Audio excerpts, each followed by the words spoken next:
Chapter 301. Wu Heng waved his hand dismissively, then continued to ask, "Are you certain they aren't likely to chase after us? As long as we get some distance, they wouldn't come after us." "Oh." Wu Heng glanced at the calm sea around them, and continued asking, "Can all the pirates here ride dragons?" "These are flying dragons. The pirates have trained them to be used as mounts, but not all pirate groups can afford them.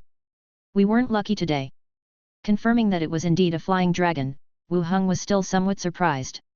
There are not many horses in Lundham City, and the pirates here have actually started riding dragons. This was quite frightening. Wu Heng then continued, "The flying dragon that fell earlier should be dead. Is there any chance of salvaging it?"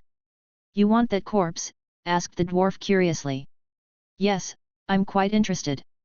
The dwarf thought for a bit, then replied, "I'm not sure if the pirates have gone far, but I can send a small boat to see if we can salvage it. Though, I'm not certain if we'll find anything." Wu Heng nodded, "Let's do it." The dwarf went off, and the merchant ship began to slow down. A smaller, faster boat was cast off to the sea from one side, heading back to the direction they came from. As night approached, Wu Heng was using a wooden comb to groom the white fur on Weir's tail. Weir obediently lay on his lap, her upper body playing go against Minnie. Knock, knock, knock. The door knock startled Weir. She quickly grabbed a thin blanket and covered her waist. "What is it?" Wu Heng asked.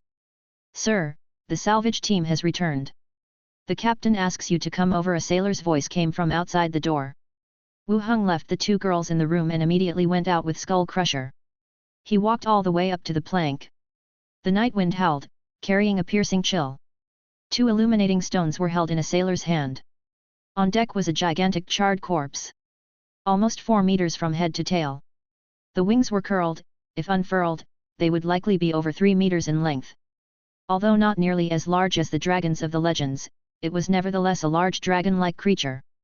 The annoyed dwarf angrily kicked the corpse twice, then turned to Wu Heng and said, "Sir, the corpse has been brought back. Good job. You saved us.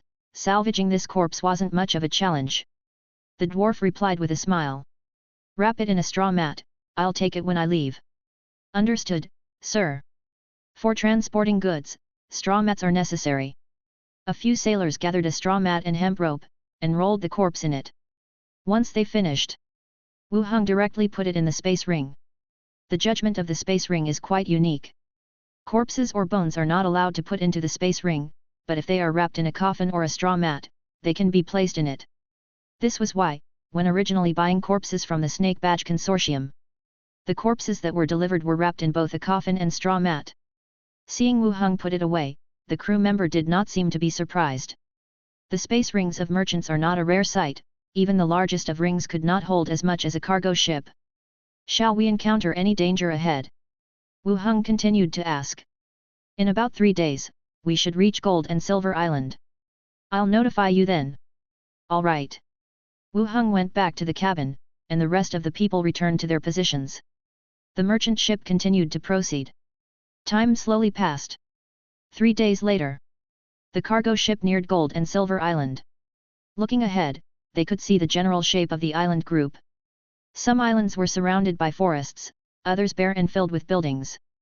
And there were quite a few of these islands. After sailing for a while longer, the ship approached Gold and Silver Island. Wu Heng and the maids stood at the bow, watching the bustling port. Huge ships were docked one after another, with workers loading and unloading goods. Some people were gathered together, discussing matters.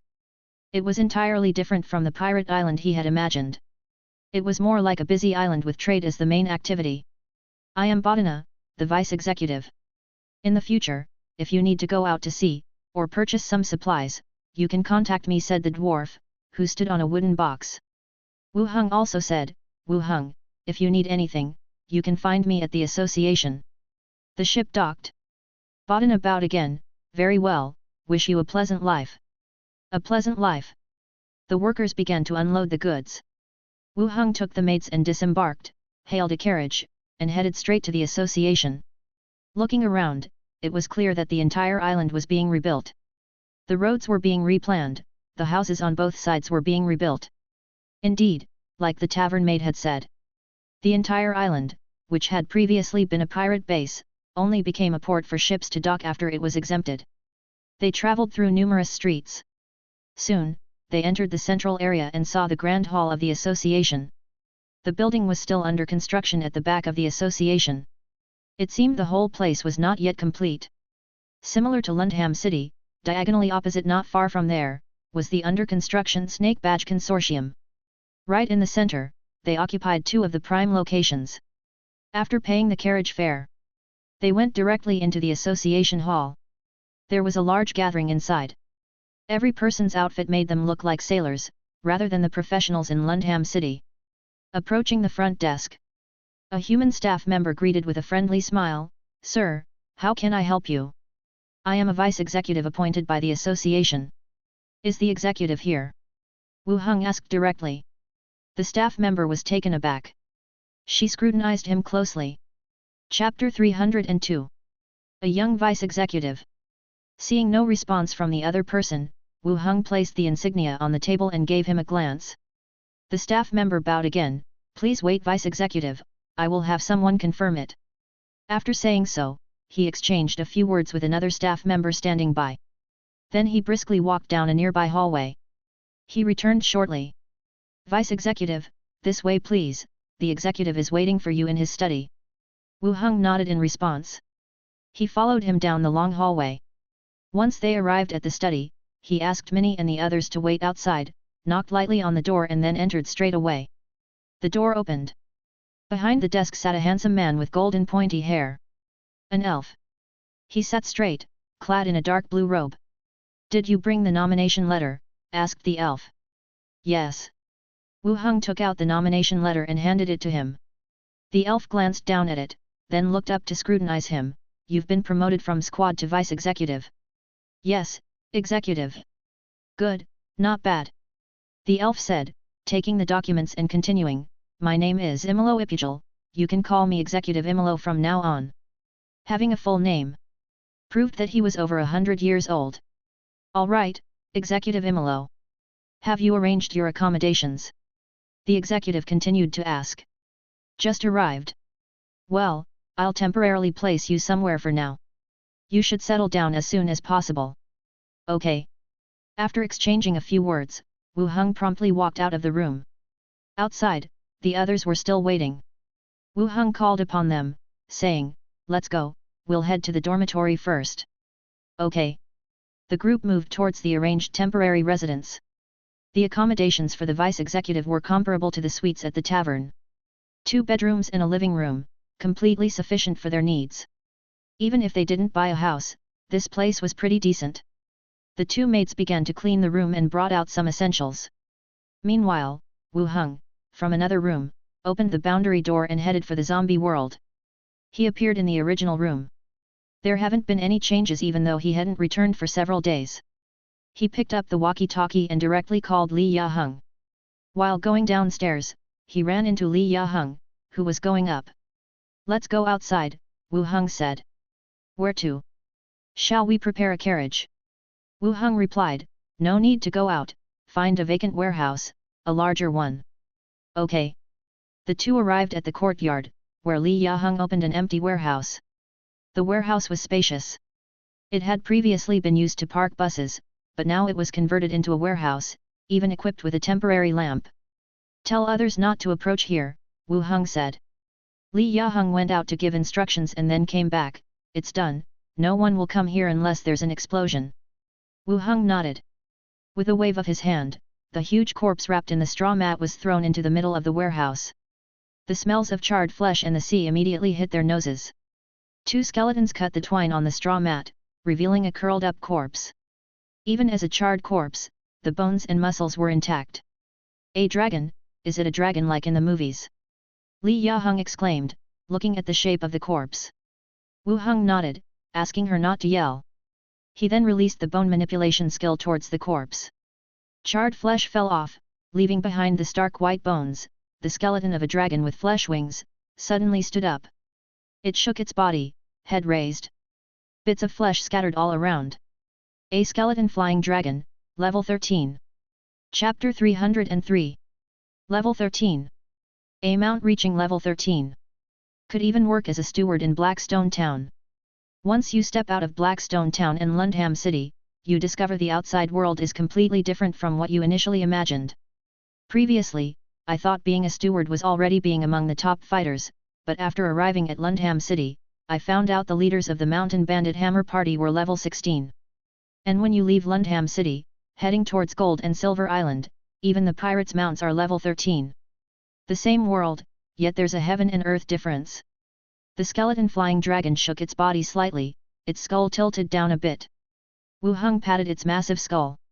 Li Yaheng cautiously hid behind him and said, "Is it a dragon, like those pets in American series that Mother of Dragons has, the ones that can breathe fire?" "Probably similar, but this one seems like it can't breathe fire." "The flying dragon in front of us certainly can't breathe fire, otherwise, the riding pirates wouldn't be throwing wind fire thunder from above. According to the dwarf captain, it's just a beast that resembles a dragon." "Wow, that's still quite impressive, looks really fierce," Li Yaheng commented as she looked at it. "Not to mention its attack power, just standing there, it possessed sufficient deterrent power. Indeed quite majestic. Shall I help you get on it for a spin?" "Ride where?" "On the bones," Li Yaheng retorted. Wu Heng laughed, he was just teasing her. Riding a flying dragon is nothing like riding a motorcycle. If you fall from the sky, you can only rely on your own revival technique to call back your soul. The two exchanged a few words.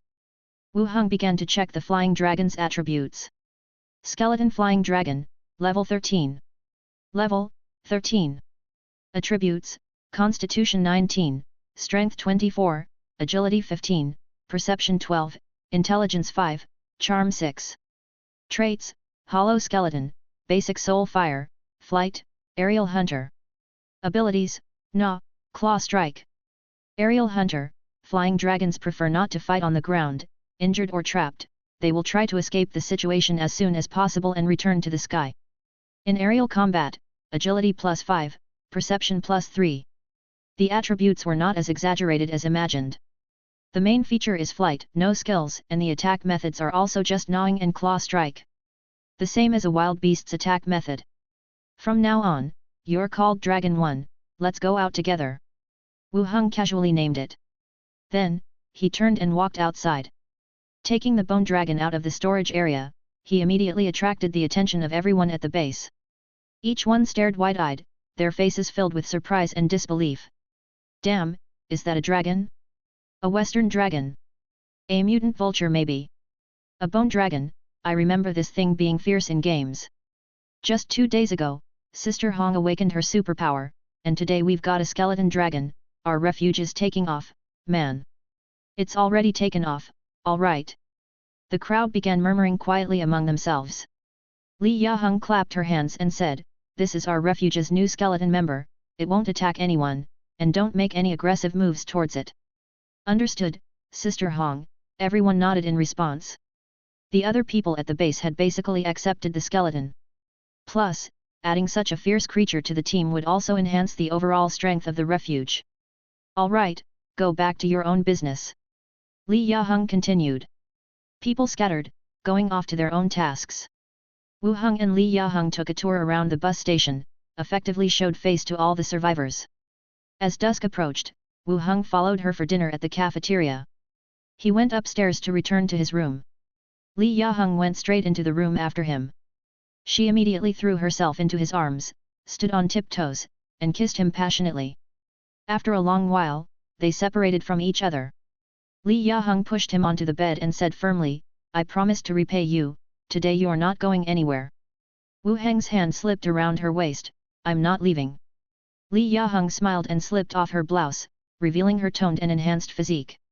You could see the clear muscle definition and the sexy lines of her abs. Paired with her tanned skin, she was like a fit panther devouring its prey.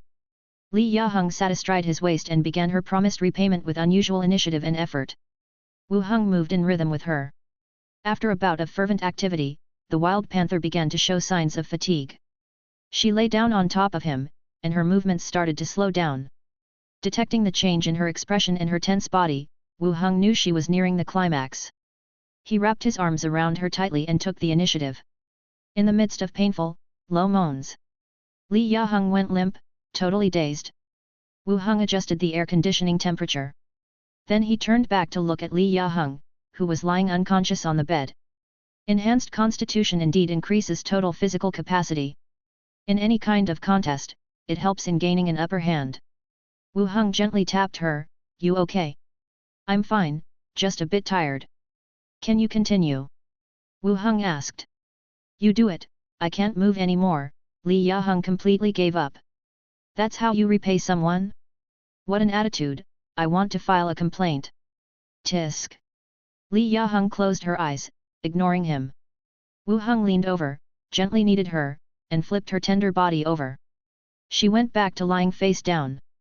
Li Yaheng hummed softly, beginning to moan unconsciously again. The next day, on Gold and Silver Island. After breakfast, Wu Heng took Andre Willow and 2 skeleton attendants straight to the association. Chapter 304. Even with only half of the buildings being put to use, the association hall still gathered quite a crowd. One after another, they were dressed in sailor or pirate styles. Some warriors with sailors' bandanas tucked in their iron helmets, and thieves in leather armor, with monocular telescopes hanging on their chests. Wu Heng stood in front of the notice board and also took a look. The contents of the commissions differed from those in Lundham City, including patrol routes, killing pirates, and driving away sea monsters. Most of them were related to the ocean. Wu Heng, with Andre Willow by his side, approached the counter and said, I'm the new deputy steward, which room has been allocated for my office? The staff member checked the emblem and immediately saluted, Deputy Steward, right this way, please. Following the staff member through the corridor, they arrived in front of a room on the inner side. Deputy Steward, this is your office room. Thank you, Wu Heng said his thanks, then pointed to Andre Willow beside him and said, she'll be staying with me, please process her employment. A steward and deputy steward can arrange for assistance. The nature of the work is similar to that of a secretary, but they are not the association's external agents, instead, they are local staff. This kind of job is generally given to someone they trust. Of course, there are also those who don't need assistance. The staff member nodded, Miss, I'll take you to process your employment. Andre Willow nodded and followed to leave. Wu Heng opened the door and entered the room. The area was roughly 70 square meters, the floor was carpeted, and there were wooden bookshelves and desks without too many decorative items. There were a few books about the association on the bookshelf, and not much else. Anything needed would have to be added by oneself. Soon after, Andre Willow came back. In her hands, she also held some armor and clothes. She said, Master, the association has issued you deputy steward armor, and they also said that your merit rewards will be arranged in the next few days. After speaking, she placed the armor and clothes on the sofa beside her. The armor was Wu Heng's, while the clothes were Andre Willow's work attire. The armor was a dark ink blue and upon closer inspection, it looked as though it had a layer of fine scales on it. Ink scale armor. Description: apart from its solid defensive capabilities, it has also been edged with shield of protection, which can offer self-defense in case of sudden crises. A magical item. If sold outside, it would probably fetch several hundred silver coins. The association certainly is wealthy. Master, let me help you try it on, Wei said as she picked up the armor. Wu Heng took off his old armor, and Andre Willow helped him put on the new one. Looks good. Wei said as she looked at him. Wu Heng pinched her cheek, your flattery is getting sweeter and sweeter. Wei smiled happily, her cheeks turning slightly red. Lighthouse Street. Having no tasks from the association, Wu Heng took Wei and the skeleton straight here. The street nearest to the harbor. It also served as the cargo warehouse for the merchant ships. Since the locale was just a small island, there wasn't much demand for weapons and equipment, so most of the supplies were transported from outside. Or they were transshipped from here. Wu Heng planned to purchase a batch of crossbows to meet the needs of the refuge. Deputy Steward Wu Heng. As he walked along the road, a shout came from behind him. Turning around, he saw the dwarf captain whom he had just parted with yesterday, emerging from a nearby tavern with several sailors. Captain, not setting sail yet? Wu Heng said with a smile. The captain's name, suddenly not remembered, simply spoke casually. We set off tomorrow morning. Are you here to carry out a mission, Deputy Steward? The dwarf walked up and proceeded side by side. Just browsing around, I heard one can find some reasonably priced goods here, Wu Heng said. What is the Deputy Steward looking to buy? I'm quite familiar with this area. Crossbows. The dwarf captain paused in step and looked up at him, saying, my ship just transported a batch of Netarl strong crossbows, I'll give you one. When boarding the ship, he had heard from the sailors that the cargo included weapons. He hadn't expected it to actually be strong crossbows. How many do you have? Wu Heng asked. The dwarf captain looked up in confusion, are you planning to buy a lot? If the price is right, I might buy more, Wu Heng said. The dwarf halted his steps and said, it's chaotic here. Let's talk over in the tavern. A few people returned to the tavern. The tavern here was even more open than in Lundham City, with women in thin, long dresses, kneeling on the tables. They lifted their chests to catch the pouring drinks, then passed it into the mouth of a sailor sitting in front of them. The onlookers followed with loud laughter and applause. The entire tavern felt unusually lively. The dwarf casually greeted the owner and then headed up to the private rooms on the second floor. Wu Heng and the others followed him in. The maid brought over drinks, in rough wooden cups that seemed to have been used for quite some time. Vice Executive, how many do you plan to need? The dwarf asked directly. You need a considerable number. The dwarf continued, there are a total of 120 strong crossbows on board, all genuine internally goods. If the deputy steward buys more than 10, I can offer you a price of 35 silver coins each. The price was even cheaper than in Lundham City.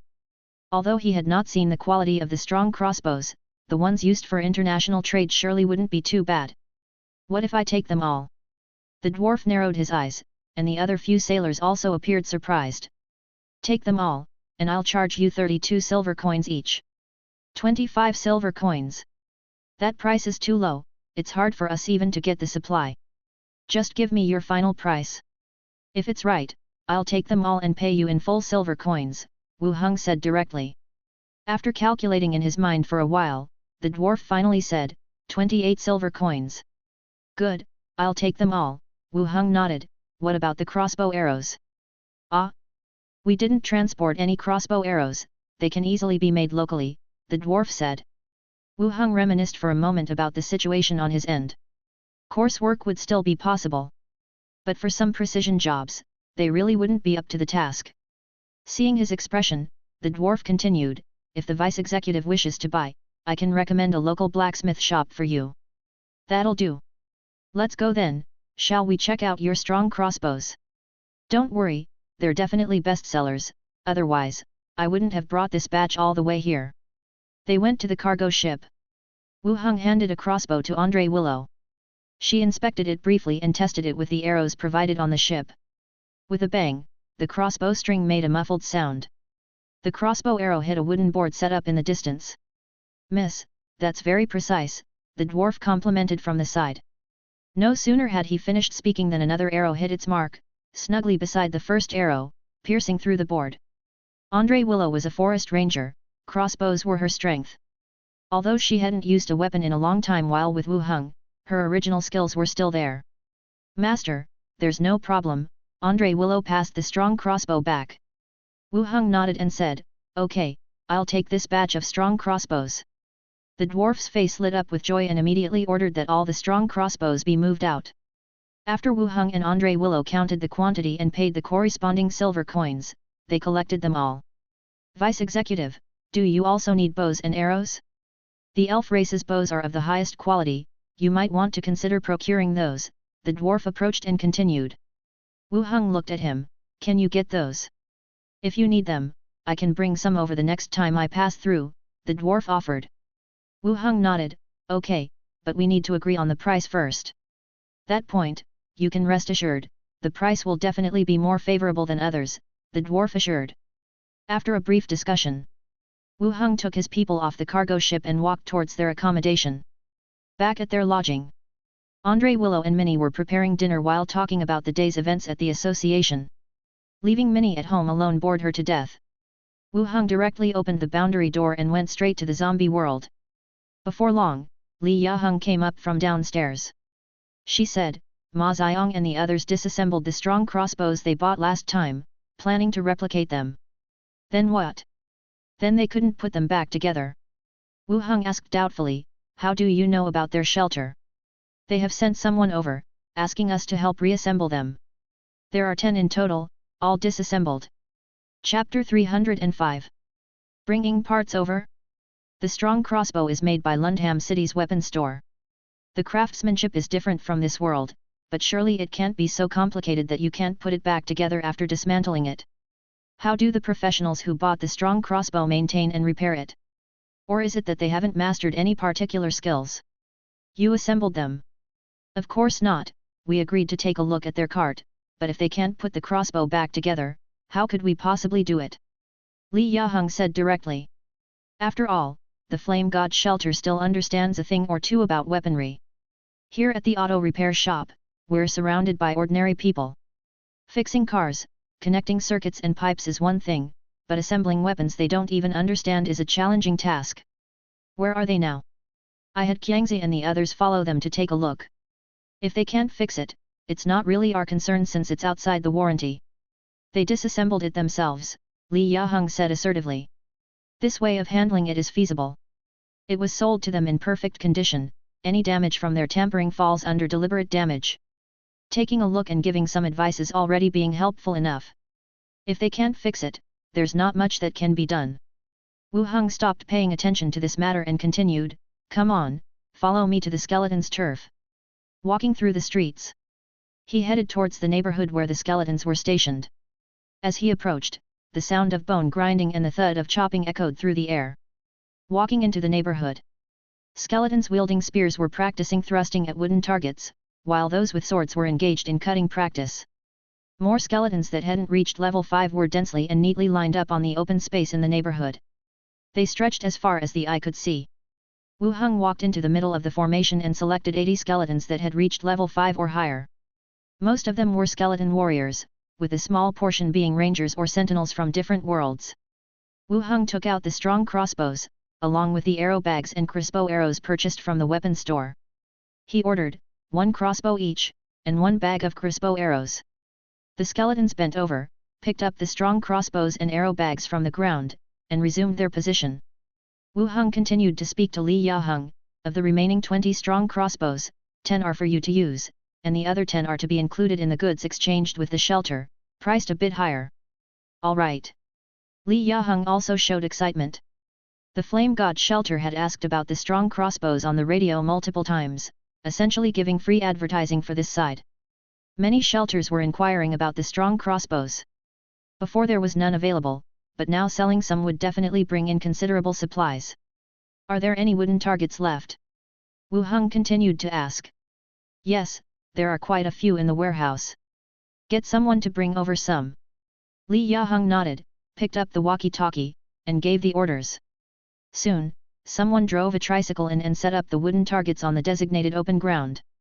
The crossbow-wielding skeletons stood in a row and began practicing shooting with the strong crossbows.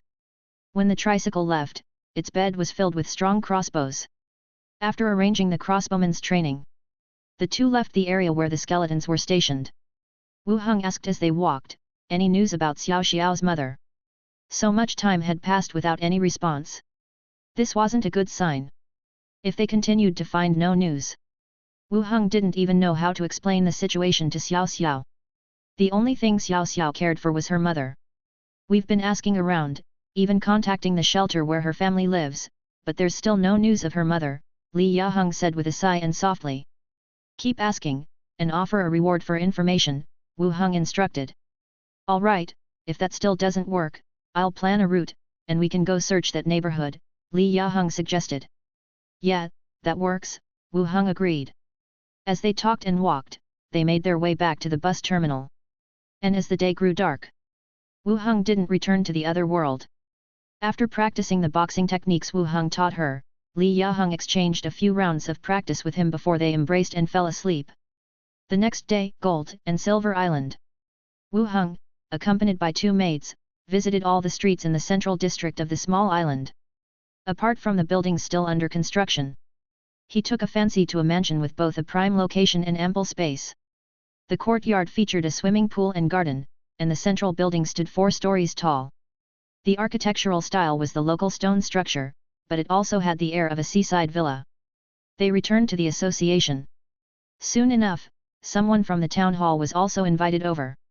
"Good morning, Deputy Steward," Ritter of the town hall is honored to serve you, the visitor said. The man was middle-aged, of medium build, dressed in the attire of the town hall, and spoke very politely. The title of deputy steward carried weight across regions. It wasn't just a job title, it meant you were a strong individual recognized by the association.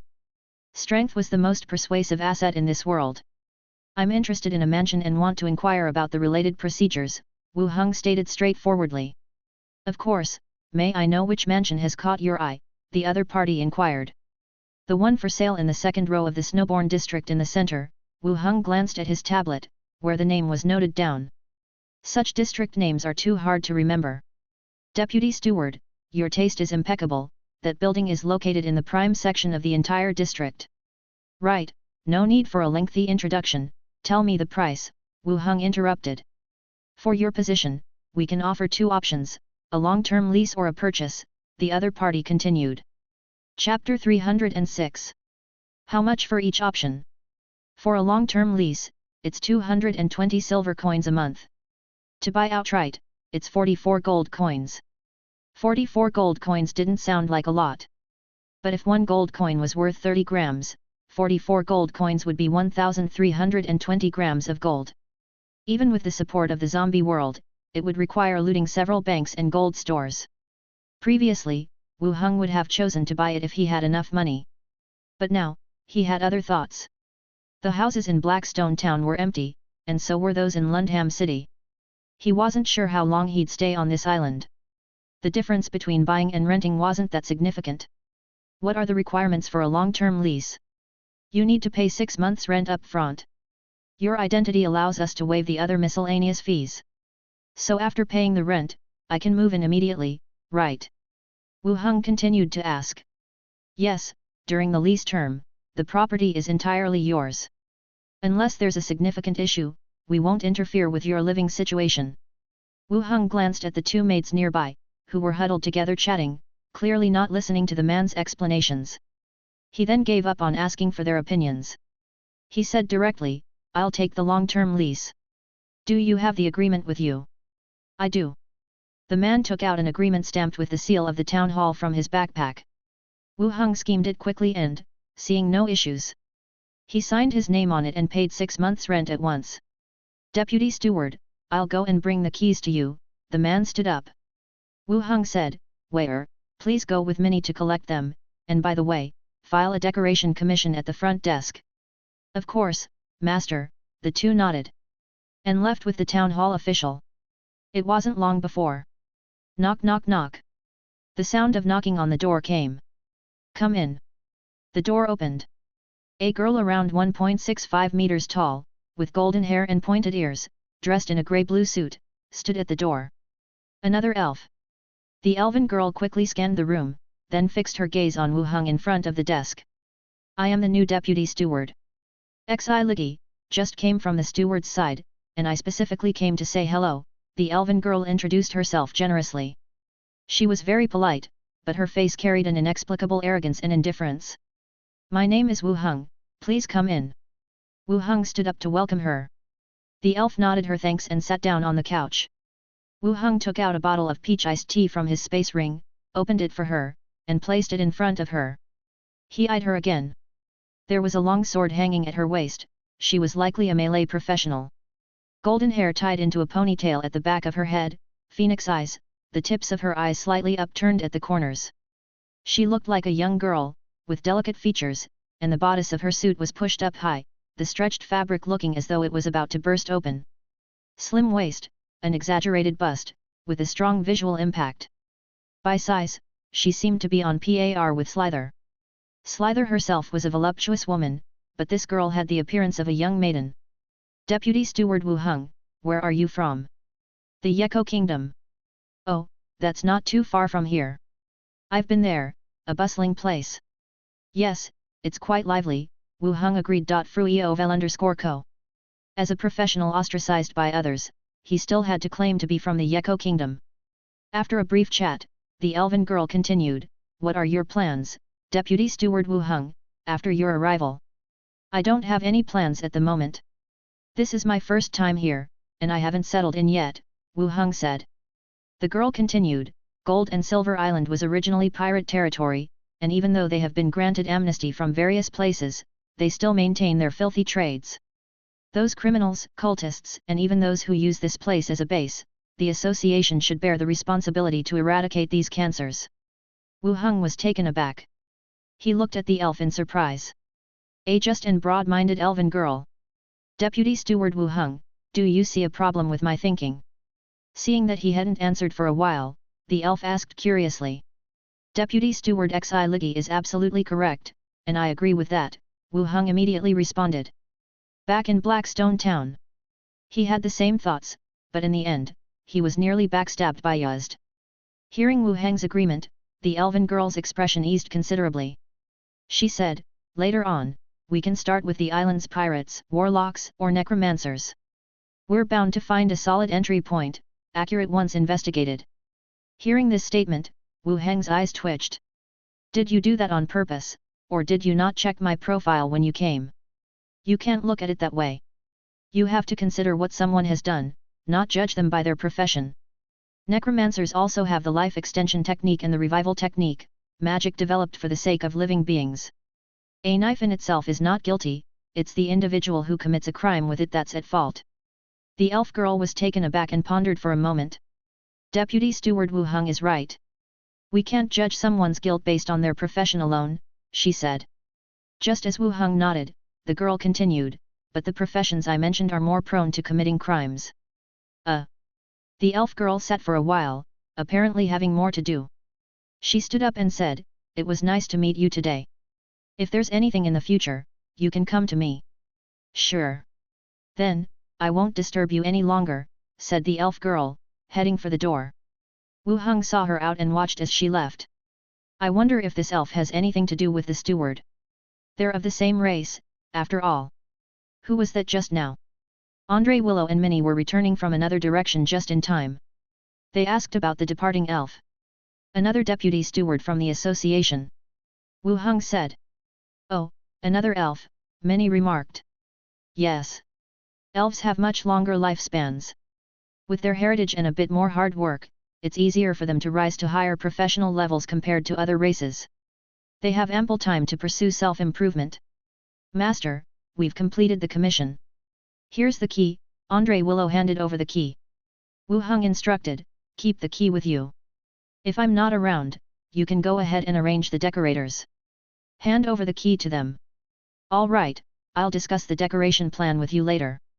Sure, Wu Heng nodded, then inquired further, any news about the merit rewards? Not yet. Seeing there was nothing else, Wu Heng closed the door. Let's go. There's nothing more, we should head home. The group left the association and walked towards their residence. Upon returning to their residence, Wu Heng went into the study, heading for Zombie World. In the lobby on the first floor, Wu Heng listened to Li Yaheng talking about some issues heard on the radio. The zombies were becoming stronger, something evident all over.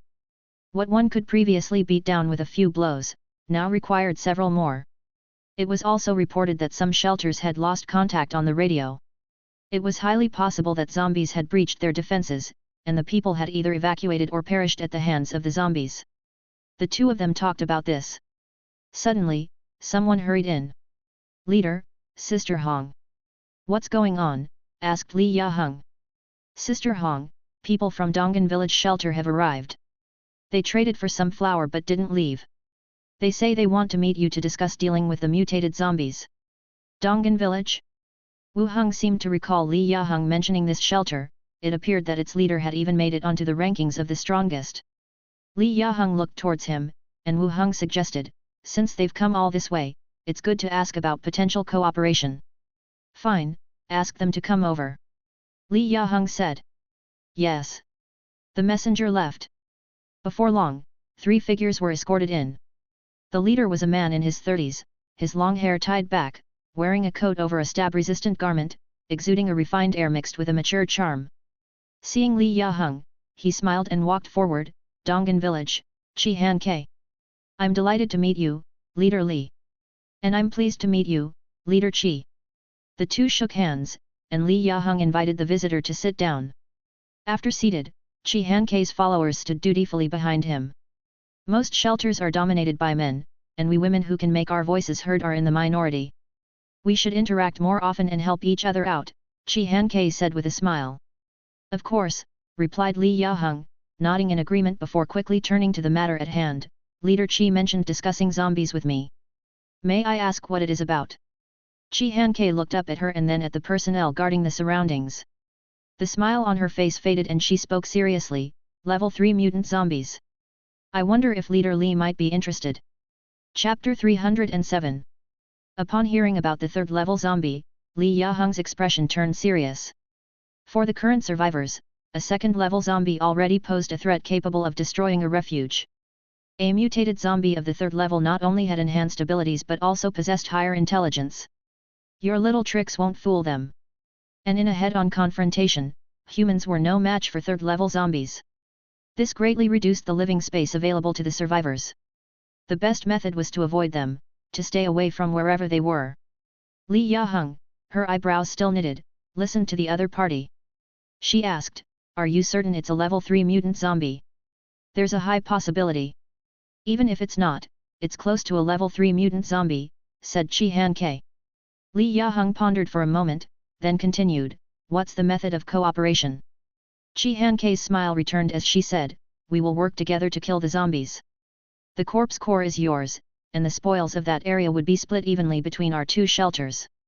Oh? That being said, wouldn't Leader Chi be at a disadvantage? We don't have the strength to take that location on our own, so we have to rely on the auto repair shop for the combat power.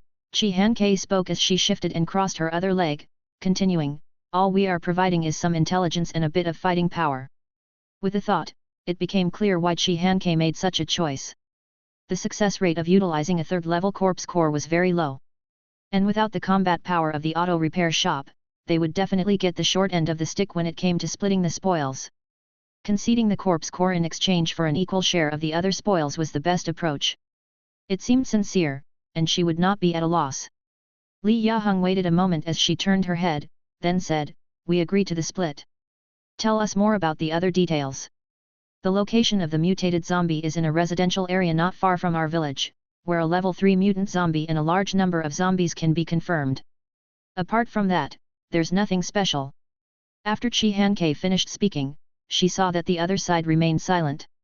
Changing the subject, she tested the waters and said, I heard that Leader Li has awakened new fire manipulation abilities, is that true? Is there a problem? Don't misunderstand, Leader Li. Since we have decided to cooperate, I thought it would be good to confirm each other's abilities so that we can coordinate better when the time comes, explained Chi Han-Kei. Then Leader Ki's superpower will also be disclosed to me.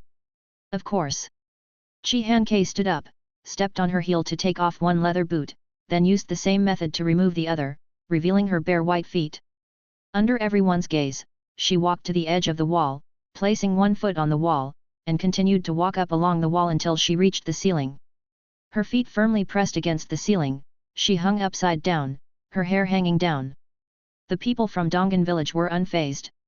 But those from the auto repair shop showed signs of surprise.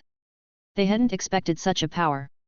It seemed similar to the crawler ability among zombies, which allowed them to climb walls.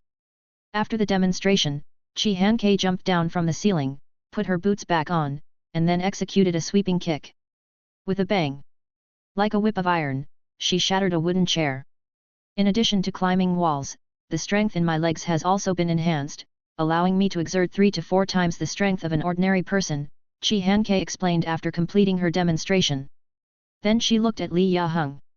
Open the window and disperse the crowd, Li Ya-hung commanded. Immediately, someone opened the window, while others called for those outside to spread out. After making sure there were no issues, Li Ya-hung concentrated and formed a fiery red fireball in her hand, which she then tossed out the window. With a bang, the fireball exploded, sending trails of flame scattering across the ground. Chi Han-Kei and the others' pupils contracted. The fire manipulation abilities were more powerful than they had imagined. Compared to climbing walls, throwing a fireball that could explode and ignite its surroundings was far more lethal to zombies.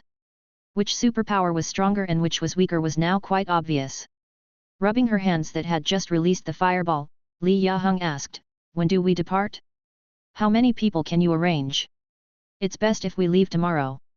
I'll bring 70 people and 7 handguns, Chi Han-K said. That's too many. Reduce your group to 10 people. Why? Exclaimed Chi Han-K, clearly puzzled.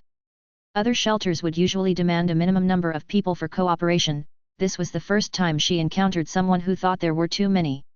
Li Yaheng pointed at the skeleton soldiers patrolling outside and said, the main combat will be carried out by the skeletons. Too many people will only be a burden. Don't worry, we won't gamble with our lives recklessly. Chi Han-K didn't respond immediately but instead sat down on another intact chair, crossed her arms, and thought it over. She occasionally glanced at Li Yaheng and the skeleton soldiers passing by the window. Eventually, she nodded in agreement. Fine, I'll reduce the number to 10. What time shall we gather tomorrow? Around 8 in the morning. Just bring your people over then, Li Yaheng responded. All right, it's settled then, said Chi Han-K as she stood up, bid farewell, and turned to leave. After she left, Wu Heng walked back in from behind. Li Yaheng remarked, I didn't expect Chi Han-K's superpower to be wall climbing and leg strength enhancement. This seems somewhat similar to Chen Jinlong's superpower in the prison, activating the body's latent abilities and unleashing greater strength. Wu Heng thought of Chen Jinlong from the prison.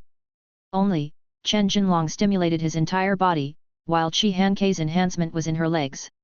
Leg strength enhancement is fine, but wall climbing seems to have limited advantage against zombies unless it's used to escape by hanging on a wall, Li Yaheng mused. Wu Heng sat down beside her.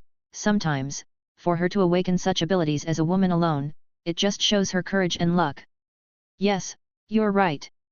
Anyone else might not have her kind of guts, agreed Li Yaheng. Get the convoy ready, we'll go check out that place she mentioned tomorrow, together. Certainly. The next day, outside the bus station. Sister Hong, Chi Han-K's convoy is here, with 2 off-road vehicles, came a voice from the walkie-talkie. Sitting in the car, Li Yaheng pressed the walkie-talkie, give them a walkie-talkie so they can stay in contact on the road. Understood. Soon, Chi Han-K's voice came through the walkie-talkie, Leader Li, we're all ready and can leave at any time. Tell the lead vehicle your position. Join the convoy after the 3rd truck to prevent zombie attacks, Li Yaheng instructed. Okay. Li Yaheng continued to give orders, all right, convoy move out. If there's any situation along the way, remember to report immediately. Roger that. Woo. The convoy started. The leading truck, with the triangular metal ram, set off right away. Following were more trucks and commercial vehicles. Chi Han-K and the others watched enviously as the well-armed convoy passed. After the 3rd truck went by, they drove straight away, weaving into the gap in the convoy and moving forward together. As dusk approached, the convoy neared the location of the zombies mentioned. In the distance, they could see a residential complex. Chi Han-K spoke through the walkie-talkie, the 3rd level zombie I mentioned is inside the residential complex up ahead. I suggest using skeletons to draw out the zombies in batches and eliminate them. It will reduce the pressure on our team. Hold on.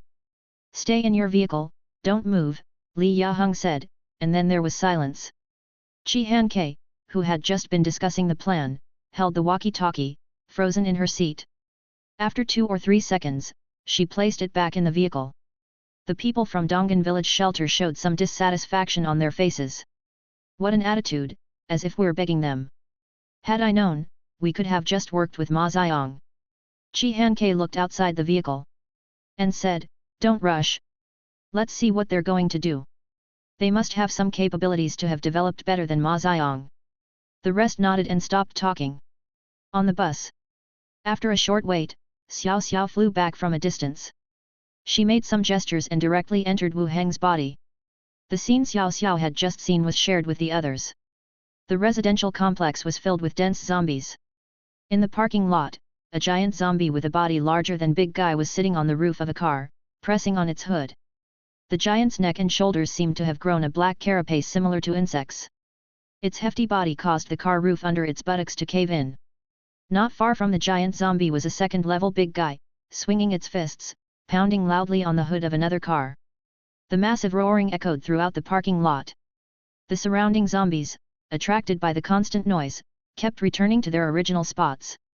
Wu Heng looked at Li Yaheng and said, there's a large number of zombies, one is likely a level 3 mutant zombie, and another is a 2nd-level mutant zombie.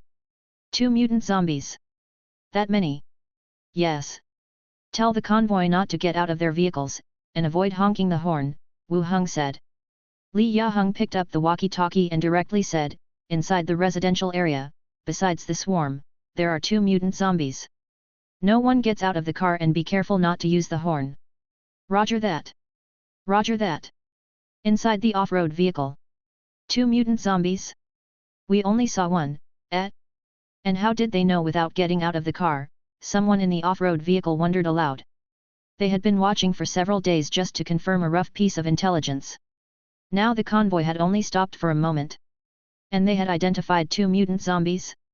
At the very least, they should have gotten out and taken a look with binoculars. Maybe they used a drone, someone suggested. That thing's loud, entering the complex would have definitely attracted zombie attention. Must be perception-based superpower. Possible. They've got 3 superpowered individuals on their hands. The more they guessed, the more astonished they became. Stop guessing. I'm actually curious about how they plan to fight these zombies, Heng said. But as soon as she finished speaking, everyone's gaze froze, their eyes widened in terror as they stared at the back of a truck ahead.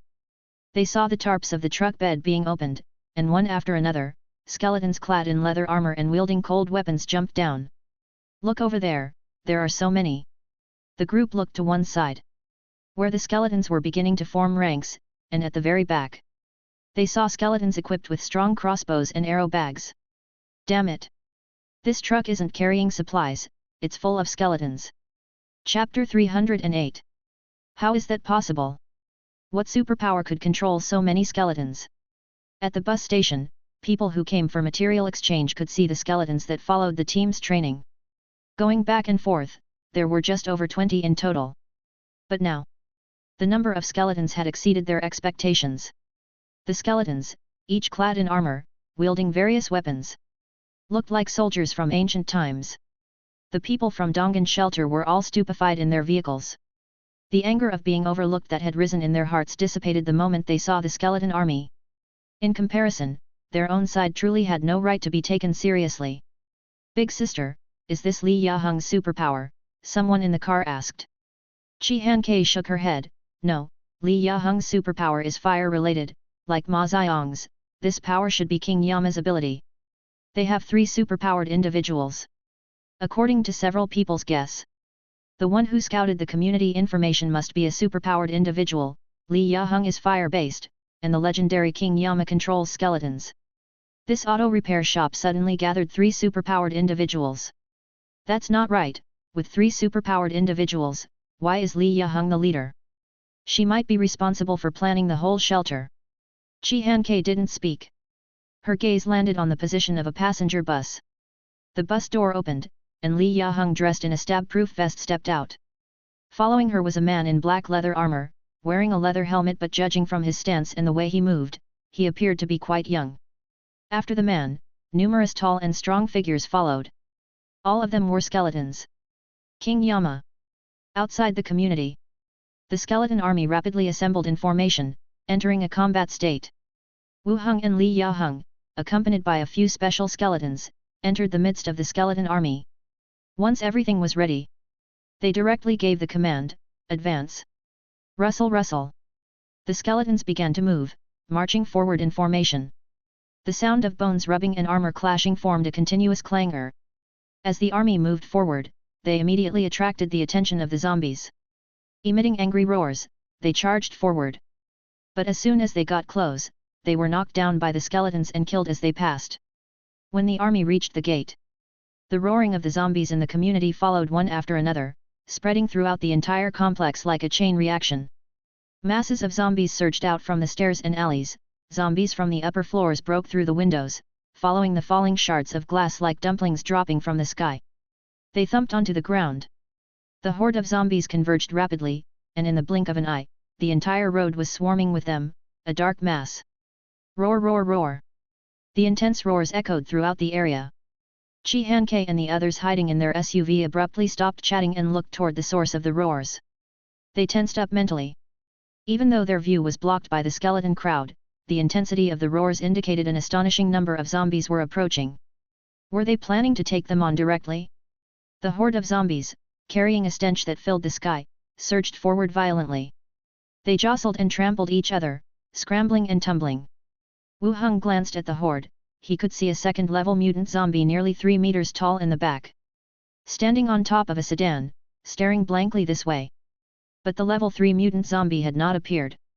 Was it hiding? Or was it lurking in the dark, waiting to launch a surprise attack? Wu Heng released Xiao Xiao and Glenda, allowing the two ghosts to search for targets nearby. At the same time, he ordered the big head skull, allow the crossbowmen to fire at will. The crossbow strings twanged sharply. Crossbow arrows whooshed out, directly aiming at the opposition. Instantly, the zombies at the front were pierced by the crossbow arrows, tripping over a swath of the horde. They continued to tumble forward. The crossbowmen kept reloading and firing. There was no need to aim, firing forward was enough to hit the targets. After 5 or 6 volleys, the horde started to get even closer. Crossbowmen retreat, throw the spears. Rustle rustle. Under the command of the big head skull, the crossbowmen quickly retreated to the back from both sides, and even more spears were thrown out. Ding ding dang dang. Iron spears fell from the sky, and again a swath of zombies collapsed to the ground. The horde closed into 30 meters. Wu Heng cast Grease Skill and Fireball spell, and flames surged into the sky. Yet the zombies, undeterred, charged straight into the inferno. They continued through the fire and crashed into the spear array of the skeleton ranks. Thump thump thump. The spears instantly pierced through bodies as the zombies clawed and jostled forward. They were wholly engulfed in the close-quarter battle to the death. The crossbowmen behind, meanwhile, lobbed shots into the sky, the crossbow arrows arcing over the skeletons and plunging into the crowded mass of advancing zombies. Summon the skeleton dragon, Wu Heng continued to direct. In the midst of battle, there was no need to keep increasing the number of troops. But having just acquired the skeleton flying dragon, he was keen to test its combat capabilities. Since they had brought it along, they might as well see its effect. At that moment, from the position of the convoy, a whistling sound tore through the air. Flapping its fleshy wings, the skeleton flying dragon swooped over the battlefield. It swept through the zombie crowd, its sharp claws instantly seizing several zombies and flinging them into the air, smashing them into a pulp upon descent amidst a series of splatting sounds. The sky gradually darkened. But the firelight from the battle zone grew only brighter. The orange glow of fire, the zombies' shrieks, the sounds of swords chopping flesh, and the circling bone dragon. All these elements combined into an unbelievable tableau. Who's shaking their leg? Stop that, people outside might think we're rocking the vehicle. How do they even have a dragon? Skeletons are standing up and slashing at people, so having a dragon. Weird? You're the one trembling, why the more we talk, the more excited you get. Damn it, I can't control it. You've killed zombies too, are you really that scared? Is it the same? Just hearing this chopping sound makes me feel queasy. It's over, they won't chop us up too, will they? The instant those words were spoken, the inside of the vehicle fell silent. Several people all turned to look at Chi Han Ke. Chi Han Ke turned back and glared at them. Killing zombies yields corpse cores and supplies, killing you lot yields nothing. Right. Whoosh bang. Battery cars, one after the other, were hurled into the ranks of skeletons. They smashed through a swath of skeletons. Then, with a skyward roar, it barreled through the zombies blocking its path and charged forward. Here comes a mutated zombie, Li Yaheng immediately declared. After throwing a few battery cars, the mutated zombie finally decided to charge over instead of continuously hurling objects from a distance. Don't rush, wait for it to get closer, Wu Heng said plainly. Soon, the mutated zombie charged to the front of the ranks and let out a loud roar, ramming forward. But suddenly, a gap opened in the skeleton ranks. A tall figure clad in iron armor charged directly forward to meet it. Bang! A dull thud sounded as the two sturdy bodies collided. The immense force caused both behemoths to stagger back 2 steps, but after steadying themselves, they lurched sideways and crashed forward again. Bang! After another thudding impact. Second chunk, the scary claw monster and several mutated skeletons, seizing the opportunity, swarmed in the middle with surprise. Huge fists slammed onto its body, and sharp, gigantic claws tore open gaping wounds on its back. A look of fear appeared on the ferocious face of the mutated zombie. It tried to flee. In the moment it turned, the scary claw monster leaped onto it, bringing it down. The rest of the skeletons rushed over, furiously slamming the body of the mutated zombie, their roars filled with anger as the sound of breaking bones faintly emerged. Wu Heng's gaze didn't linger too heavily on the level 2 mutant zombies. With the current situation, such zombies posed little threat to him as long as their numbers weren't too high. What concerned him instead was the level 3 mutant zombie. It had yet to appear. Had it fled? It was then that Xiao Xiao emerged from the side of a building, pointing to its rear. "Uncle, that big black gorilla is over there." No sooner had she finished speaking. Boom! A thunderous roar as one side of the concrete wall was suddenly smashed open, creating a massive hole. Through the rising dust cloud, the tremendous level 3 mutant zombie set its gaze on the rear of the skeleton troops. Roar! With a ferocious bellow. Its body, like an out-of-control tank, furiously charged towards the position of Wu Heng and Li Yaheng. Chapter 309. Bang bang bang! The massive body was racing swiftly. Each step on the ground felt like a heavy object hammering the earth. Li Yaheng's face changed as the imposing figure charged toward her, and she subconsciously stepped back. Wu Heng's eyes narrowed slightly as he fixed his gaze on the rapidly approaching figure. This guy is indeed not short on wits. He was waiting for the level 2 mutant zombies to draw out the main force from the skeletons, so he could kill his way directly to the skeleton's rear. As the figure neared, Wu Heng said directly, "Skull Crusher, Blood Axe, both of you go together and make it quick." The 2 beastmen skeletons by his side, armed with weapons, squeezed out from the skeleton ranks. They began to run, heading toward the 3rd level zombie. When they were just 5 meters apart, Skull Crusher suddenly leaped from the ground, the warhammer coming down from overhead. The 3rd level zombie's right fist gathered strength and swung violently at the warhammer. Bang! The deafening roar kicked up gusts of wind. Skull Crusher stumbled back 2 steps upon landing, while the 3rd level zombie's arm hung limply at the shoulder. Several attempts to throw a punch were made, but there was no response from the arm. At the same time, Blood Axe followed closely, the battle axe spinning in a half-circle to slash at the flank, making a thud sound as it struck the side.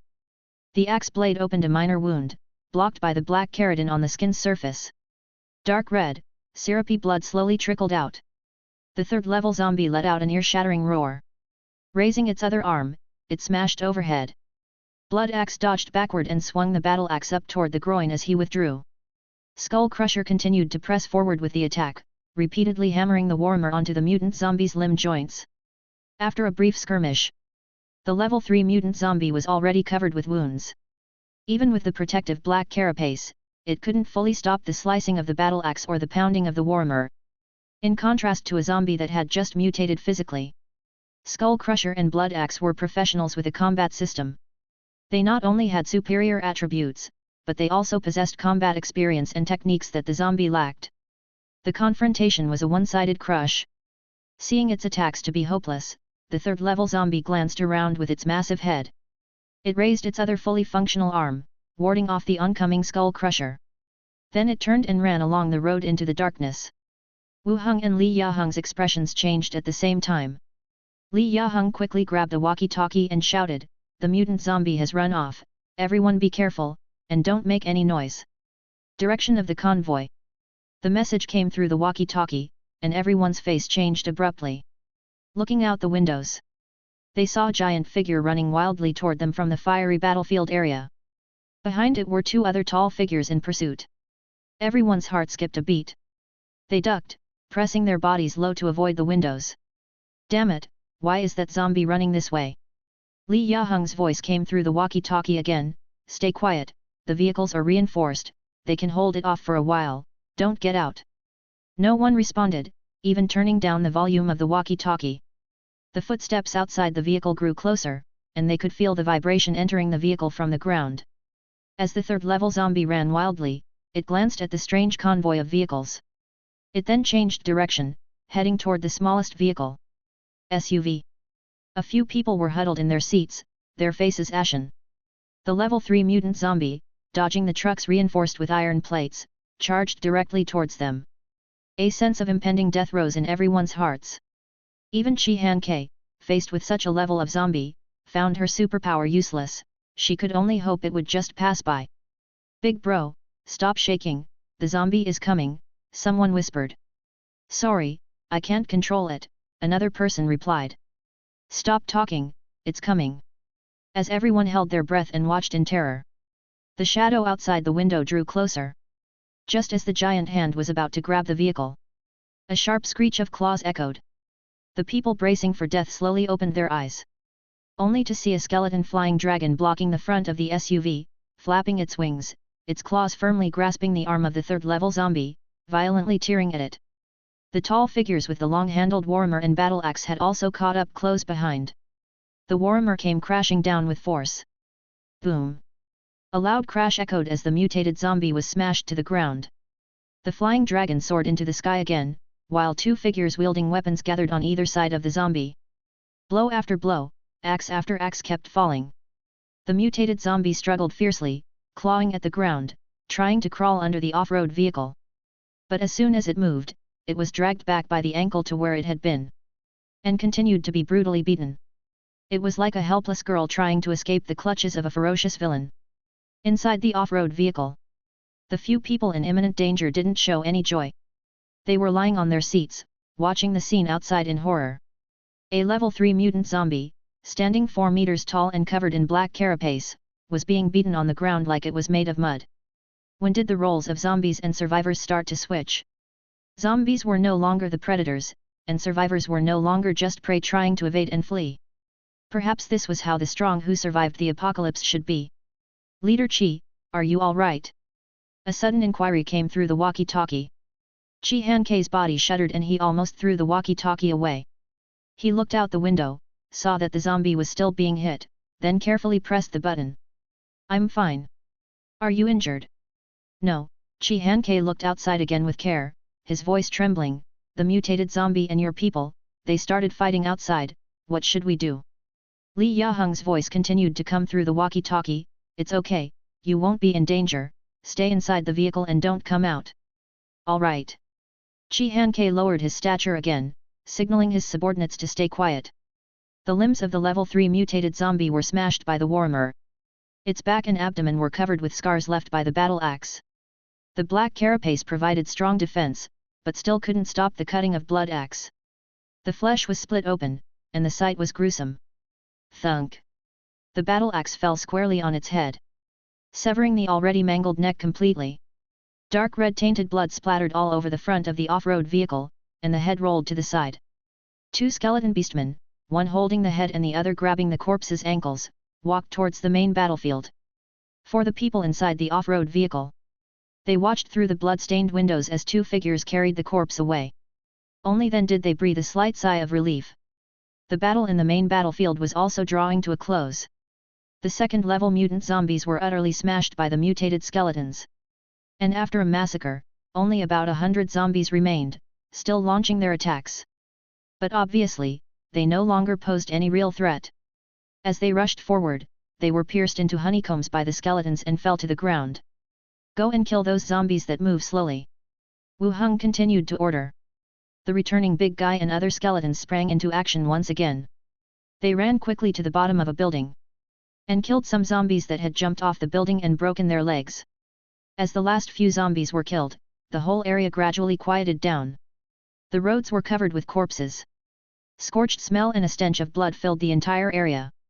Clean up the battlefield, pile all the corpses together. Wu Heng commanded. All the skeletons immediately sprang into action. They carried corpses or collected iron spears and crossbow arrows. At this time, two mutated corpses were also dragged in front of him. Li Yaheng came over and took out her phone, taking photos of the level 3 mutated corpse. She said, "This must be an evolved zombie, I'll report it to the headquarters so everyone can also understand the attack style of this kind of zombie.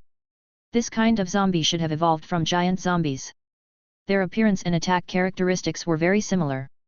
No matter how you looked at it, they seemed to be of the same type. The features are strength and a not so low intelligence." After Li Yaheng finished taking photos, Wu Heng ordered the bodies to be dragged behind the building. Avoiding the view from the off-road vehicle, he consecutively cast bone manipulation skill. Necromancy magic began to envelop the bodies slowly. Flesh fell off, and the large and broad white bones slowly rose to their feet. Skeleton Warrior, Level 12. Skeleton Warrior, Level 15. Chapter 310. 2 skeletons, one level 12, the other level 15. But the name for both is Skeleton Warrior. It seems that they really are of the same type. Wu Heng's gaze fell onto the level 3 mutated skeleton, about 4 meters tall, its bones broad and thick, covered with a layer of black keratin on the surface of the white bone. Now, looking closely, it appeared like it was coated with a layer of black hot glue. This seems to be inheriting the previous characteristics. During the transformation, Wu Heng hesitated to convert it into carrion, given that this kind of black keratin was previously covering the skin. It seemed his gamble was not misplaced. From now on you're called Zhuyi, you're called Big Guy, Wu Heng said as he named each of the skeletons before continuing, go stand over there for now. The 2 skeletons, although newly named, stood to the side, looking around from time to time. Wu Heng then picked up an iron spear that a skeleton had retrieved and began to search through the broken flesh. 2 corpse cores were selected. One was a second-level corpse core, its fleshy structure filled with blood vessels.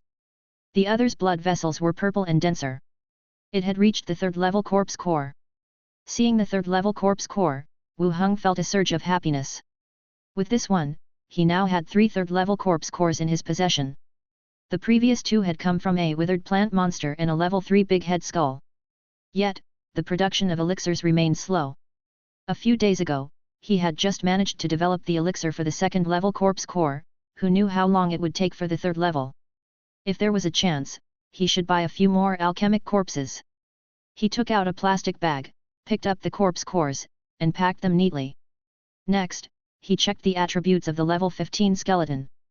Skeleton Warrior, level 15. Level, 15. Attributes, Constitution 35, Strength 36, Agility 18, Intelligence 10, Perception 12, Charm 8. Traits, Hollow Skeleton, Basic Soul, Keratin Carapace. Specialties, Biological Aberration, Constitution Mutation. Keratin Carapace, forms a thick layer of keratin on the surface, providing some defense and resistance against blunt force. Biological Aberration, Strength +5, Agility +2. Constitution Mutation, Constitution +3. Looking at the overall panel, the most noticeable aspect is the increase in attributes.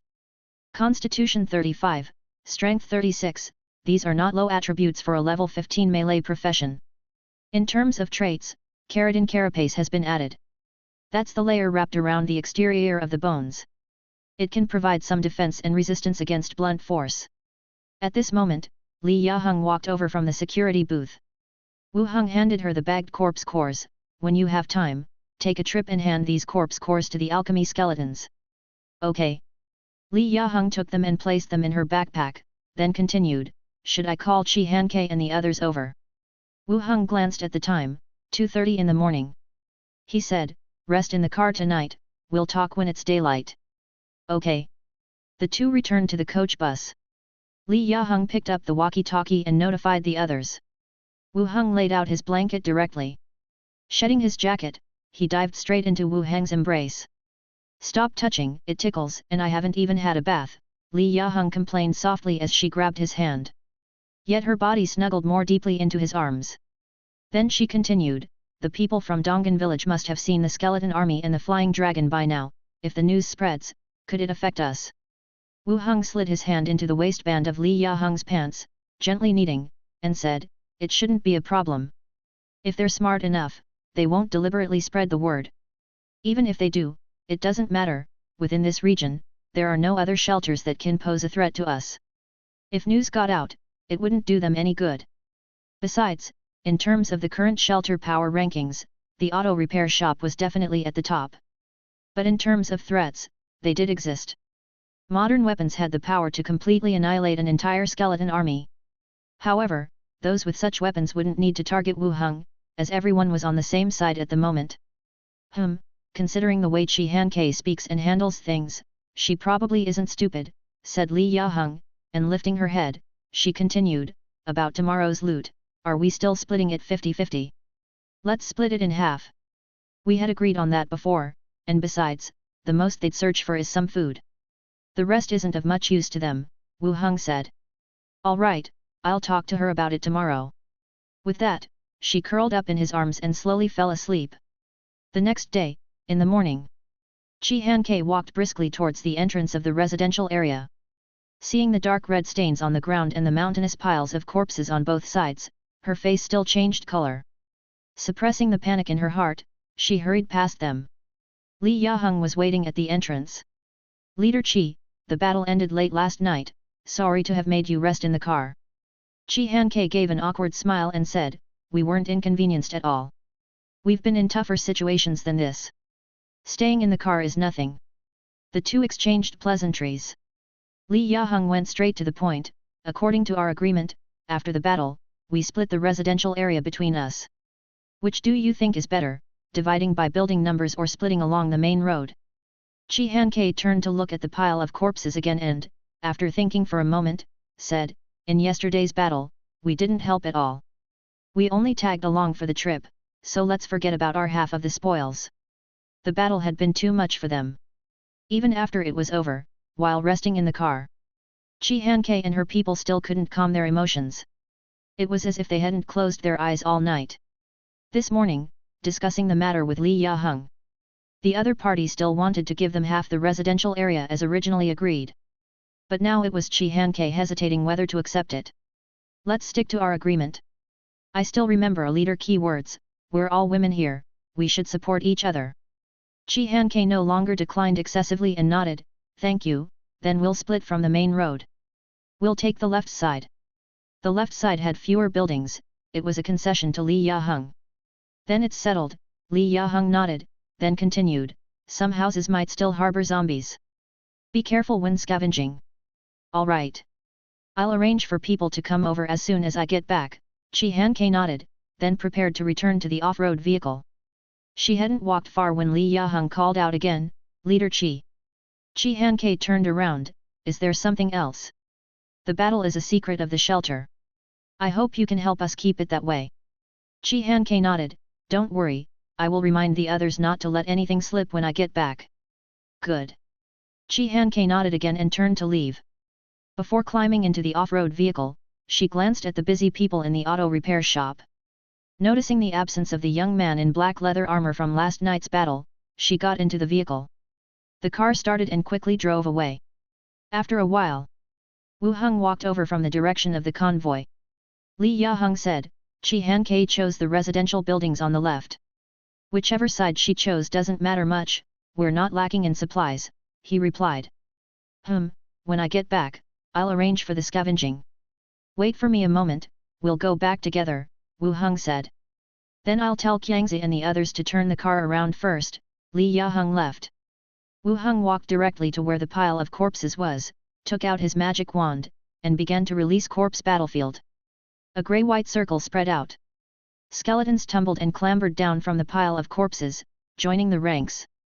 After releasing the ability several times, the residential area was filled with skeletons. He ordered a portion of level 5 skeletons to guard the area, while the rest boarded the trucks.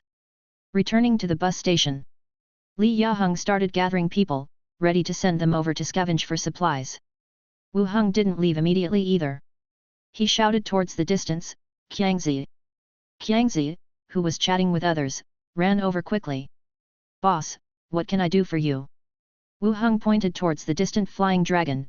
"Did you see the battle yesterday?" Qiangzi nodded, "I saw it, it was fierce. The attack pattern is a bit monotonous. Do you have any thoughts?" Chapter 311. Qiangzi thought for a moment and asked, "Your Majesty, do you mean that the skeleton flying dragon kills zombies too slowly?" "Yes, during this time, think about how to improve the flying dragon," Wu Heng said directly. The battle style of the skeleton flying dragon last night was very obvious. It plunged down, tore zombies to shreds in the sky, or simply threw them to the ground to crush a crowd of zombies to death. In terms of attributes, there was no problem at all with killing ordinary zombies. But speaking of efficiency, it was somewhat too low. The flying dragon didn't just snatch them into the sky and drop them to their deaths, rather, after every flight passed, it would circle back for a second attack. By the end of the entire battle, the skeleton flying dragon had not killed many. For a level 13 skeleton, the efficiency was a little too low. "Okay, I'll think about it, and I'll report to you when I have some results," Qiangzi agreed immediately. He himself enjoyed researching these things. Now that he had Wu Heng's approval, he was even more motivated. Wu Heng then asked, "How is the production of the Iron Wolf rake you mentioned last time coming along?" Scratching his head, Qiangzi said, "Still in the making. The first 2 versions were too heavy, so I'm looking into how to reduce the weight. No need to rush that, focus on the skeleton flying dragon first. Our first skeleton that can fly for extended periods of time surely needs to be utilized properly. Rest assured, Your Majesty, I will think it through." Qiangzi turned and left. After delegating tasks, Li Yaheng also came back. "Later I'll lead the convoy back to the prison, bring the corpse cores and some supplies over, then rest there for the night. Tomorrow when we come back, we'll go scavenge for supplies in the residential areas." Both places were separate. Outside, supplies were brought over, while the prison kept producing spears, javelins, and machetes. Then shipped here to be distributed to the skeletons. To ensure all skeletons had weapons to use. Wu Heng nodded, "No need to rush, also, take care to rest, don't wear yourself out with these things." "Yes, I understand," she said. After chatting for a while, the convoy was replenished. Li Yaheng waved her hand and led the convoy away. Wu Heng also returned to his residence and entered the boundary door. The association dormitory. When Wu Heng walked out of the study, he saw Minnie and Andre Willow sitting in front of the coffee table, chatting. When they saw Wu Heng come out, they immediately showed smiles. "Master, what would you like to eat tonight?" "I can go make it now," Minnie said softly, coming over with her arms folded. "Order something from the tavern downstairs, it saves us from cooking." "Then, do you have any preference, Master?" "Anything is fine, just see to it yourself," Wu Heng said. "Okay." Minnie changed her clothes, grabbed her small handbag, and walked out the door accompanied by a skeleton. Now that they were living in the association's dormitory, cooking was indeed not very convenient. After Minnie left, Wu Heng sat down on the sofa and asked, "Waiter, has anything happened in the association?" "Nothing much, some staff reassignments that needed approval from a vice executive or above. You weren't there at the time, so I sent the paperwork to Vice Executive Xi Liggy," Andre Willow said. Xi Liggy was the elf vice executive. Her name was quite a tongue twister. "Right, in the future, if there's anything, just send it to her." "Understood, Master," Andre Willow continued. "Also, the construction team for our residence has been arranged, they have already started work, it should be completed in about 5 days. After waiting a while, Minnie came back with the dinner ordered from the tavern. After dinner, Wu Heng took the 2 ladies to the association's training room. The training room was empty, not a soul in sight. Minnie began to continue her boxing training with Bahudong. Each punch was thrown with a gust of wind. Though her figure and face remained attractive, her boxing moves were no longer the exciting sort to watch. Wu Heng turned to Andre Willow, "Waiter, what weapon do you specialize in?" "Crossbow," replied Andre Willow. Andre Willow's occupation as a forest ranger included proficiency with crossbows. However, after becoming a slave, she seldom had the opportunity to utilize weapons. Wu Heng took out a rifle and a pistol from the space ring and handed them to her. "In the future, you'll be going in and out of the association often, so it's very important to have some means of self-defense. I'll teach you how to use them, but usually, don't take them out to avoid drawing attention." Seeing the weapons handed to her, Andre Willow was stunned. She had seen such devices before, and their power was incredibly formidable. Now they were suddenly entrusted to her, and she was a bit overwhelmed. "For me to use? Master, don't you need them? I have more, don't worry about that." "Oh, okay, thank you, Master," said Andre Willow. Wu Heng began to demonstrate how to use the firearms. They weren't particularly difficult to use, as long as you understood a few special spots and functions, firearms were operable. After going over it twice, Andre Willow was already familiarizing herself with them. Following Wu Heng's method, he repeated the process and aimed the gun barrel at the circular bullseye of the distant crossbow target. He pulled the trigger. Bang! A startled cry. The wooden target in the distance burst open with a hole instantly. Pretty accurate. Wu Heng was somewhat surprised. Although it wasn't the bullseye, if the wooden target were a person, it would have definitely hit the body too. "Thank you, Master," Andre Willow rejoiced inwardly. She didn't continue shooting, but instead put it directly into the space ring, and kissed Wu Heng's face. Then she ran over to Minnie's side, joining her in practicing some fist and foot techniques. Wu Heng also took out the silver wing water pattern sword to practice combat with the blazing blade. Swift sword shadows were swung out one after another. The blazing blade parried and counterattacked with his sword. Wu Heng's style of fighting was completely different from that of the blazing blade. Wu Heng wielded a one-handed sword with swift and fierce strikes, while the blazing blade used a two-handed sword with powerful and heavy attacks. Clang clang clink.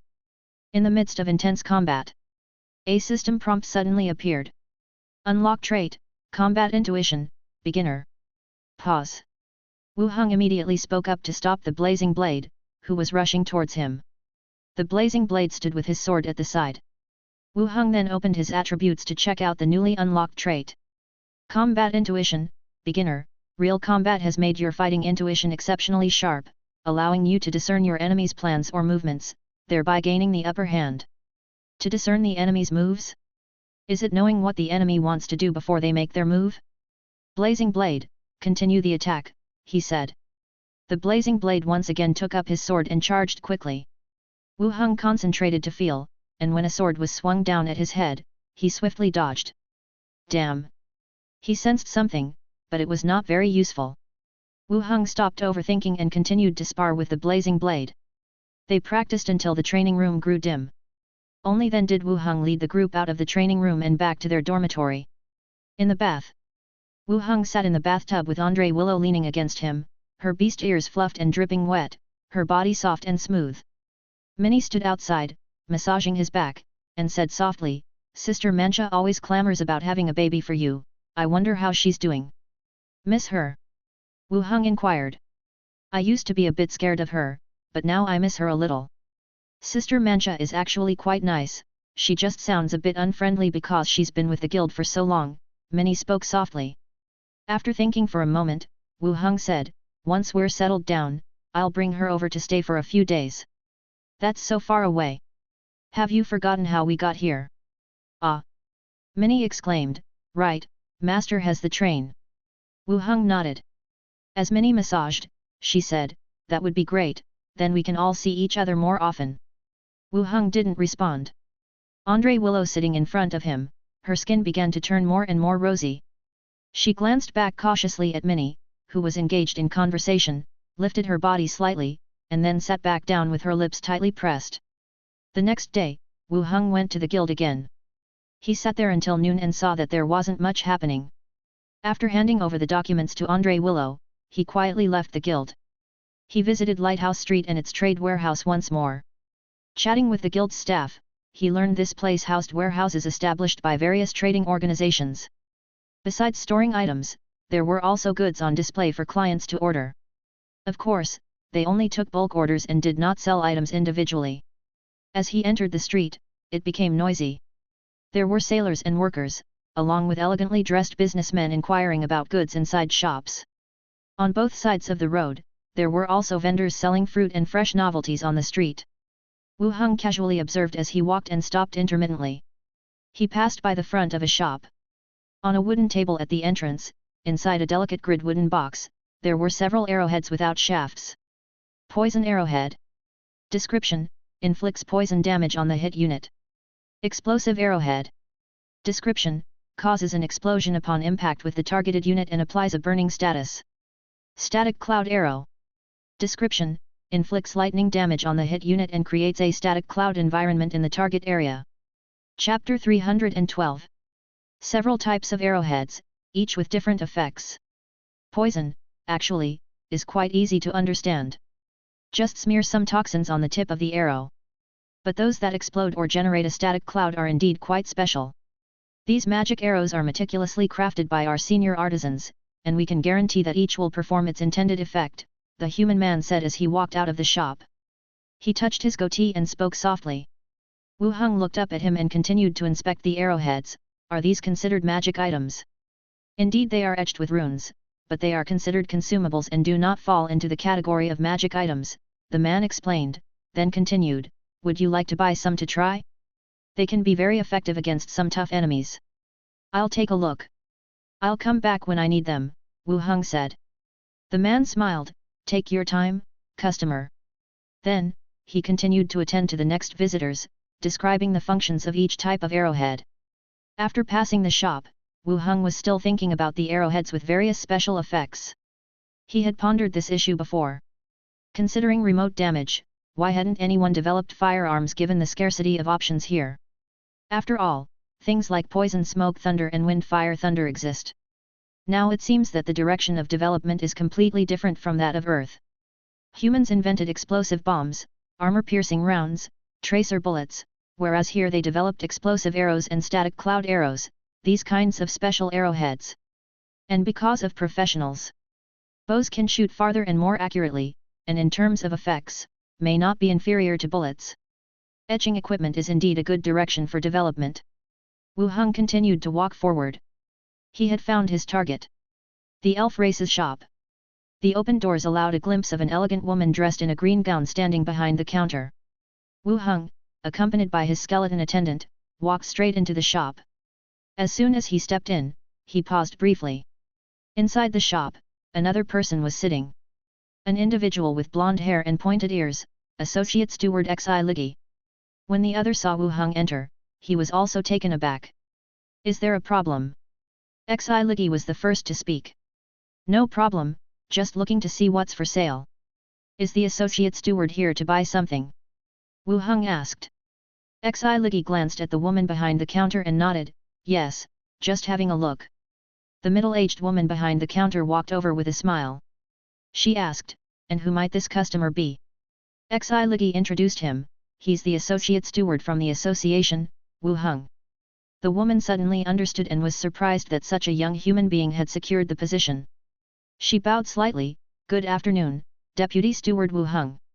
Good afternoon. Deputy Steward, what would you like to see? The middle-aged woman asked as she followed him. Wu Heng no longer paid attention to Xi Ligi and looked around the shop. His gaze rested upon the longbows on the shelf. How much for these longbows? 25 silver coins each, with a minimum order of 200 pieces, the woman said. The price was quite reasonable. Wu Heng continued, after placing an order, how long until delivery? Within 12 days. It should arrive in your hands around the 10th day, she replied. Is there any room for a discount? Our prices are fixed based on the distance traveled, they are not negotiable, the woman continued to explain. That simplified things, saving the hassle of haggling. He said directly, I'll order 2,000. If the quality and delivery speed satisfy me, I will continue to purchase more afterward. The middle-aged woman was slightly surprised. After all, Gold and Silver Island was just a small island, and the business wasn't too good. Most of their trade was from ships docking here before heading out to sell to other continental powers. But this time, it seemed she had encountered a significant customer. So decisively, it'll be 2,000 of them then. There might be more orders to follow. Her gaze shifted toward Xi Ligi nearby, whose eyes also held a mix of surprise and skepticism. Obviously, she hadn't expected such a large order either. I'll write up the invoice for you right now. The woman immediately went to the counter and began filling out the invoice. Meanwhile, she said, Deputy Steward, with the association providing a guarantee, you only need to pay a 30% deposit. When the goods arrive, it will be deducted from the payment. Wu Heng directly took out bag after bag of silver coins and placed them on the counter. The two women were astonished by the scene. Carrying so much money with him. After the woman confirmed the count was correct, she smiled and said, once the goods arrive, I'll have someone inform you through the association. That's fine. Picking up the invoice, Wu Heng was about to leave. At the doorway, the elf Xi Ligi followed him out. Where are you headed? Back to the association. That's perfect, I'm heading back too. Let's go together. Xi Ligi said, taking the lead. Wu Heng glanced at the elf's figure and followed side by side. What do you need so many bows for? Asked Xi Ligi. I've heard that the elf race's bows are particularly good, and I plan to take them back to my hometown, Wu Heng replied directly. It wasn't exactly a lie, just a bit vague. You're buying them yourself? Isn't there an elf store over there? It's quite remote, this is my first time seeing a member of the elf race, Wu Heng said, giving the refined elf a sidelong glance. Seemingly aware of Wu Heng's gaze. The elf turned her head to look at him, continuing to ask, what would your evaluation be, if you were to give one. Wu Heng thought for a moment, then said, elegant, refined. Xi Ligi's face also broke into a smile, thank you. She continued, by the way, I'm a magic swordsman, what's your profession? It's good to know each other, it could be helpful when we fight together. A magic swordsman? Another unique profession. Seeing that she was still staring at him with her big eyes, Wu Heng said, my profession is somewhat special, talking about it tends to lead to misunderstandings. What's there to worry about? It's just a profession. With your age, becoming a deputy steward is rare enough, why care about other people's opinions? Xi Ligi smiled, offering her perspective. Wu Heng looked at her and said, are you sure you want to hear it? Very special. Quite special. Special as a magic swordsman. Necromancer, as it turned out, was indeed more widely known than the profession of magic swordsman, at least outside of Blackstone Town and Lundham City. Seems not as special as that profession, Wu Heng said. You might as well say it, I'm bound to find out sooner or later, Xi Ligi urged. Necromancer. The walking Xi Ligi stopped dead in her tracks and turned around, her hand instinctively reaching for her long sword at her waist. Wu Heng's eyes narrowed as he said nonchalantly, as deputy steward Xi Ligi, you shouldn't harbor prejudices against professions, right? Xi Ligi, realizing her own reaction, immediately removed her hand, saying, sorry, I just didn't react in time. No problem, I'm used to it. The two talked as they walked. Together, they returned to the association and then parted ways, heading to the deputy steward's office. Inside the office, Wu Heng had just returned and was about to ask Andre Willow to head home. When he heard her say, Master, a small team has submitted a request. What request? Team 3 has spotted a level 13 fugitive. They request the deputy steward to lead the capture. Send it to Xi Ligi, she's just returned. Chapter 313. Oh. Andre Willow responded and quickly set aside the documents, intending to deliver them to the elf deputy steward. But before she could stand up, a knock at the door interrupted her. Thump thump thump. The knocking was somewhat urgent. Andre Willow opened the door and saw a small, sturdy figure standing outside. After glancing at Wu Heng, he bowed slightly, Team Leader Olin at your service, Deputy Steward. His voice was rough. Still too late, they were now caught at home. Come in, said Wu Heng. He scrutinized the newcomer as he entered. Dark brown skin, about 1.6 meters tall and looking very strong. His fiery red beard was thick, he wore dark brown leather armor, and a grey feathered owl perched on his shoulder. On his waist hung a short-handled battle axe, and a strong crossbow was strapped to his back. Short people. His profession was probably that of a ranger or a sentinel. Upon entering the room, the dwarf did not sit but immediately said, Deputy Steward, we've located intelligence on the Shark Teeth pirate gang. They're making a trade outside the port tonight. An excellent opportunity to capture them.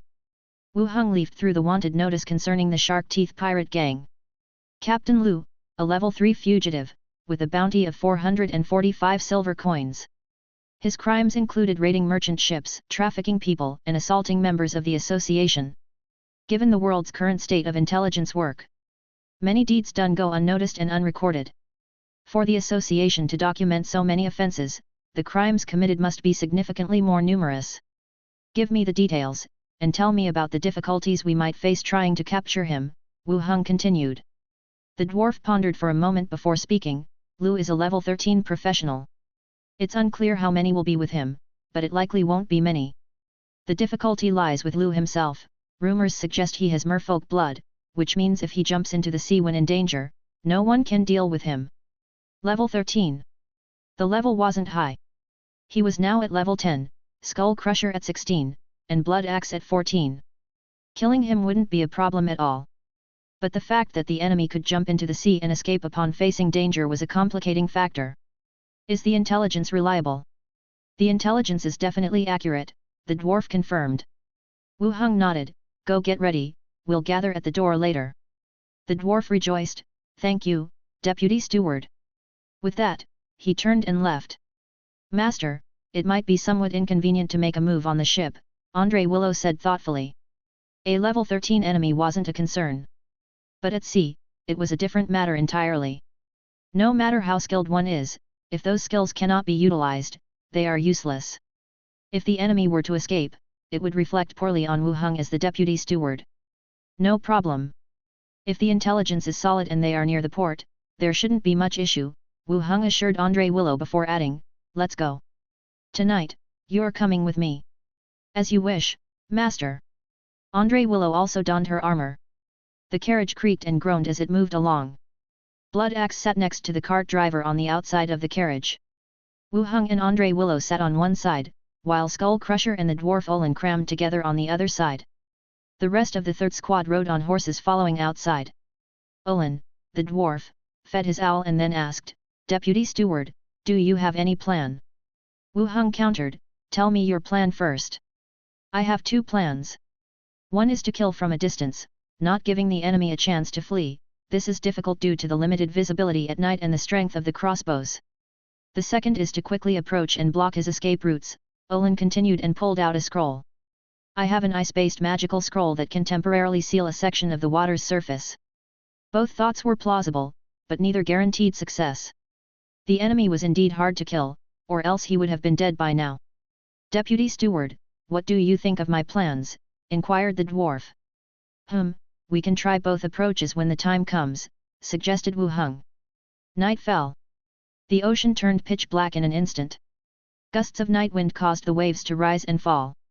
On the sea outside the port, a wooden boat slowly moved forward, driven by the rowers' efforts. Shark Teeth pirate gang leader Lu sat on the beam of the boat, patting a girl's head as if she were a pet. Under his feet lay three young girls, bound and curled up in terror, their eyes filled with fear. They trembled slightly but dared not make a sound. Lu inhaled the cool air and said, behave well. If you don't sell, I'll have no choice but to feed you to the fish. Hearing this, the girls' faces turned even paler as they sobbed quietly. And hearing those sobs, Lu laughed heartily, delighted. He thoroughly enjoyed the look of fear on these people's faces. Captain, there's a boat coming over there, a sailor rowing the boat suddenly reported. Lu looked ahead. On the dark sea, a light was lit, revealing a small boat that was also not too large. It seemed the buyer had arrived. Lu said, move closer, be careful, and act if there's any danger. Understood, the sailor answered and began rowing toward the other side. Soon, the two boats neared each other. Someone on the other side, holding an oil lamp, asked, Shark Teeths. Did you bring the money? Lu asked. Where's the merchandise? Lu glanced at the other party's wooden boat, kicking the person on the ground forward with his foot, it's all here. Good, I want to check the goods. You can. The person on the other side came forward with the lantern, illuminating Lu and his people. Just then, Liu's pupils suddenly contracted and he whirled around to grab at something in mid-air. Piuchi. His palm didn't catch any arrow, and the left side of Liu's face disappeared in an instant. Hot, sticky blood splattered all over everyone. Lu touched his face and immediately thought about jumping off the boat to escape. The next second, the sound of something cutting through the air came again, and the back of Liu's head exploded, his body collapsing onto the deck. Damn it, they killed the captain, avenge the captain. The other members of the Shark Teeth pirate gang immediately drew their weapons. They bellowed and lunged directly at the other side. And the buyer, now also reacted quickly. Seeing the charging pirates, they didn't have time to explain. They too drew their weapons and met the charge. On the dim sea, the boats rocked unsteadily. The sound of weapons colliding and anguished screams echoed throughout the area. On the deck of a distant cargo ship, Wu Heng held a telescope and watched the distance, while Andre Willow lay on the deck, holding a sniper rifle in her hands. Andre Willow really had a talent for shooting. It wasn't easy to hit the target at such a long distance, especially with the small boat swaying with the waves. The first shot was actually very precise. For a normal person, that shot was enough to be fatal, but the target was a level 13 professional after all. At that moment, he even thought about escaping. Fortunately, the second shot followed swiftly, hitting the back of his head. Wu Heng, through the telescope, saw the confrontation turn into a fight. He said into the radio headset, "Fugitive is eliminated, there are hostages on the boat, don't kill the wrong people." "Okay," came the voice of a short person from the headset. Immediately afterward, a small boat quickly headed towards the location of the fighting ships from below. "Keep firing a few more shots, consider it practice," said Wu Heng. Andre Willow was also surprised by the range and power of the weapon, once again taking a deep breath and focusing, aiming through the scope at the target. The next second, she pulled the trigger. Bang! The sound of the gunshot resounded, and the recoil pushed Andre Willow's body, her pert rear creating ripples. At the location of the target, a pirate's temple suddenly burst open, his body falling into the sea. Pretty accurate. Wu Heng praised, sitting down nearby and placing his hand on the furry tail. Wei glanced sideways at him. Her bushy tail flicked up and landed, covering his hand. Then she continued to pull the trigger, picking off distant targets. She stopped shooting only when the short people's squad arrived. She continued to peer through the scope, monitoring the fight in the distance. The pirates and the buyers had already been fighting for a while, with some injured and some dead. The short people's squad joined in. Those with the strength abandoned ship and fled, while the injured were killed by the squad during their resistance. Soon, the fight was over. The third squad, along with the other two ships, returned to shore. After counting the spoils of war, a short person came over, his voice gruff, and said, "Deputy Steward, the fugitive is confirmed dead." Chapter 314. The fugitive is dead. 3 hostages were found on board along with a small box of silver coins, about 1,000 in total. The purpose of the transaction is still unclear, and 2 items were found on the body of the fugitive. Lightweight boots, fish scale armor. One to increase movement speed and the other to increase magic defense. Wu Heng nodded without taking them, saying directly, "Let's go, we'll take these items to the association first, and talk about the rest tomorrow." Okay. The short people simply docked the boat at the pier. Then, leading several scantily clad girls and the rest of the spoils, they started walking towards the association. After arranging everything adequately, Wu Heng, along with Andre Willow, returned to their residence. The night grew deeper. Upon opening the door, Minnie immediately came up, rubbing her eyes. "Master, Wei sister, you're back." Wu Heng pinched her cheek, "No need to wait for us. Otherwise, I have nothing to do but wait for you to come back," Minnie said. Wu Heng, carrying her in a half-circle, praised her, "Such a good girl. Hee hee. I'll go warm the food for you." Saying this, Minnie ran towards the kitchen. After a simple meal, they went to bed to rest. The next day, heading to the association. Upon entering the hall, they overheard some idling professionals discussing the matter of the Shark Teeth group. "Lu is dead? Really? Is the news for real?" The Shark Teeth group hasn't docked for many years, and with Liu's merfolk blood, no one at sea could catch him. How could he possibly be killed? No mistake, the association has confirmed the death. They say it was Team 3 that did it. That short person? He could drown in shallow water, how could he kill Lu? The Shark Teeth pirate gang had been causing trouble in the archipelago for many years. Due to their evil deeds, they had an infamous reputation. They had countless enemies, yet there was never anyone who had managed to kill Lu at sea. Even now, hearing that the team had killed the opponent, they found it hard to believe. However, just as several people were quietly arguing, some staff members of the association walked straight to the notice board in the association and tore down the reward notice for Lu. The arguing stopped abruptly. "Lu is really dead." Wu Heng stood in front of the notice board eavesdropping for a while. Once they had left, he also headed to the office room. Andre Willow had been there for a while. Seeing Wu Heng come in, she smiled, "Master, there's nothing much today, you didn't have to come so early." Just came to take a look, I'll leave in a while." Knock, knock, knock. The door to the room was knocked. The short person Olin entered, followed by 2 human team members carrying a wooden chest. They placed it heavily on the ground with a thud. It seemed that all 3 had an unmistakable look of joy on their faces. Apparently, last night's pirate capture had delighted him.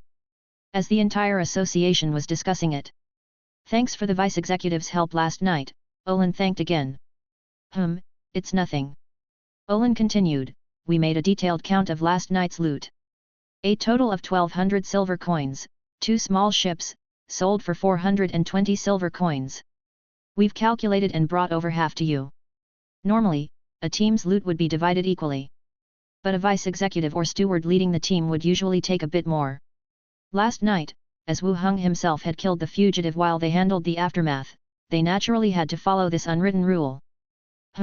Sit down and talk, no need to stand, Wu Heng gestured for them to sit. Andre Willow served tea to the three. The short person stroked his fiery beard and continued, the fugitive's bounty has not yet been issued. I'll bring it to you when it is, and the 2 magic items, we'll also give them to you. As one of them opened the chest, it revealed silver coins and 2 magic items. Lightweight boots, fish scale armor. The effects provided by the items were both very practical, but the items were battered and worn out from the pirates' use. I don't need it, and even Wayer and the others would look down on it. Glancing over, he said, I have no use for it.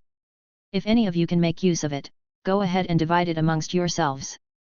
The dwarf thought for a moment and said, then I'll ask around and get you a good price for it, and bring it along with the bounty. All right.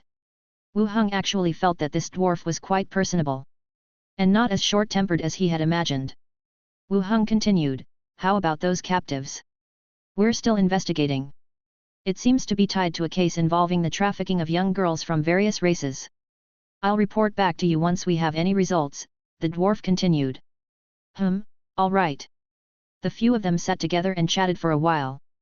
The dwarf introduced him to some of the local places of interest before taking his leave with his people. Upon exiting the door, one of the human team members curiously said, Captain, when did you become so cultured? The dwarf turned to look at the room they had come from. He said, be polite to this guest and don't provoke him in the future. Captain, do you have information on him? Stroking his beard, the dwarf walked and said, if you don't want to become a skeleton, don't ask questions. Wu Heng put away the silver coins that the dwarf had brought. After sitting for a while, he left with Andre Willow. Exiting the association, Wu Heng headed to the Snake Badge Consortium, and Andre Willow went upstairs to find Minnie and check out the newly decorated house. Entering the consortium's lobby, the interior was still lavish and luxurious, with the counter area and notice board attracting a good number of people. Apparently, the business here was much better than in Lundham City. He walked straight to a staff member and presented the consortium's emblem. The staff member became even more respectful. Dear guest, please come this way. He was led into a private resting room. Pastries and tea were promptly served. At the same time, a middle-aged man in a suit came in and bowed slightly. Guest, how may I be of service to you? I'd like to post several commissions. The man in this suit wasn't a local manager like Lazia, but someone with a slightly higher position, similar to that of a lobby manager. Guest, what type of commission do you need? I shall fill out the form for you. I want to collect some high-level skill books from necromancers, as well as corpses of professionals above level 15, especially alchemist corpses above level 10, and rune master corpses above level 10, Wu Heng stated plainly. Upon hearing the need for corpses at level 15, the man's expression stiffened slightly. Level 15, 4th-tier professionals were amongst the top individuals in any power structure. And he was asking directly to buy corpses. Is there a difficulty? Wu Heng inquired. There's not exactly a difficulty, but it might be troublesome to collect, and I can't guarantee the time frame, the man replied. That wasn't too much of an issue for Wu Heng. No problem, just proceed with the normal collection, he said. Very well, guest, I'll draft the commission for you, the man replied. The man began writing on the side. Meanwhile, Wu Heng waited. At this moment, he found himself missing Lazia a bit, a beautiful, intellectual woman who occasionally offered him some advice. Soon, the commission was ready. Guest, you need to pay a deposit of 3,500 silver coins. The price had skyrocketed ridiculously. Wu Heng took out the corresponding silver coins and handed them over to the man. The man stamped the emblem on it, and the commission came into effect. The next day. Zombie world. Wu Heng emerged from his room and opened the curtains to look outside. Just as he came downstairs, Li Yaheng received the news and came over directly. These past few days, I've been in contact with the peace zone, and there's still no news about Xiao Xiao's mother, she said. Wu Heng's expression also turned serious. Set up a route. Let's go over there and have a look, he said. Chapter 315. Wu Heng had also considered coming over at night by himself, secretly taking away the organs. But upon careful thought, he realized he might not be able to complete the dissection and extraction of the organs on his own. Although the Book of Necromancy did indeed have relevant descriptions, he had never truly practiced it. So, at first, he needed these coroners to complete the task. What is the procedure needed? Wu Heng asked. The coroner immediately explained, the distribution of the body and the extraction of organs all require the steward's approval. The steward's approval was needed. When he was in Blackstone Town, Bahu Dong's organs had been extracted. It must have been the steward used who directly ordered the extraction. And the vice-executive didn't have that authority, which was actually quite understandable. In many places, the vice-executive would appoint some local figures with high prestige as honorary vice-executives. It was impossible to let them have the right to dispose of bodies at will. Wu Heng didn't make it difficult for them. He said directly, "You guys wait here for a moment, I'll talk to the steward about this matter." "Yes, Deputy Steward." Both men nodded. Wu Heng returned to his office study. When Andre Willow saw him come back, she began to pack up things, ready to leave work. After thinking for a moment, Wu Heng said, "Waiter, could you go to the steward and say that I need a skeleton attendant skilled in water, and request yesterday night's pirate corpses for myself? Instead of just needing the organs, it might be better to ask for the entire body." If the other party agreed, then the organs would also belong to him. If they did not agree, he could then step back and raise the issue of wanting the organs. "Yes, Master." Andre Willow nodded and left immediately. Before long, Andre Willow returned with the documents in hand. "How did it go?" Wu Heng asked. The steward agreed. Wu Heng took the document from her hand, which contained the instructions for the distribution of the body. It wasn't as difficult as he had imagined. Did the steward say anything else? He said to follow the association's procedures in doing things. For a necromancer to apply to the association for a body was already very by the book. "Let's go get the body." He returned to the mortuary. The two coroners were still performing their own work. Wu Heng handed them the document, saying, "Proceed with the organ extraction." The coroners glanced at it and conferred with a person nearby. It wasn't a permit for extracting organs, but a directive to allocate the entire body to him. It appeared that this also gave him the right to dispose of the body. After a brief consultation, they began the work of removing the organs. With a sharp scalpel cutting open the chest cavity, they extracted all kinds of organs. Wu Heng then took out an organ jar, and after the coroners cleaned the organs, they packed them directly into it. Covering the jar, the organ jar sealed itself automatically. The two coroners continued to sew up the body's chest cavity. "Do you have a straw mat? Wrap it up." "Yes. Wrap up the body. I'll take it with me." The coroners fetched a straw mat from the corner of the room, and wrapped the body with it. Wu Heng stored the body in his space ring, took out a few silver coins, and placed them in the palms of the two men. "Thank you for your hard work." Seeing the unexpected reward, both men showed smiles. "Of course, Deputy Steward. If there's nothing else, you can leave early, too." Both of them paid their respects and watched Wu Heng and Andre Willow leave. They returned to their residence. Many came forward to greet the two of them. After Wu Heng had changed his clothes, he walked inside with her on his arm. She whispered, "Did Wei sister tell you about the mansion? The renovation is really nice, the whole place is shiny." Wu Heng withdrew his arm, wrapped it around her shoulder. "How much longer until it's finished?"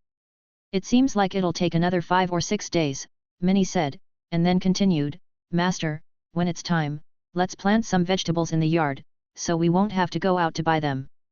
There's no need to be so frugal. And plant a fruit tree, we could build a bird's nest in it." Seeing the bunny girl discuss this happily made Wu Heng smile. "All right, we'll do as you say." Minnie giggled with delight while Andre Willow organized the coat rack a bit and then came in as well. She helped Minnie prepare dinner. At the harbor, on a docked cargo ship.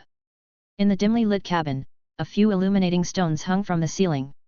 Under the soft glow of the lights, a man with brown hair dressed in a black suit sat silently on a wooden chair outside of an iron cage. That's when footsteps sounded. An old man dressed as a captain came down from above. With a slight bow, "Master, I've gathered some information. Last night, it was people from the association's 3 squads, they got wind of Lu and came to capture him." "Ha, useless," the man cursed and continued, "What about those girls? The association's people took them away. Meddlesome fools. Buy more new people and bring them in, don't delay the party's timing." He pulled out a pristine handkerchief and lightly wiped his palms. "Yes, master," the old man replied. Just as the old man was about to turn and leave, the man spoke again, judging by the time, that Wu Heng should be nearly at Yeko Kingdom's harbor by now. Send word to the pirate group there, a head of his would be worth 20 gold coins, and the 2 special items on him can be priced separately. Upon hearing the 20 gold coins, the old man's eyes also lit up. The man smiled and said, "This money isn't easy to earn, otherwise, there wouldn't be so many people who've fallen at his hands."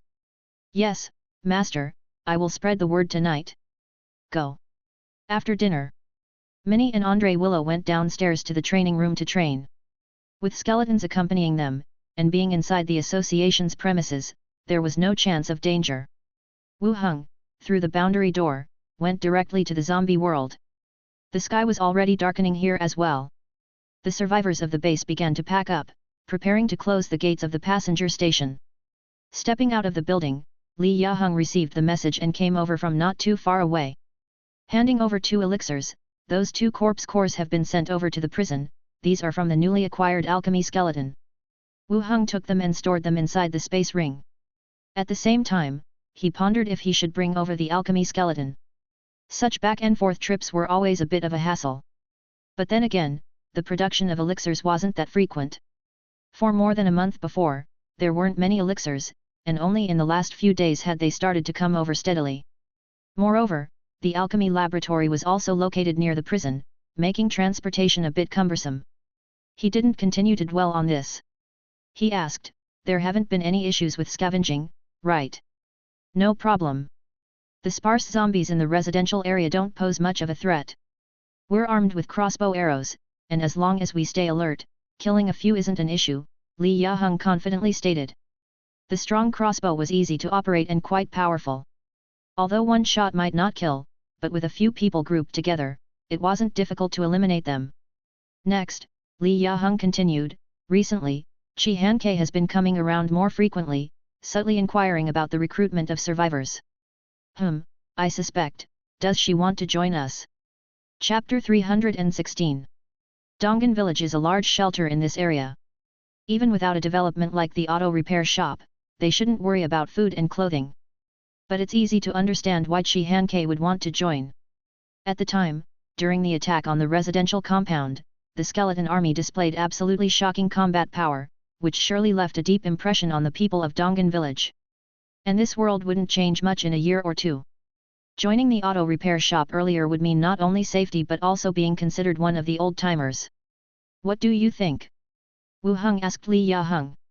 "I think there is no problem with Donggan Village wanting to join. With the strength of our shelter, it's enough to keep them in line," Li Yaheng analyzed. This wasn't much different from what Wu Heng had in mind. Having survivors with awakened superpowers join the base wasn't a bad thing.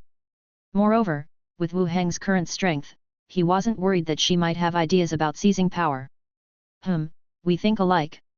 Li Yaheng smiled, "I was just saying, though. Whether they actually want to join or not is another matter." Wu Heng nodded and continued, "Let's go, let's head to the warehouse." The two headed to the warehouse where they had transformed the flying dragon. Wu Heng took out the body he had obtained. A skeleton came forward and cut the thin rope around it. As the grass mat was unfolded, the smooth, stitched-up corpse was revealed. Wu Heng immediately released the bone manipulation skill. The flesh slowly shed away, and the corpse rose from the ground. The corpse in front of him was somewhat different from the usual skeletons. Its head was flat and wide, its teeth saw-like, and its skeletal fingers and toes were connected to white webbing. It was indeed a descendant of the merfolk. Skeleton Boxer, Level 13. Level, 13. Attributes, Constitution 28, Strength 25, Agility 30, Intelligence 14, Perception 19, Charm 4. Traits, Hollow Skeleton, Mid-tier Soul, Amphibious, Chi. Expertise, Scale Armor Expertise, Mid-tier, Fighting Expert, High Tier, Navigation, High Tier, Ship Repair, Mid-tier, Drill Ship, Mid-tier, Move Underwater. Abilities, Shock Fist, Capture Flying Arrow, Biting. Move Underwater, Movement Speed increased by 40% in water. Amphibious, this unit can breathe normally in both water and air. Fist Master. The same profession as Bahudong. But in terms of attributes, Bahudong was more specialized than him. Whereas this fist master's focus was on being amphibious and moving quickly in the water. This was also why the association always had such a hard time capturing him. If he detected danger, he'd jump into the sea and escape, and normal professionals simply couldn't catch him underwater. If they followed him into the water, it wasn't clear who would end up killing whom. Among the expertise, there were also terms like navigation and ship repair. Years of being a pirate meant he did all sorts of jobs. There was also one called drill ship, attacking from below the ship, which seemed to be a rather good tactic. From now on, you'll be called Shark Teeth. Wu Heng named him. Shark Teeth showed no reaction and walked to the side. Why does he look different from normal skeletons? Li Yaheng asked. Wu Heng was a bit at a loss for words, then said, it's similar to a mutation, changes that occurred due to the living environment. Oh. Li Yaheng nodded and didn't ask more. Wu Heng continued, get someone to find a set of clothes, and then bring over a motorcycle helmet. Okay. Li Yaheng gave the orders through the walkie-talkie. Soon, someone delivered a set of ordinary clothes and a black full-face helmet. After dressing Shark Teeth, they left with the team. The two strolled around the base. Li Yaheng went to the canteen for a meal while Wu Heng returned to his room. He went through the boundary door to Gold and Silver Island. He lowered the illuminating stone chandelier. The room was lit with a soft light. Wu Heng took out the 2 elixirs that Li Yaheng had brought him. High-efficiency reinforcement potion, high-efficiency intelligence potion. The name of the second potion had changed to intelligence potion. The materials for making this potion must be from the corpse core of a big head zombie. It's just the name, intelligence. It doesn't sound too pleasant to the ears. Without dwelling on these thoughts, he opened the first elixir and drank it down. The sourness flowed into his stomach, and after the warmth spread throughout his body, there came a cramp-like stabbing pain. Strength +3, Constitution +2. The attribute notification distracted some of his attention. Gradually, the stabbing sensation disappeared. His muscles also began to relax. Good, the attribute points haven't decreased. Initially, when consuming a level 1 corpse core, the effect was to increase by 3 points, but gradually the efficacy decreased, to 2 points, finally 1 point. This level 2 corpse core elixir, he reckoned would also gradually weaken. He rested briefly after that. He continued by opening a high-efficiency intelligence potion and drank it back. The bitter taste prevailed, and energy continued to spread throughout his body. Yet the effect wasn't muscle pain but a feeling of dizziness and brain swelling. Intelligence +3, Perception +2, Charm +1. Attributes appeared again, adding 6 points to his stats. Intelligence was the highest among them. This was still quite remarkable. It's just a pity that he still hadn't unlocked any superpower. Wu Heng opened his attributes to take a look.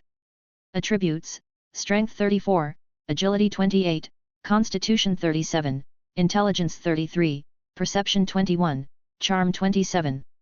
His attributes had changed. Intelligence had also caught up quickly. But his Constitution remained his highest attribute. That wasn't a bad thing. Constitution is very important in any profession. Even in a near-death state, those with higher constitution would endure for a longer time. Intelligence had also reached 33 points. That wasn't inferior to a 15th level magic user anymore. Now it seemed, actually, his attributes were not bad at all. Strength, Constitution, Intelligence. All 3 were high. Could it be that a combat approach was more suitable for him? Remember, Xi Ligi is a magic swordsman. This thought emerged in his brain but was immediately dismissed. No, it's better to just keep a low profile. With so many skeletons, there's no need to develop close combat capabilities. Learning some close combat skills to increase self-preservation wouldn't hurt. But to focus on close combat would only lead to dying quicker. Surviving until now in both worlds was already quite difficult. He tidied up briefly.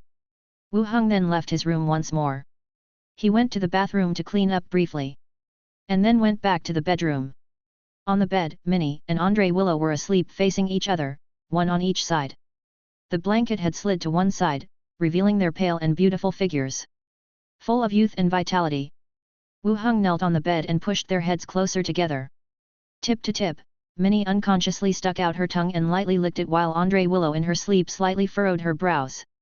Soon, they both sensed something was amiss.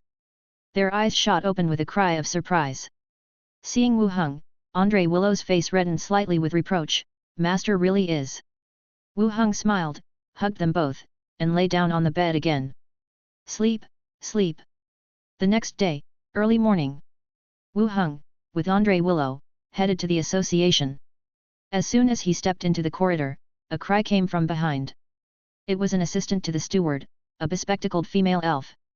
Deputy Steward Wu Heng, your merit rewards are ready, you can select them at any time. Chapter 317. The rewards have arrived? Upon hearing the news, Wu Heng's heart leapt with joy. He calculated the time, it had been almost a month since he had killed Skull Crusher and the two key members. He had travelled from Lundham City to Gold and Silver Island, and the rewards had finally arrived. The efficiency of this world was still too slow. Many pieces of information and documents were mainly transmitted by letters. Wu Heng looked at the elf assistant and asked, how should I go about collecting it? The assistant spoke in an even tone, since it involves a second-level merit reward, you can go to the steward's office to select. Normal third-level merit item rewards. You could pick them at the front desk, but for the second-level merit, you need to go to the steward's office. It looked quite troublesome. Is the steward in the office? Yes, I'll take you there. After saying this, the female elf assistant turned and walked towards the steward's office. Wu Heng informed Andre Willow to go to the office on her own and then followed the elf assistant. The physique and appearance of the elves were both outstanding. Noble and elegant, that was the appraisal all races gave to the elf race. The female elf assistant was also a golden-haired elf with pointed ears, dressed in a dark gown, walking with an upright posture. Upon reaching the steward's office, the elf assistant lightly knocked on the door. Steward, Deputy Steward Wu Heng has arrived. Let him in, the voice of the steward came from inside the room. The door opened, and Wu Heng walked straight in. Steward. Steward Imolo nodded indifferently, your merit reward has come down. I've screened it for you and brought some useful ones over, so you can pick one yourself. Thank you, steward. Imolo didn't say much else and walked out from behind the desk to the coffee table. He took out one item after another from the space ring and placed them on the coffee table. Vine Root Bracelet, Hunting Ring, Inspiring Horn. Instructor, Special Item, Tracing Locket, Special Item. There were also skill books. Bone Transplantation, Pestilence, Skill, Breath of Death. These are the third-level merit rewards. According to the records of merits, you can pick 2 items, Imolo said, at the same time handing a piece of paper to the assistant beside him. The female elf stood to the side and began to introduce in order. The Vine Root Bracelet is an edged magic item with natural attributes. Thrown out, it can create a difficult terrain of vegetation within a certain area to limit the enemy's movement or buy yourself time to escape. Wu Heng looked at the first Vine Root Bracelet. When in Blackstone Town, the original team captain exchanged merit for a bracelet that produced the effect of vines entangling a single target. The one before him was obviously an area of effect item, certainly quite rare. The elf continued with the introduction. The hunting ring grants the user the ability to precisely lock onto a target. It is not only useful for crossbows but also assists in the accuracy of casting spells. The inspiring horn, when blown, boosts the fighting spirit of all creatures. The elf assistant kept talking. Wu Heng's gaze swept over and fell directly onto the last 2 special items. The first special item was called Instructor, but its appearance was just a regular longsword, looking slightly worn. Instructor, Special Item. Category, Special Item. Function, upon holding, the body will be controlled by the special item to undergo swordsmanship training. Side effects, when in use, severe wrestling for control of the body will occur. Description, originally a training longsword from a swordsmanship academy, imbued with a self-imposed mission through years of practice, holders will undergo orthodox swordsmanship training. A longsword that could possess others. The effect of ghost possession was to take control of someone else's body. As described, it would take over the user's body for swordsmanship training. This aspect was indeed quite special. Wu Heng watched. The elf assistant just happened to introduce the longsword. The instructor longsword can help the user practice swordsmanship quickly. The highest level user has achieved master level swordsmanship. Well done, master level swordsmanship. The specialization levels were divided into 6 categories. Novice, Basic, Intermediate, Advanced, Master, Grandmaster. Master level was already considered top-notch among swordsmanship experts. The assistant immediately followed with the introduction of the second special item. The Tracing Locket, when a missing target's hair or a personal item is placed in the mouth, can detect the direction of the target. Wu Heng continued to look at the tracing locket. A nuclear head-sized metal skull, tarnished with rust, hung on a thin iron chain. Tracing locket, special item. Category, special item. Function, determines whether the target is alive or dead, locates the approximate position. Side effects, after use, it must be fed with blood. Description, a funerary object from a deep tomb, retaining the obsession of the seeker for their kin. A special item that can locate targets. The price is to feed it fresh blood. It doesn't specify whose blood. There shouldn't be a problem. As for the remaining skill books, you should be more familiar with them than I am, so I won't introduce them to you. The elf assistant closed the document in their hand. Wu Heng nodded and continued to look at the skill books. There were 3 in total. Bone transplantation. Description, after casting, it allows skeleton attendants with incomplete skeletons to self-replenish missing parts. The replenishment materials include but are not limited to corpses, bones, fallen skeleton attendants. Pestilence skill. Description, generates poisonous insects from corpses or carrion to attack surrounding enemy units. Breath of death. Description, creates an environment filled with a mist of the scent of death, which obstructs vision and contains a variety of viruses such as disease, wilting, weakness, etc. All 3 skills were very good. All were what he needed. In Blackstone Town and Lundham City, obtaining skills mostly relied on purchases from the Snake Badge Consortium. Transported from outside. Here, it seemed one could directly exchange merit for them. The big city indeed had a more comprehensive range of items. Which ones are you interested in? Steward Imolo asked with a smile. I'm still considering, Wu Heng replied. With 3rd level merit, he could exchange for 2 item rewards. Regarding the items, he definitely had his eye on 2 special items. The instructor longsword could help him train, and the tracing locket was also a very nice special item, whose price wasn't too high. Choosing these 2 would yield the greatest benefit. Special items were basically unique. If taken out for sale, they would fetch the highest price. And Wu Heng needed these 3 skill books just as much. Especially bone transplantation. His skeleton legion had quite a few who were missing arms or legs. Even Basin, who was left to protect Li Yaheng, had a rib broken and was temporarily bound with adhesive tape. I think the instructor longsword is a good choice, and you can pick one spell book for the other. Breath of Death is quite good with its area coverage, it's effective for blocking pursuers or for retreats. Steward Imolo offered his suggestion. Wu Heng didn't respond. From the perspective of Imolo, he thought these 2 would suit him best. Wu Heng thought carefully and then looked up with a smile. I'll exchange for the skill books when I have more merits in the future. This time I'll choose these 2 special items. The day before yesterday, he helped Team 3 to kill the pirates, which also granted 3rd level merit.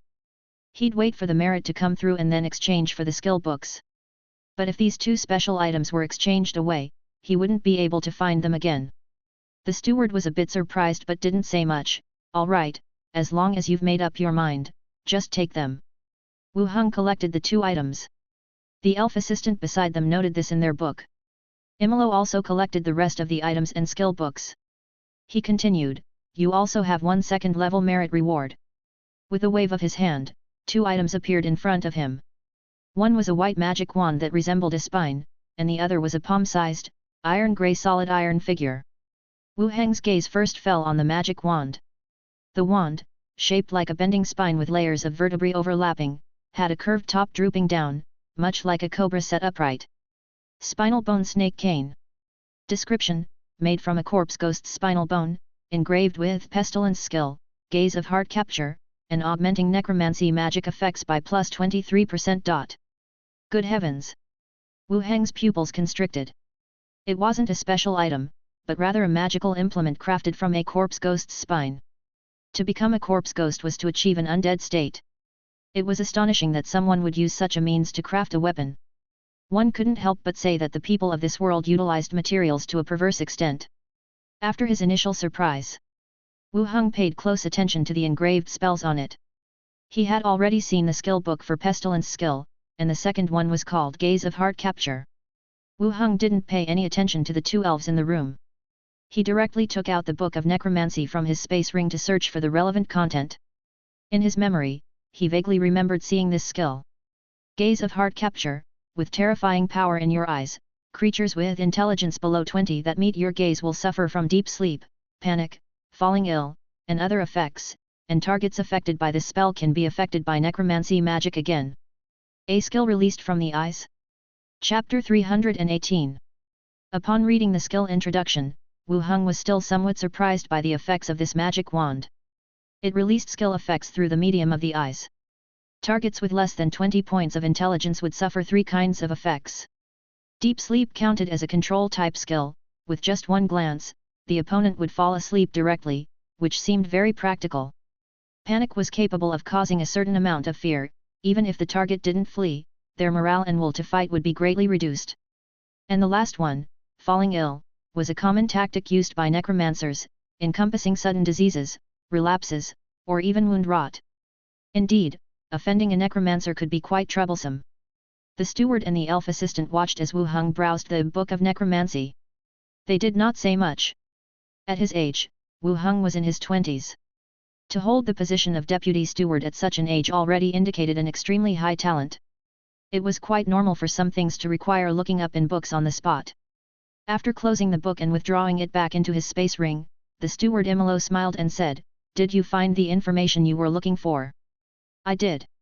Would you like to hear about the second item?" Imolo asked. Wu Heng's gaze fell upon the second item, a palm-sized iron figurine. With no attributes appearing, its nature was unknown. "Let's hear it. I have not seen this object before," Wu Heng said. Imolo nodded and explained, "The item before you is just a to-scale miniature iron figure, a magical artifact itself. Its lifelike counterpart is close to 4 meters tall, a metal puppet whose defense and strength can reach the standard of a 4th-tier professional. It is a very good defensive guard in the association." He paused briefly, then added, "It is made of special materials, so its defense is even stronger than that of your necromancer attendant, and it can be repaired if damaged." No wonder there were no attributes for the metal block before him. It was merely a model. Listening to Imolo's introduction, such puppets indeed seemed formidable. The power of a 4th-tier professional was already considered top-tier strength. In the association, it even surpassed the level of many station stewards. Any professional, not just mages, would choose this puppet if there were no better options as it adds a powerful guard. Wu Heng was also somewhat tempted. But not enough to take advantage of this reward opportunity. As a 4th-tier guard, he had his level 16 Skull Crusher, and wasn't lacking in that aspect for the time being. Having decided, he returned the iron trinket and said, "Steward, I've made up my mind. I'll choose this staff." Imolo's eyebrows raised as he said, "Actually, I hoped you would choose the iron puppet. You also know that Gold and Silver Island is not a safe place." "Thank you, Steward, I'll exchange for the iron puppet with next time's merits," Wu Heng smiled. Imolo did not pursue the matter further and simply took the iron puppet back. "If you've made your decision, then let's get it registered." The assistant recorded the details in the documents, and Wu Heng picked up the magic wand, placing it into his space ring. The merit reward ended.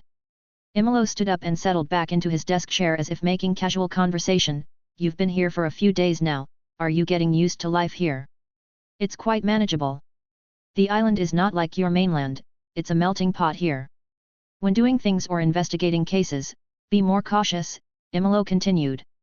"Understood, thank you for the reminder, Steward."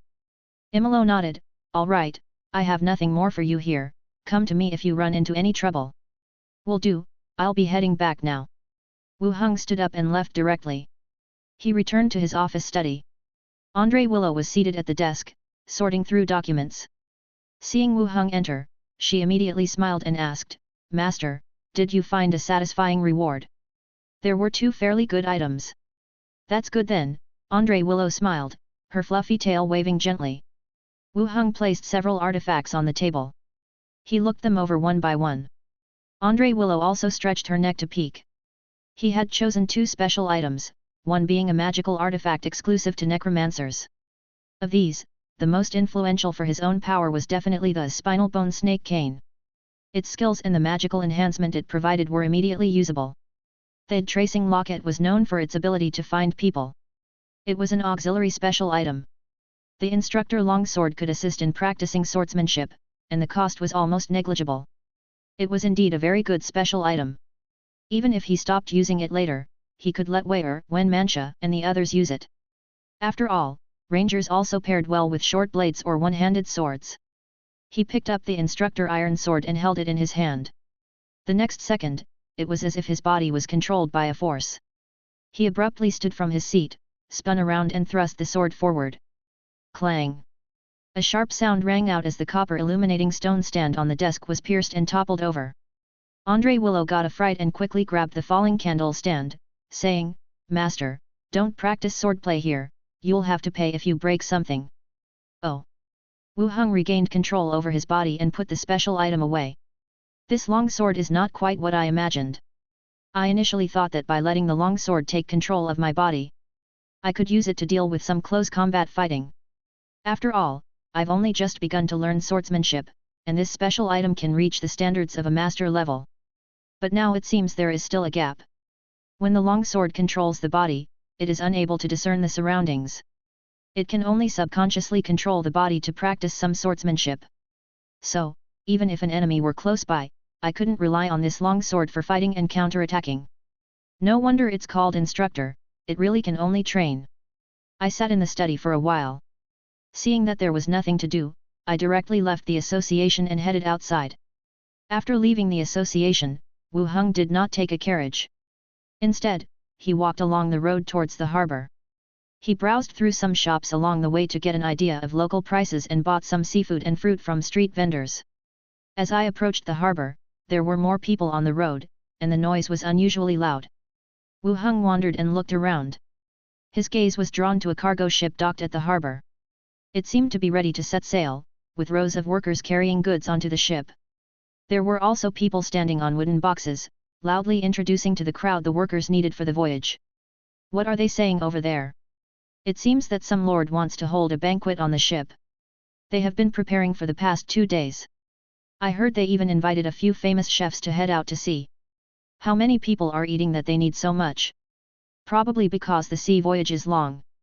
Half a month will go by with all the coming and going, so they definitely need to bring a lot of supplies. These guys really know how to enjoy themselves. Let's go, it's none of our business. A few people whispered and left together. Wu Heng then looked curiously at the cargo ship. Standing at the railing of the deck, a slender figure draped in a huge cloak stood on the deck looking down. Good lord, wearing a cloak in such hot weather. Wu Heng mocked to himself and didn't stick around for the excitement. He followed the crowd and left. As dusk neared, Wu Heng returned to the association to pick up Andrei Willow after work. The two of them headed back to their residence together. Wu Heng took out the fruits and food he had bought on the street that day. On Gold and Silver Island, lobsters as thick as a small arm and large crabs were not expensive ingredients, so Wu Heng bought some to try them out. Even in his original world, Wu Heng had only seen such big ones eaten by some food bloggers in videos. Now, I could eat them anytime. It was an opportunity for those who came from the inland to try something new. Soon, Minnie brought up the steamed ingredients. Wu Heng and Minnie started to extract the meat from the shrimp and crab, while Andrei Willow was more straightforward, cracking the shells with a crack and chewing on them in her mouth. The three of them had their fill. Wu Heng took them to the training room. He took out the instructor longsword, and the next second, his body began to move on its own. There was no need for others to correct the posture. Naturally, it was the standard sword thrusting posture. The moves and postures were all quite correct, resulting in muscle pain in the hands and feet as if they were being forcefully stretched. While performing very standard movements, he grimaced in pain. In the distance, Minnie and Andrei Willow trained for a while. Then leaned on their chins, watching him continue to practice. Occasionally, they would let out a chuckle. Practicing into the late night, the three returned to their place, took a bath together, and went to bed to rest. The next day, in the association, inside the office study, Wu Heng sat behind the desk. Opposite him was the leader of Team 3, the short person Olin. Andrei Willow brought over some tea. After Olin expressed his thanks, he looked at Wu Heng. Deputy Steward, I've brought you the bounty and the money from the sale of those 2 magical items. The level 3 merit will take some time. Wu Heng signaled Andrei Willow to put the money away. He also said, no rush, we'll follow the association's rules. The short person continued, Deputy Steward, let me report to you about those hostage girls. At the time, after killing the Shark Teeth pirate gang, they had rescued 4 girls. They were all young. Did you send them back? We did, said the short person as he stroked his beard. We discovered there are other missing girls who still haven't been found. Chapter 319. Tell me the details, Wu Heng said. Following the association's instructions, we sent those human girls back to their homes. We also learned that there have been others missing, all young girls, said the dwarf Olin. Wu Heng frowned slightly. So, this has happened a few times already. We suspect there might be an evil cult collecting offerings for some kind of ritual. Olin stroked his beard and continued, we don't have any leads, so we thought we'd ask the vice executive if you have any ideas. What about the bodies of those pirates and the buyers from last time? Wu Heng planned to conduct a wenchi. Burned. Olin replied. Damn it. There would be no chance for a wenchi. That's right, when I went to remove the internal organs last time, the coroner said they would be cremated the next day. At that time, I hadn't thought that others were missing, too. Olin immediately spoke up, Vice Executive, a few families who've lost children are at the association. Shall I bring them over for you to ask? Wu Heng thought for a moment, then turned his gaze towards Andre Willow standing nearby. He said, Waiter, follow him to ask about the situation. Record the missing people's facial features and the locations where they disappeared, then issue a written commission. Yes. Andre Willow nodded. Dwarf Olin stood up and walked out with Andre Willow. Wu Heng suddenly thought of something else and continued, Waiter, ask if anyone has personal items of the missing girls, things they carried with them all year round. If they do, bring them back. Okay. Andre Willow agreed and left following the dwarf. Shortly after, Andre Willow came back. In her hand were some documents and a blue hair ribbon. The most recent disappearance was just yesterday. This is the hair ribbon her mother brought. Andre Willow handed over the hair ribbon. Wu Heng took it and then took out a tracing locket from his space ring. Holding the fine chain, a walnut-sized skull head lightly swayed. He brought the hair ribbon close to it, pressing the 2 items together. There was no change. Isn't it used this way? He re-examined the special item's description and confirmed there were no issues. Thinking for a moment, he picked up a fruit knife from the side and made a small cut on his fingertip. He squeezed out a drop of blood and let it fall on the skull head. The next second, a blue light of soul fire rose in the skull's eye sockets. The mouth opened, took a corner of the hair ribbon in its teeth, and began to chew. It seemed quite strenuous. After chewing 3 or 4 times, a blue soul fire shot out of the skull head. The tail was still connected to the skull, and the other end slanted towards a particular direction. Like a struggling ghost. There actually was a reaction. At this moment, Andre Willow also finished writing the commission. She stamped it with the vice executive seal. Wu Heng said, Waiter, go have Squad 3 prepare a carriage, we already have a lead. Oh okay, should I still post the commission? Post it anyway, we can't be sure there won't be results. Wu Heng stood up, hung the locket on the coat rack, and began to put on armor. By the way, Waiter, you don't need to come, you should head home to rest if it's nearly time.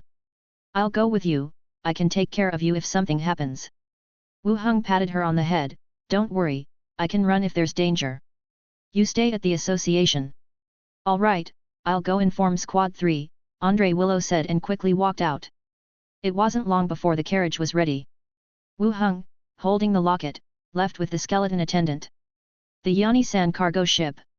Although it was a cargo ship, the huge central chamber was adorned with exceptional and opulent decorations.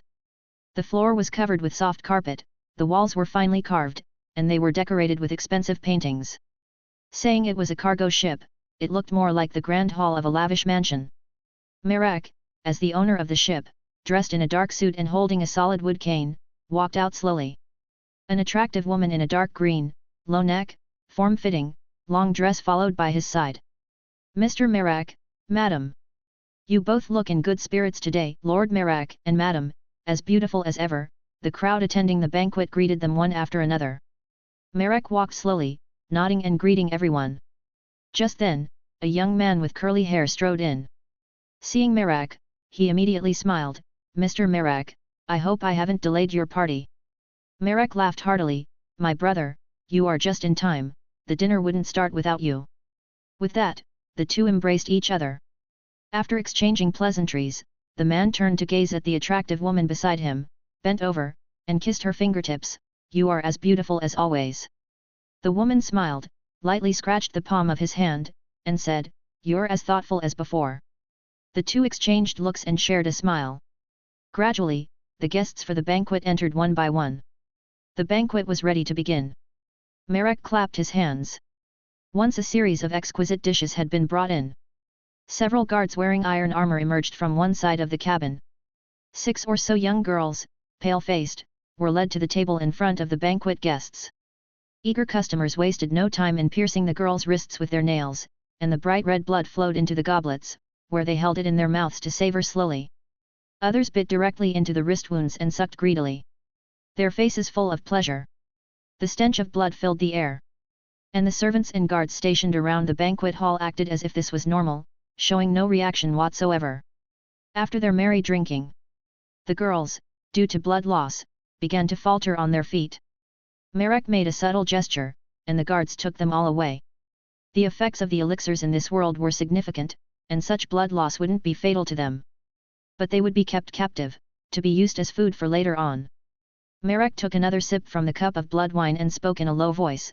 "The one who took the blood cup, Wu Heng, is coming. I've put the word out, a bounty of 20 gold coins for his head. Keep an eye out when you're at sea, kill him and bring back those 2 special items. Mr. Marek sure values him, for a third-grade fugitive, the usual bounty is so much less. You're offering 20 gold coins for his head. Indeed, he isn't worth that much." Marek shook his head. "Better to be safe. Let's retrieve the special items first," he said. "Once he arrives, wanting him dead won't be a difficult wish to fulfill." "Indeed." Marek smiled. "It's good to have confidence. We must kill him before he officially becomes the vice-executive." "All right." The crowd nodded as they enjoyed their drinks. On the sea, Wu Heng, holding the tracing locket, sat in a small boat. By his side were Skull Crusher and Blood Axe, and the adept swimmer Shark Teeth floated on the surface, his arms resting on the edge of the boat. At that moment, the ghost Glenda flew back towards them. Hovering in mid-air, she said, "A group of vampire-like creatures are having a banquet." "Vampires?" Wu Heng frowned slightly. "Did you see those missing girls?" "I saw them. They've been bled a bit, but they're all right." "Is there a crowd?" Wu Heng continued to inquire. "There aren't many guests at the banquet, but there could be over 100 guards and sailors," reported Glenda, then suddenly remembering something, she added, "They mentioned you." "Me?" "Yeah, they put up 20 gold coins for your head, before proceeding to Gold and Silver Island." Glenda hovered in the air, her face full of mirth. Wu Heng was taken aback, his brows tightly knotted in thought. He said, "They are not vampires, they're bloodthirsty creatures created by the blood cup." By the normal course, he had not yet reached Gold and Silver Island. "Clever," commended Glenda. "Let me take a look inside," Wu Heng continued. Glenda dove straight into his body. The scene aboard the ship appeared in his mind. The dignitaries attending the dinner, the brought-up girls, and their intoxicated expressions while tasting the blood. They were indeed a group of bloodthirsty creatures dealing with the side effects of using the blood cup. Meaning, the blood cup didn't just appear in Lundham City, but had travelled to many places. Afterward, Wu Heng heard the discussion about him. A group of people sitting together, belittling him while discussing how to kill him before taking office. Then, Wu Heng released Glenda once again. "What do you plan to do?" asked Glenda.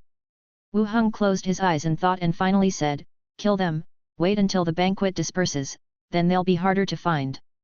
"That's the style you've had all along." Wu Heng glanced at Shark Teeth to the side and instructed, "Get closer to the cargo ship." Shark Teeth dived into the water and began to push the wooden boat rapidly closer. As the boat neared the cargo ship, several sailors immediately leaned over the rail to look. "Who goes there?" Wu Heng looked up and called out, "Is this Mr. Marek's cargo ship? I hope I haven't missed his banquet." The sailors glared at each other and dropped down a rope ladder. Wu Heng, along with Skull Crusher and Blood Axe, boarded the ship directly. Standing on the deck, Wu Heng surveyed the area. Guards clad in various armors, sailors, pirates, numbering nearly 100. No doubt the protectors of those who attended the feast below. "Sir, your invitation," 2 armored guards approached. Wu Heng ignored them and pulled out the spine staff with a flip of his hand. Addressing the crowd outside, he commanded, "Look at me." The multitude of guards and sailors outside gazed at him in puzzlement. Wu Heng gripped the staff tightly, made a sweeping gesture downwards, and intoned, "Deep sleep." Whoosh! A great number of sailors and pirates collapsed to the deck all at once. Only a scattered few remained standing, gazing in terror in his direction. Wu Heng looked at the rest and ordered without hesitation, "Kill them." Skull Crusher and Blood Axe, taking wide strides, charged toward the remaining few. Chapter 320. In the banquet hall, music was flowing melodiously. Guests were toasting and conversing, the room filled with laughter and cheerful voices. Bang! Suddenly, the grand doors of the banquet hall were forcefully pushed open. A man in leather armor, wearing a sailor's scarf on his head, strode in. His skin was shriveled, his lips slightly retracted, leaving a trail of bloody footprints with each step. The sounds of joy abruptly stopped. Everyone looked in disbelief at the carrion that had charged in. Thud thud thud. More carrions in various attires crowded and jostled their way in. Their gaze turned to the other people in the hall. They acted immediately, pouncing like wild beasts. "It's the carrions, kill them," someone shouted. The guards were the first to react. Drawing their weapons, they swiftly met the foremost carrion. The long swords swept across, and the heads of the carrions fell, rolling to the side. Before they could rejoice, the bodies quickly formed pus-filled boils the size of bowls. Pop pop pop! The boils burst open, and from the splattered fluids emerged multicolored spiders that continued to leap at the living beings around them. The crowd swung their swords again at the spiders. The spiders died. Bang bang bang! Their bodies continued to explode, releasing thick poisonous fog that quickly filled the entire hall. "It's the carrions, everyone come closer to me, let's fight our way out together," someone yelled loudly, leading the people around him to form a basic formation, beginning to fight their way out. The room was enclosed on all sides, and the toxic gas kept rising, staying would mean certain death sooner or later. Clang clang clatter! In the midst of the fierce battle, more carrions fell, splitting into even more poisonous spiders that continued their assault on others. Those fighting back were not only battling the carrions but also frantically grabbing at the spiders crawling over them. It was chaotic. The spiders were highly venomous. After their sharp mouths tore through flesh, there was widespread purpling necrosis and unbearable pain. The distraction from the spiders disrupted the rhythm of combat. Many were toppled to the ground by carrions from behind, wildly tearing and slashing. Those who had intended to lead a charge out were forced to retreat back after half their number were left behind. They pressed wet cloths to their mouths and noses, leaning in the corner to continue their defense. "Damn it, Merak, did you provoke a high-level necromancer?" shouted one of the distinguished guests attending the banquet. "Just apologize already, this kind of fighting is going to be troublesome." And Merak, who was hosting the feast, was angrily cutting away the rotting flesh from his body, also shouting, "I don't know any necromancers, I haven't offended any. It must be you who have done so, drawing them here. Damn it, I should never have come to this lousy event. Mage Lord, there must be some misunderstanding. Please cease your attack, we can provide you with generous compensation. Yes, whoever you have a grievance with, we can sit down and discuss it properly. I apologize on behalf of Merak." Gurgle gurgle. While they were speaking, two round objects rolled through a gap in the defense circle and came to rest at their feet. The pins had been pulled out and lay discarded to one side. The crowd frowned, but before anyone could stoop to pick them up. Bang bang! Two thunderous explosions erupted, the grenades went off, and the few people in defense were instantly blown away, with blood and limbs splashed across the surrounding walls. In an instant, there were hardly any living left. Those remaining had no will to fight and held their heads in their hands, begging for mercy.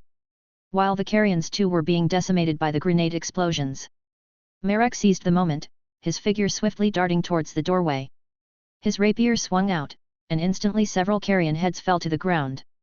His body then nimbly darted into the corridor. As vision restored, he took a few deep breaths. Merak stood at one end of the corridor, his gaze fixed on three figures opposite him. Two tall figures and one upright with jet black hair, dressed in the dark leather armor of a vice executive, holding a white bone cane. A young spirit mage. Associate vice executive. Black hair, black pupils. Marek's heart skipped a beat, and his face grew even darker. Mr. Vice Executive of the Guild, I'd like to ask what exactly is going on here. Marek took a deep breath, forcing himself to calm down, and then asked. Mr. Marek doesn't recognize me? Your banquet earlier mentioned me many times, and now by killing me, you can save yourself a hefty sum, Wu Heng said with a smile. Marek's face turned icy, and with a sudden motion, he hurled the long sword in his hand forward. Like an arrow leaving the bow, it whistled through the air. His body followed close behind, turning into a shadow that rapidly approached the three men, reaching out mid-stride to draw two short blades into his hands. Whoosh! The thrown longsword, dodged by the three, embedded itself into the wooden wall behind them. Marek closed the distance quickly, the short blade stabbing straight for the gaps in Skull Crusher's breastplate and helmet. Bang! However, Skull Crusher's movements were even more straightforward and efficient. Leaning back, he simultaneously kicked Marek in the abdomen. After a dull thud, Marek, dressed in a suit, was sent flying backward, vomiting blood. He looked up again only to be met with several ashen beams of light striking his body. His strength began to plummet rapidly as his vigor dwindled. The wounds that had slowly started to heal from the elixir he had taken earlier began to fester once more. His condition declined swiftly. Marek quickly rolled to his feet, pulling out two thunder orbs and throwing them straight ahead. Mid-roll, they were kicked back by Skull Crusher. Bang, bang, bang. The thunder orbs exploded, and smoke instantly enveloped the area. Marek's form turned into a cloud of black mist, merging with the smoke, drifting towards the exit of the corridor. Whoosh, whoosh, whoosh. Skull Crusher and Blood Axe, weapons in hand, began to chase and slash at the black smoke.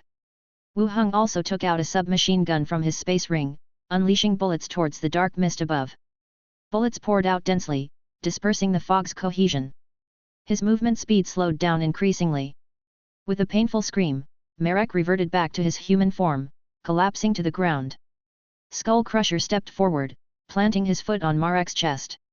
The warhammer fell in an unceasing rhythm, shattering his limbs. Marek howled in pain, showing sharp fangs in an attempt to bite the ankle that was pressing on his chest. Thud! A muffled sound. Skull Crusher kicked him in the face, bursting an eyeball, with sharp teeth flying everywhere. Marek screamed at the top of his lungs, Wu Heng, you can't kill me, I'm not on the guild's wanted list, there will be big trouble if you kill me, you are the vice executive, you must abide by the guild's procedures and rules. Even spewing blood profusely, he kept screaming. He didn't know where things had gone wrong. Why Wu Heng had arrived at Gold and Silver Island early, and how he knew about the plan, coming directly here to kill him. But he truly regretted it. If only he had stayed further away from this place. Further away from him. Marek, with his status at the time, knew how to avoid rules that were unfavorable to him. Just like he had said, according to the guild's rules. Wu Heng had no reason to kill him. Even if he wanted to kill his opponent, it wasn't to Wu Heng's benefit to kill him. Wu Heng looked at him, along with the stench of blood coming from his body. Calmly he said, talking about these things with a necromancer, what were you thinking?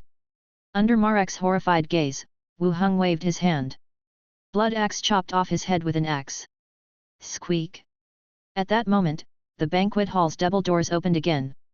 A woman in a dark-colored dress, showing off her long slender legs, heavily made up and blood-stained, staggered out.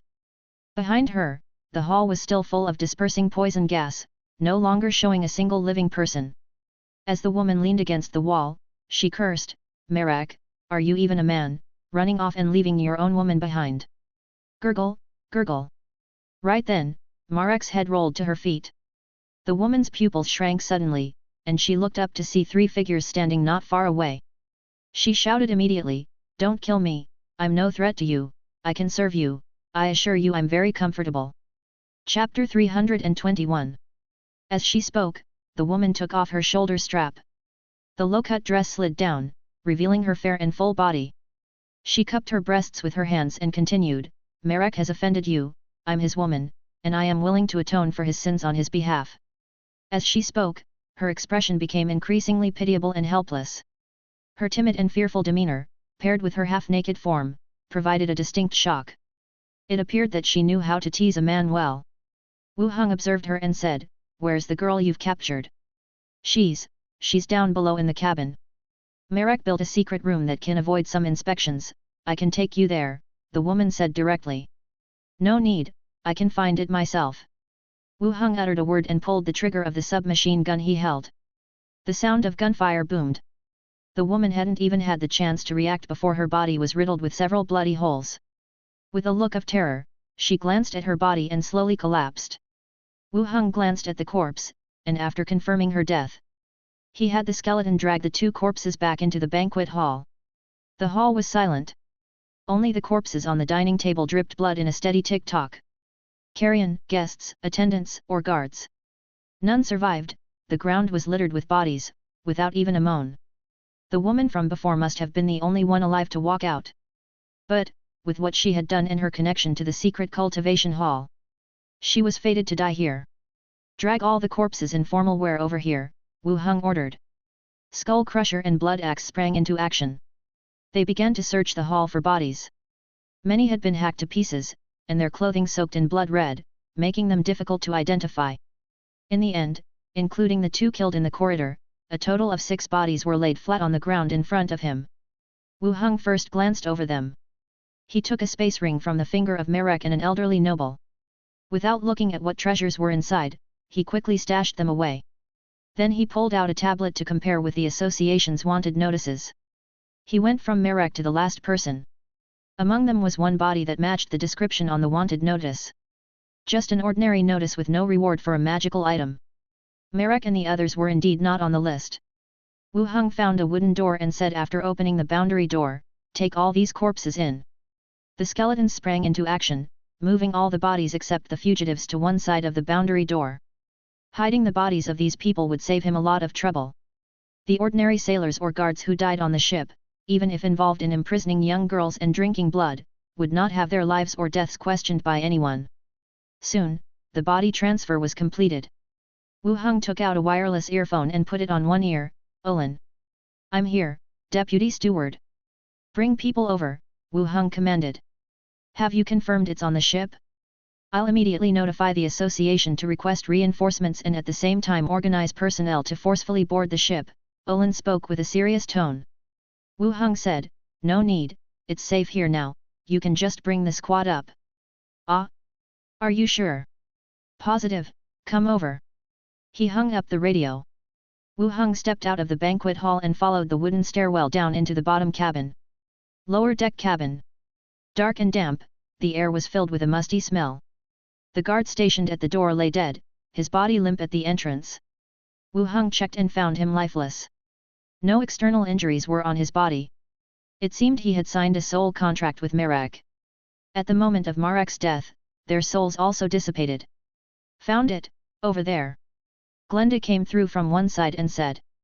Wu Heng approached a wooden wall and looked around. "How do I get through?" "The mechanism is on the left wall lamp, pull the lamp rod and it will open," Glenda instructed. Compared to Wu Heng, Glenda was more familiar with these mechanisms. The last time at the City Lord's mansion in Lundham City, she had led Wu Heng to the secret treasure room behind a hidden door. Of course, with Wu Heng's present insight, a careful study might also reveal the mechanism. But it would certainly take some time. Having Glenda directly tell him was faster. Wu Heng walked over and pulled the lamp rod on the wall, and with a click, the wooden wall opened a crack. He gently pushed, fully opening it. Inside was still dimly lit, and in 3 iron cages, one could faintly see figures huddled in the corners. Vulnerable and trembling. Wu Heng did not approach, to avoid frightening them, and spoke as softly as he could, "You're safe now, I'm the deputy steward of the association, contracted by your families to take you home." There was no response from within the iron cages.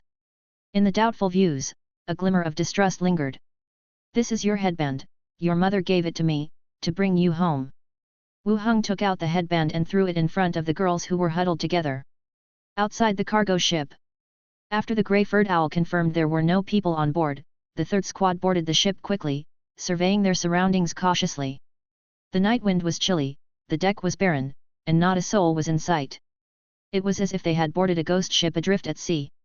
"Check it out," Olin commanded. The group dispersed a bit to inspect the situation on deck. "Captain, there are bloodstains here, and they aren't dry yet. There are signs of a fight over here. There's an ear over here."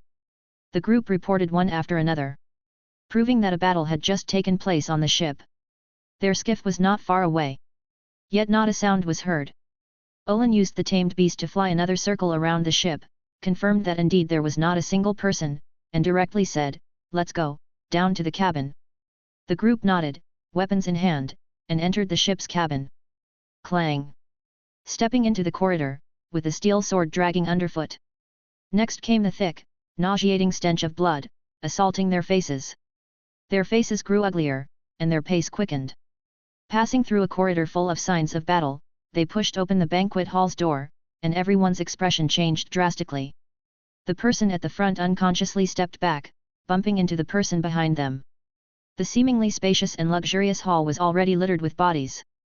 The deaths were miserable, their features unrecognizable. Many bodies were incomplete, severed into pieces, no longer recognizable as human. Yet it was still deathly quiet. Not a single sound. Damn it, what happened here? These bodies look like carrion. Did the deputy steward take action? One person killed an entire ship's crew, someone asked in return. How would I know? The dwarf Olin gestured with his hand for everyone to shut up. Walking randomly down could reveal who knows what. He directly used the strange communication device on his head and asked, "Deputy steward, we're on the cargo ship, where are you?" Over the wireless headset, Wu Heng's voice came through, "I'm on the deck, haven't seen you guys yet." "We'll be right there." Olin didn't want to stay here any longer and motioned his subordinates to leave immediately. They hurried to the deck. From a distance, they could see Wu Heng, with a few girls draped in animal skins, standing on the deck. A few illuminating stones cast a bright light all around. "Deputy steward." Olin approached. "Have these children registered, asking their names and home addresses, while the others tie the smaller boat to the stern. We are getting ready to go back." Wu Heng directly ordered. "Understood." Olin immediately instructed his men to carry out the orders. That's when Shark Teeth, who had stayed underwater, climbed up the rope ladder. "Shark Teeth, go to the pilot house, we're preparing to head back." Shark Teeth went straight below. Before long, the cargo ship slowly started to move, approaching the dock. Olin came back and asked, "Deputy steward, how should we explain this to the association?" There wasn't much to pity about these dead people.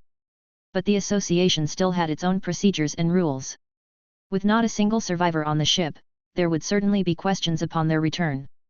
Asking the deputy steward now, so he would have a clear idea, was better than saying the wrong thing later and provoking the person who single-handedly killed an entire ship's crew.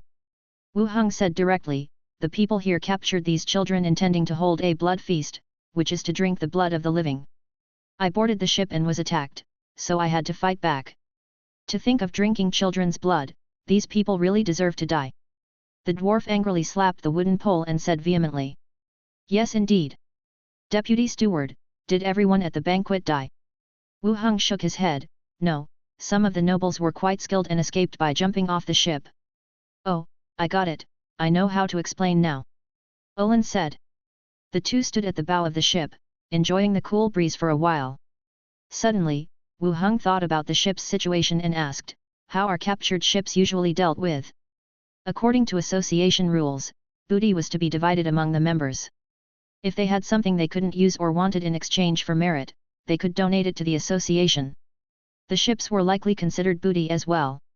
The dwarf said directly, "There are two possibilities: if it's a fugitive's ship or one without any affiliated powers, it is treated as booty and disposed of by the individuals. If it is not a fugitive's ship but there was a battle on board or some special circumstances, it is not considered booty." Wu Heng nodded, indicating he understood. The dwarf added, "This ship detained these girls and even had a secret chamber, so it definitely belongs to a criminal. There's a good chance it will be classified as booty, and I'll let you know if there's any news." "All right, keep an eye on this for me." "Understood." Dawn was breaking. The cargo ship neared the dock. A few remained to guard the ship while the rest went to the association to call for assistance. The girls, who neither cried nor made a fuss, huddled together as they followed to the association. Upon arriving at the association, Olin went to handle the matter. Wu Heng also returned to his residence, glanced at the two girls sleeping in the bedroom, and went to another room. He opened the boundary door and went to the zombie world. He turned on the light. In the bedroom, several bodies lay flat. The smell of blood pervaded the entire room. Wu Heng searched the bodies. No magic items were found, but some gold and silver jewelry and some coins were discovered on the bodies. He directed the skeletons to move the bodies out. Wu Heng then continued to examine the harvested space rings. Space ring, 2 cubic, space ring, 5 cubic. Both space rings weren't particularly large. They were of a fairly common spatial range. Wu Heng connected mentally to the interior space and took out every item one by one. Walking water belt. Description: a belt edged with the effect of water flow, allowing living beings to swim faster in water. Among them, he found one magic item.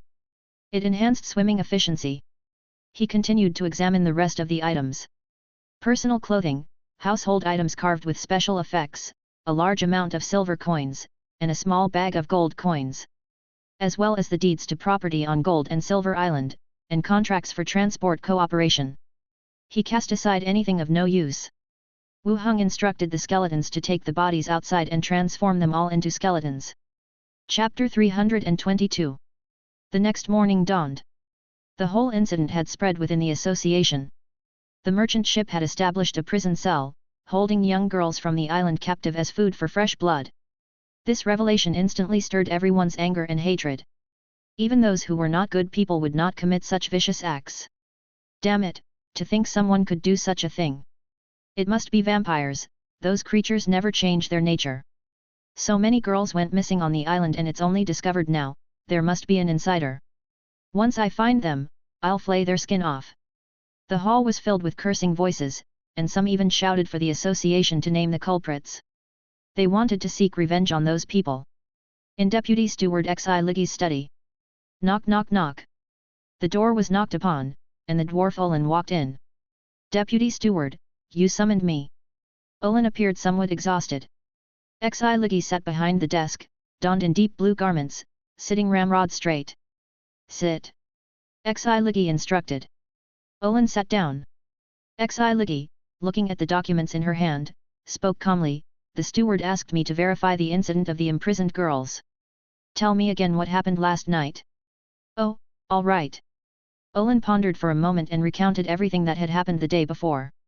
Including the clueless missing persons case to the eventual return with the ship. It was consistent with the report submitted. Xi Liggy listened closely, her expression unchanging, but her heart still held some shock. That is to say, with no leads on the missing persons case, Team 3 sought the help of Deputy Steward Wu Heng. Not only did he find the people directly, he also forcefully boarded the ship and killed everyone on board. Only a handful of individuals jumped ship and escaped. When they pulled up a boat full of corpses at the harbor, it caused quite the stir among many people. Now, with the dwarf's detailed account, things were clearer, but some parts still seemed unbelievable. A rank indeed influences a person's combat abilities. But it's not as if one person can single-handedly take on so many. If it wasn't for the fact that Wu Heng had just been transferred from elsewhere, she would have suspected that this was all a staged play. After all, necromancers are capable of doing anything. Deputy Steward, do I need to report this matter to the steward? The dwarf asked. I will talk to the steward, Xi Liggy responded, looking at him, and continued, don't worry. Using captive girls as blood food is enough for these people to deserve death 8 times over. You have done a good deed, the association won't wrongfully condemn anyone. Thank you, Deputy Steward. The dwarf also fell silent before asking again, Deputy Steward, I have one more question. Does that merchant ship count as war loot? Xi Liggy glanced at him, I'll consult with the steward about that, and you will be notified in due time. Oh. All right, you can go rest now. I'll have someone send the girls back home, she stated. The dwarf stood up and bowed again. And then he left the room. Inside the study, Wu Heng sat at the desk, yawning, as Andre Willow brought a cup of tea over. She stood behind him, gently massaging his shoulders. Why didn't you go back to sleep in your room? We would have fallen asleep in a bit, Andre Willow whispered softly. Dawn is nearly upon us, so I didn't want to disturb you all. Wu Heng leaned back into the fox-woman's embrace. Andre Willow smiled, gently wrapping her arms around him, her face full of tenderness. The two remained this way for a moment. Then Wu Heng said, go to the front desk and get some envelopes and paper. Okay. Andre Willow nodded and promptly headed out. She returned shortly with a stack. Wu Heng took them and sat thinking for a moment at the desk. He spread out a piece of paper and began to write. To Leader Lilith and Bishmt. Deputy Steward Wu Heng of Gold and Silver Island. At Natalie Port, during the investigation into the disappearance of young girls, it has come to my knowledge that persons have been imprisoning girls of various races, holding blood banquets, an egregious situation that has sparked outrage and hatred amongst the island's residents. Among the attendees of the blood banquet, many were born of noble origins. I speculate that the blood-drinking behavior is symptomatic of the effects of the special item blood cup. This letter is to inform the leader of the intelligence and to request that leader arrange for personnel to oversee this matter, to prevent similar situations from happening elsewhere, damaging the nocturnal race's reputation in the association. Deputy Steward of Gold and Silver Island, Wu Heng. Lilith Ann Bishmt is the leader of the association's secret speaker faction. Gossip and intelligence from various locations inevitably end up with her. Previously, when obtaining the blood cup, Slither had given him a detailed briefing about this leader Lilith. So, he truly remembered her name. This incident was obviously an aftermath of the blood cup. And still, the secret cultivation hall members keep causing troubles for him. After much consideration, he decided to write this letter. Whether to avert other places from having people drinking blood, or to give trouble to the secret cultivation hall. Informing this leader Lilith wouldn't be a mistake. After finishing, he put the letter into the envelope and sealed it with the deputy steward's seal wax. He addressed the recipient and noted the destination. Waiter, take this to the front desk, he instructed. Yes, master. Andre Willow picked up the envelope and proceeded out. Wu Heng stood to stretch his limbs. Just as he decided to leave for home to sleep. The door was knocked again. Come in, he called out. The door opened. And the dwarf captain walked in. Deputy Steward Wu Heng. Seeing the dwarf, Wu Heng was also taken aback. The other party had returned from the sea. After entering, the dwarf went straight to the point. Deputy Steward, I've brought all the goods you ordered. Just let me know when you're free, and I'll have them delivered to you. Before the dwarf set sail, Wu Heng indeed had ordered a variety of goods. At this time, Andre Willow also came back from outside. The dwarf saluted, Miss. Andre Willow nodded. Wu Heng stood up and said, Let's go, waiter will accompany us. The dwarf willingly opened the door, respectful in demeanor. Together, they walked outside. Along the way, many staff members greeted them with smiles. Wu Heng responded, while thinking in his mind that he should urge the construction team to speed up the renovation work. The dormitory provided by the association was not bad, but every time he went out, he had to pass through the association hall. It wasn't as convenient as having his own place. They boarded the dwarf's ship eventually. The dimly lit cabin was filled with all sorts of goods. These are the wooden bows you ordered, a total of 500 pieces. The covering tarp was lifted, revealing neatly arranged bows inside. Waiter, check them. Andre Willow randomly took a few bows to inspect, fitted them with bowstrings, and shot arrows. The arrows clinked as they hit a wooden target on the side. No problem, Andre Willow said. Since I promised you, I wouldn't sham you with ordinary goods, the dwarf said with a smile all over his face. What about the price? As agreed, 25 silver coins each, the dwarf stated.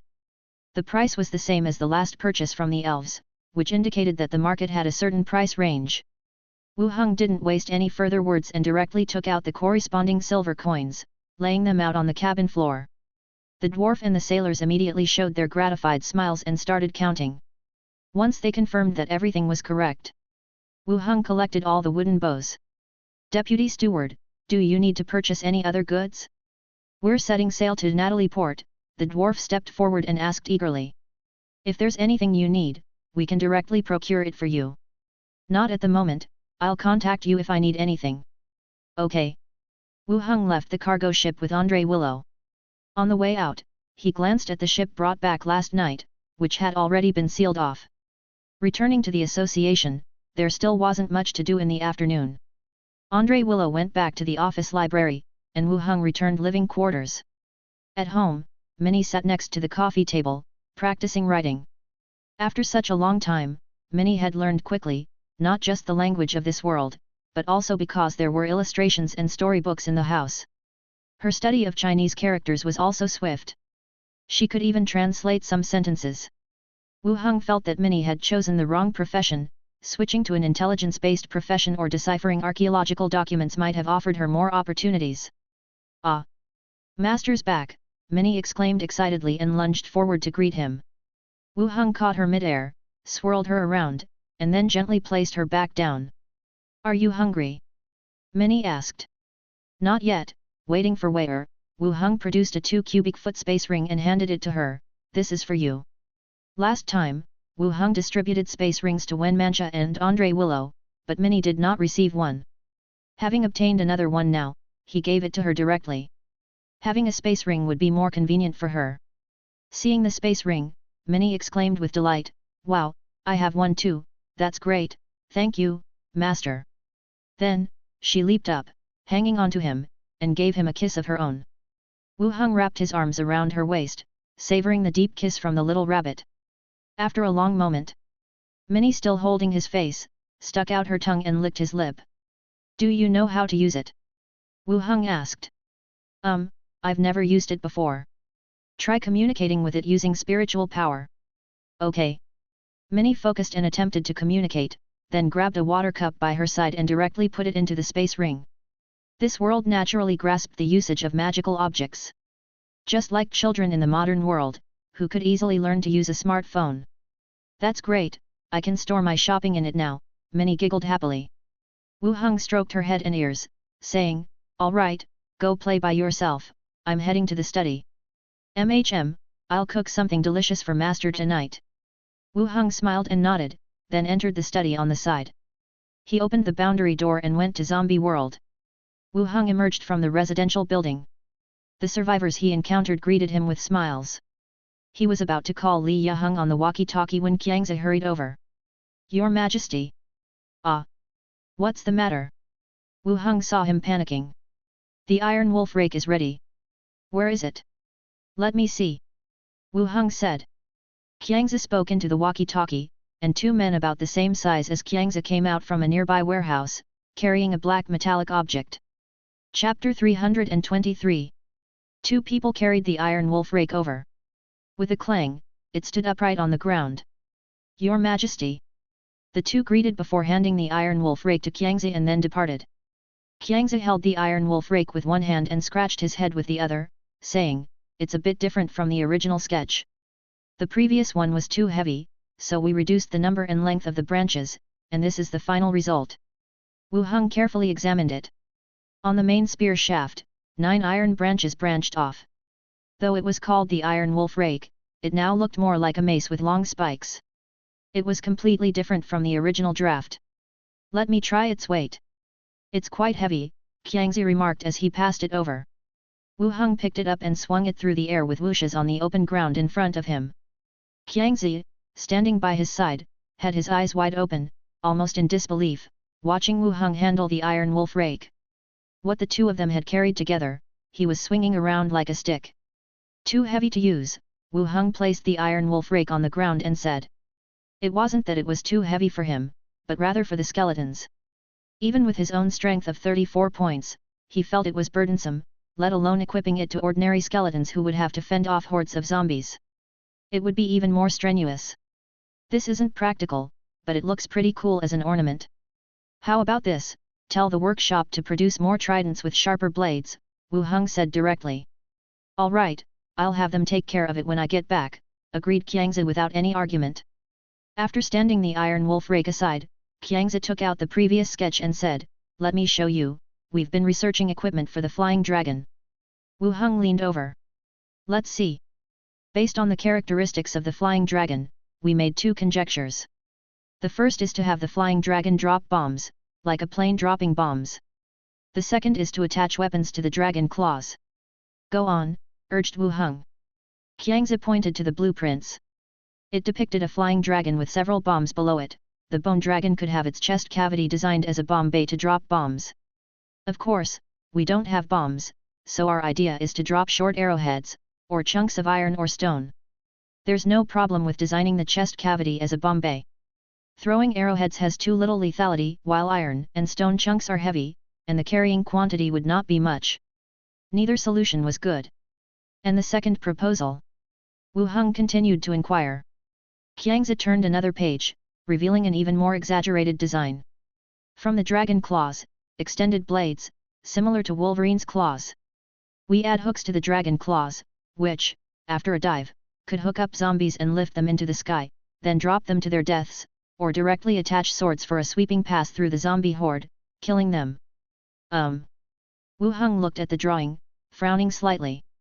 Qiangzi asked, "What do you think?" "No good," Wu Heng said. "With your first hook, what if it catches on some structure and the zombies pull the flying dragon down? And for the second, if you bind knives to the claws, it cannot land anymore." Wu Heng pondered for a moment and continued, "Focus on the bombing research. It seems more reliable." Qiangzi nodded. "Okay." As the two conversed, Li Yaheng approached from the front, carrying a bag. "Sister Hong." Qiangzi greeted. "What are you talking about?" "Just updating His Majesty on some work, we won't interrupt your chat," Qiangzi said and then left. Li Yaheng handed over the bag, which when opened, contained some gold and silver jewelry. She said, "The shelters are able to trade less and less gold, and soon it might be difficult to get much more." In the post-apocalyptic world, gold was indeed of little value. But the shelters needed to have gold to bring it over. If you search in safe places and kill some lone zombies, you might get some. After these trades, however, it would be difficult to scrape together more gold and silver. Wu Heng was aware of this issue and asked, "Any solutions?" "It boils down to two aspects, either clear the roads outside so more shelters can come and trade, or give those survivors a continuous chance to obtain gold and silver. In other words, either clear the roads leading in other directions as well. Let more survivors come safely to trade materials. The second option is to provide them with some weapons and armor so they can clear the zombies themselves and scavenge more gold. In the modern world, many wore gold and silver jewelry. If they have the ability to kill zombies, they can make a profit. Shifting their focus onto killing zombies to get gold and silver would also prevent the shelters from becoming desperate, keeping their attention off the auto repair shop." "What kind of equipment do you think we should provide?" Wu Heng asked further. "Currently, the most popular items are strong crossbows and arm guards and armor, both have good markets," Li Yaheng contemplated before answering. Suddenly, it appeared that this world was gradually evolving towards a different world format. Strong crossbows and armor had become desired items. "Archers, can you use them?" Wu Heng took out a wooden bow and arrows from the space ring. Li Yaheng took them, fitted an arrow to the bowstring. And with a thwack, the bowstring vibrated, but the arrow did not shoot out. It slipped from her grasp and clinked to a stop beside her foot. That was close. It nearly hit her foot. Li Yaheng looked at the arrow on the ground, and with some embarrassment said, "It's not quite like what they show on TV, I might need to practice a bit." Indeed, using a bow and arrow was not as simple as using a strong crossbow. Wu Heng nodded, "I will find a way to provide you with strong crossbows and armor. We'll make the exchange terms more generous, giving all shelters a chance to trade more." "Great." Wu Heng smiled. "Let's go. We're heading over to the skeleton's side." Afterwards, the two went to the residential area where the skeletons were stationed. Wu Heng handed over all 500 wooden bows and arrows he had purchased from the dwarves to the skeleton warriors. Li Yaheng had arranged for targets to be set up in the residential area.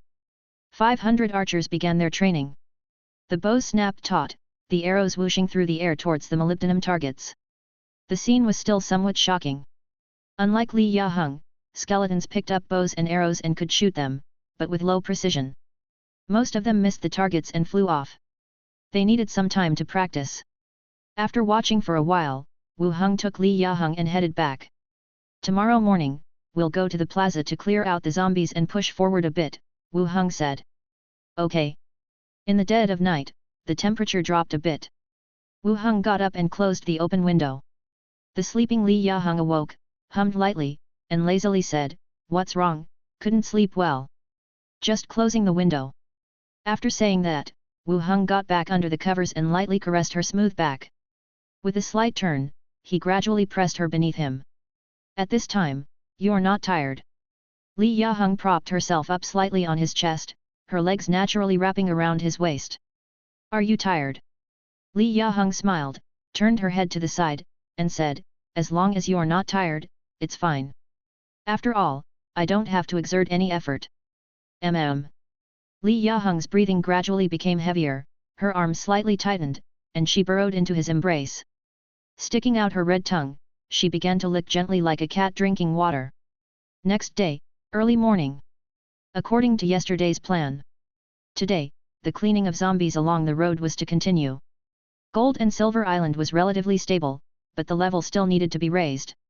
Li Yaheng's bus was parked outside while Wu Heng with his special skeletons boarded it. Since the distance wasn't far, just about 2 kilometers, they decided not to take the convoy. Get the skeletons out, ready to leave, Wu Heng said directly. Clatter. Dense footsteps sounded from one side of the residential area, and a large group of skeletons emerged from within. They surrounded the bus in the middle. Let's go, Wu Heng said. The bus started, moving slowly forward. The skeleton army on either side quickly turned into a jog, following in the middle of the bus. The bones rattled noisily. About half an hour later, the army passed the Green Peak living plaza that had been cleared last time. A large number of zombies began appearing ahead. Roars sounded one after another as zombies rushed out from the side alleys and shops, converging into a stream and forming a mass. Wu Heng opened the door of the bus and looked at the swarming mass of zombies ahead. He commanded directly, "Archers, volley fire!" Whoosh! Dense arrows were shot into the sky. In such situations, precision was not needed. As long as they shot forward and not at their own people, they could roughly hit their targets. Thud thud clink clink. The arrows fell like rain, and the charging zombies were instantly turned into porcupines, quivering all over from the impact and falling in heaps. Before they could get up and charge again, they were trampled back to the ground by the surging zombies behind them. A large mass of zombies fell, rolling into a bundle. The relentless rain of arrows continued to fall, wave after wave of zombies kept hitting the ground. The lethality brought by the arrows was still weak. Even if the bodies of zombies were pierced through, it did not affect them too much. They still advanced, arrows sticking out of them, continuing their attack. The horde came within 300 meters. Wu Heng gave another order, "Spear throwers, throw!" Whoosh! Iron spears fell headlong, and once again a swath of zombies hit the ground. After several rounds of long-range attacks, the horde's numbers had nearly halved. The next second, the zombie horde directly collided with the skeleton ranks, resulting in a heavy thudding noise. The two sides began engaging in close quarters combat. The sound of the melee resonated across the entire area. Ding! During the battle, suddenly, a system prompt appeared. Your level has increased to 11, Intellect +1, Perception +1. Specialty unlocked, Spellcasting Acceleration. Chapter 324. I leveled up. I advanced to level 10 by killing members of the Hammer Party in Lundham City. After that, I took part in a few battles until today, when I finally leveled up again. Wu Heng glanced over the battlefield to confirm everything was in order, then looked at his attributes and feats.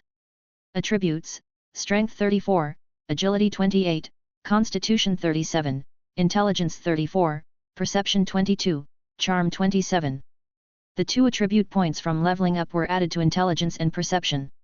Intelligence had caught up with Strength. He continued to look at the newly unlocked feats. Unlocked feat, Spellcasting Acceleration.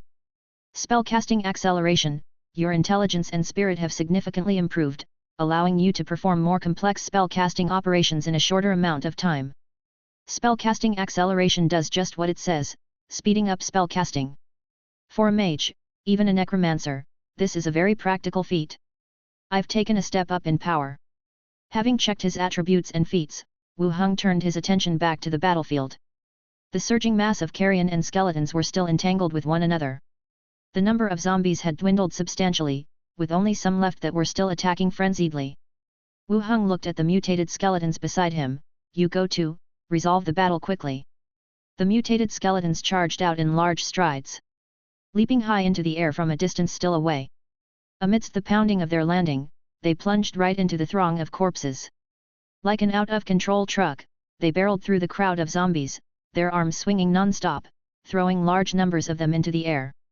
They fell like blossoms scattering, landing all around the sides of the road. Then the skeletons lined up and began advancing forward, mowing down the remaining corpses like a meat grinder until they were completely cleared. The battle came to an end. The entire road was covered with zombie corpses. Clean up the battlefield. Wu Heng commanded again. The skeletons began to transport the bodies while the others started to collect scattered arrows and iron spears. Soon, the bodies were piled to one side. Wu Heng took out his magic wand and began casting corpse battlefield. A vast number of skeletons rose from the pile of corpses to join the ranks. Once the collection of arrows and iron spears was nearly complete, Wu Heng gave another order to advance forward. We fought from morning until dusk. With the last wave of zombies killed, the whole road was covered with corpses. The skeletons began cleaning up the battlefield, while Li Yaheng, with the mask on, said, "I'll get the convoy over here, and we'll start arranging for resource collection these next few days." Okay.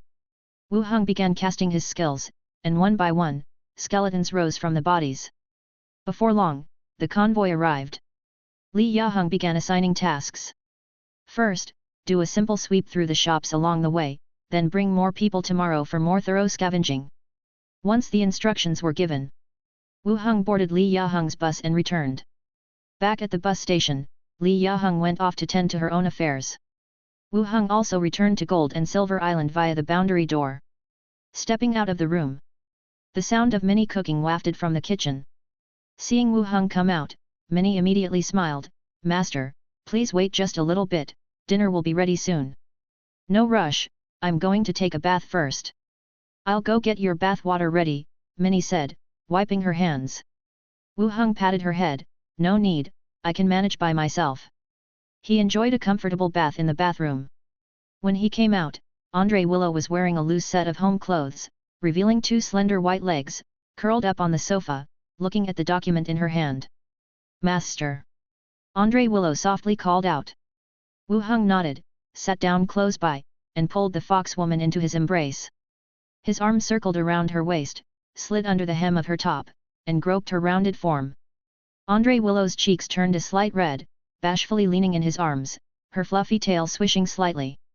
"Is there anything going on with the association?" Wu Heng asked. At that moment, the role of an assistant became evident. Andre Willow twisted her body slightly and answered, "Nothing much, a few members of the association have been involved in the girl's imprisonment case, and they are now under investigation." "Association members too?" "Yes, the incident has caused public outrage on the island, and the association is taking it seriously," Andre Willow said. "Whether it's the association or some of the local security teams, it's unavoidable that some people take money to do things for the powerful. Finding it leads back to team members is actually not surprising. Has the reward for Team 3 come down yet?" "Not yet." Andre Willow's voice grew softer, and she burrowed further into his embrace. Then, as if remembering something, she said, "Oh right, Master, the renovation team sent a message that we can go for the inspection tomorrow." At that moment, Minnie brought in food from the kitchen. Seeing the two of them clinging together, she joked, "Where sis hasn't already filled up, has she?" Andre Willow gave her a glance, "Stop spouting nonsense." "Hee," Minnie laughed and continued, "What are Master and where sis talking about?"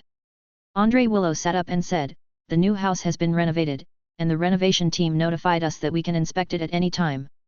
"Really? Can we finally move over there?" Minnie exclaimed excitedly. Wu Heng smiled and said, "Then tomorrow let's see when we have time, and we'll all go for the inspection. If there are no issues, we'll move in right away." "Yay!" Minnie cheered again. Then the three of them sat down together for dinner. They continued discussing the new house's arrangements, as well as what to plant in the front and back gardens. After dinner, Wu Heng took the two to the association's training room. It was already a bit late when they arrived, just as a few team members were leaving. Once those people left, the training room was essentially reserved for the three of them. Minnie continued to train boxing and martial arts with Bahudong, her moves becoming ever more powerful. Wu Heng took out the special item instructor longsword and began his swordsmanship training, his bones cracking with each movement. Andre Willow also drew a sword and stood not far away, following along with the swordsmanship movements. They practiced until late into the night, then all three returned home together. The next day, the three went to the association together. Before they could leave for the inspection of the new residence, news came from Team 3, the merit for killing the leader of the Shark Teeth Pirate Gang had been awarded, and they could go to the front desk to claim the reward. Wu Heng led the two women directly to the hall. He asked them to wait for a while and went up to the front desk himself. "Deputy Steward, the front desk staff greeted him with a smile. I have a level 3 merit, show me the skill books I can exchange, Wu Heng said directly. Please wait a moment, the staff replied and started preparing. Soon, several skill books were presented before him. Wu Heng lowered his head and looked over them. Animate Object Death Cloud Technique Ice Spike. Bone Transplantation Pestilence Skill Breath of Death. Chapter 325. Last time I went to see the steward, it was because I had a level 2 merit. Normally, a level 3 merit can be claimed at the front desk. In addition to the necromancy sect, there were spells from other sects inside. Wu Heng's gaze fell on the skill book. Living Objects.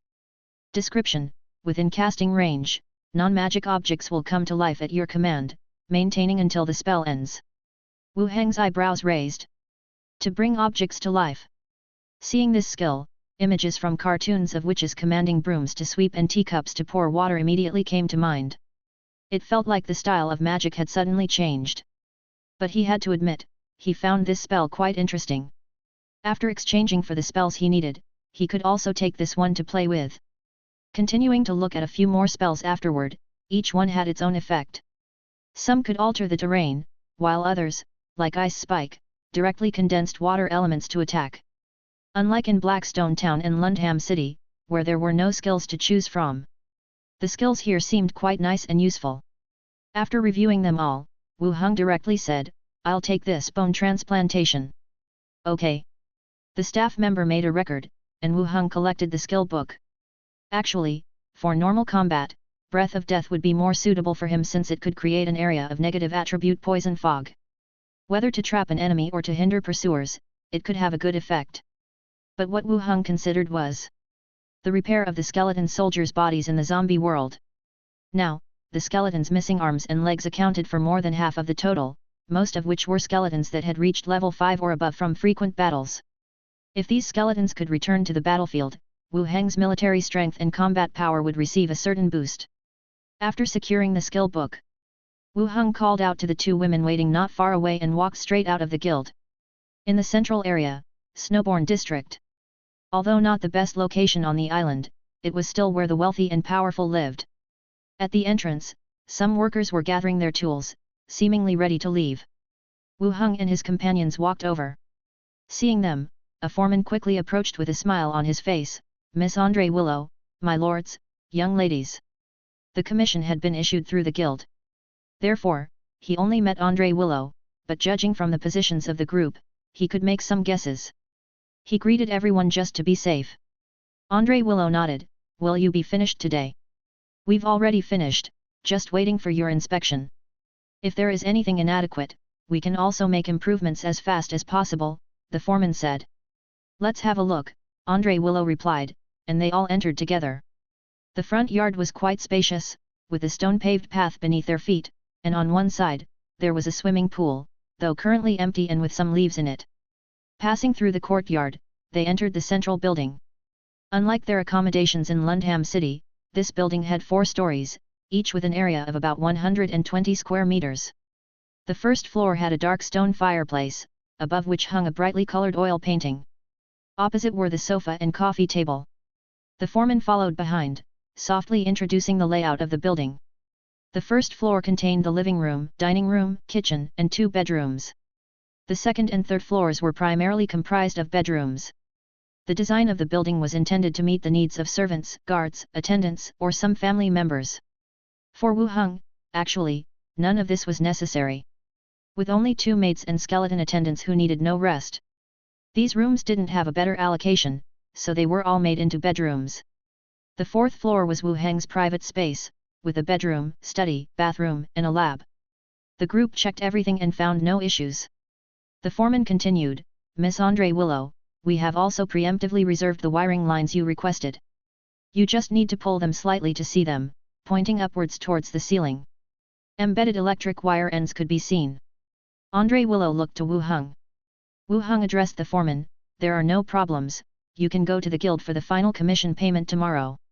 Upon hearing there were no issues, the foreman also revealed a smile, then we won't disturb the lord and young ladies any further. If you need any more help later, you can always come to us for modifications. The foreman bowed again and left the building, taking his workers with him. After the workers had left, many let out excited cheers again, seemingly very fond of this mansion. "All right, you go choose your rooms. It's fine if you want to stay together," Wu Heng said with a smile. Minnie stuck out her tongue. "Master, you're the one who wants to live with us." Afterward, she pulled Andre Willow away to pick out rooms. Wu Heng also went up to the 4th floor, first glanced at the bedroom, then entered the study. He took out the entire bookshelf from the space ring, had Skull Crusher carry it, and placed it against the wall. Thud, thud, thud. Footsteps came from downstairs. Minnie stood at the door and called out, "Master, do you need us to help lay out the bedding?" "Come in," Wu Heng said. The two entered the room and began laying out the bedding. "Wow, the bed in the master's room is so big, the three of us could live together here with no problem," Minnie remarked as she made the bed, feeling impressed. Andre Willow glanced at her. "If you want to stay, just say it, what's with all the hinting around the master?" "I'm not hinting at anything, after all, we used to live together in the association's dormitory, didn't we?" Minnie muttered. "You're just greedy." The two bickered while making the bed. Then, they continued to the bathroom to install the heated fish tank. Wu Heng was sitting in the study. He took out the bone transplantation he had obtained today and began to look through it. According to the Book of Necromancy, the development of bone transplantation aimed to address the damage that skeleton attendants sustain in battle. A skeleton attendant that suits oneself is as valuable as a precious special item. Therefore, repairing the damaged bodies of skeletons was also a subject of study for mages. Inspired by some transformation series spells, the bone transplantation spell was developed. The process of limb completion was not about reshaping the limbs but assembling them. It involved attaching the bodies of other fallen skeletons or remains and bones from corpses to the missing parts, which reflected the term transplantation in its name. Wu Heng read intently until he reached the last page. A prompt suddenly appeared. Skill unlocked, bone transplantation. After unlocking the skill, Wu Heng put the book back on the shelf behind him. Then, he left the study. Downstairs, Andre Willow and Minnie were hanging some oil paintings and decorations. "Where, are you going back to the association this afternoon?" Wu Heng asked.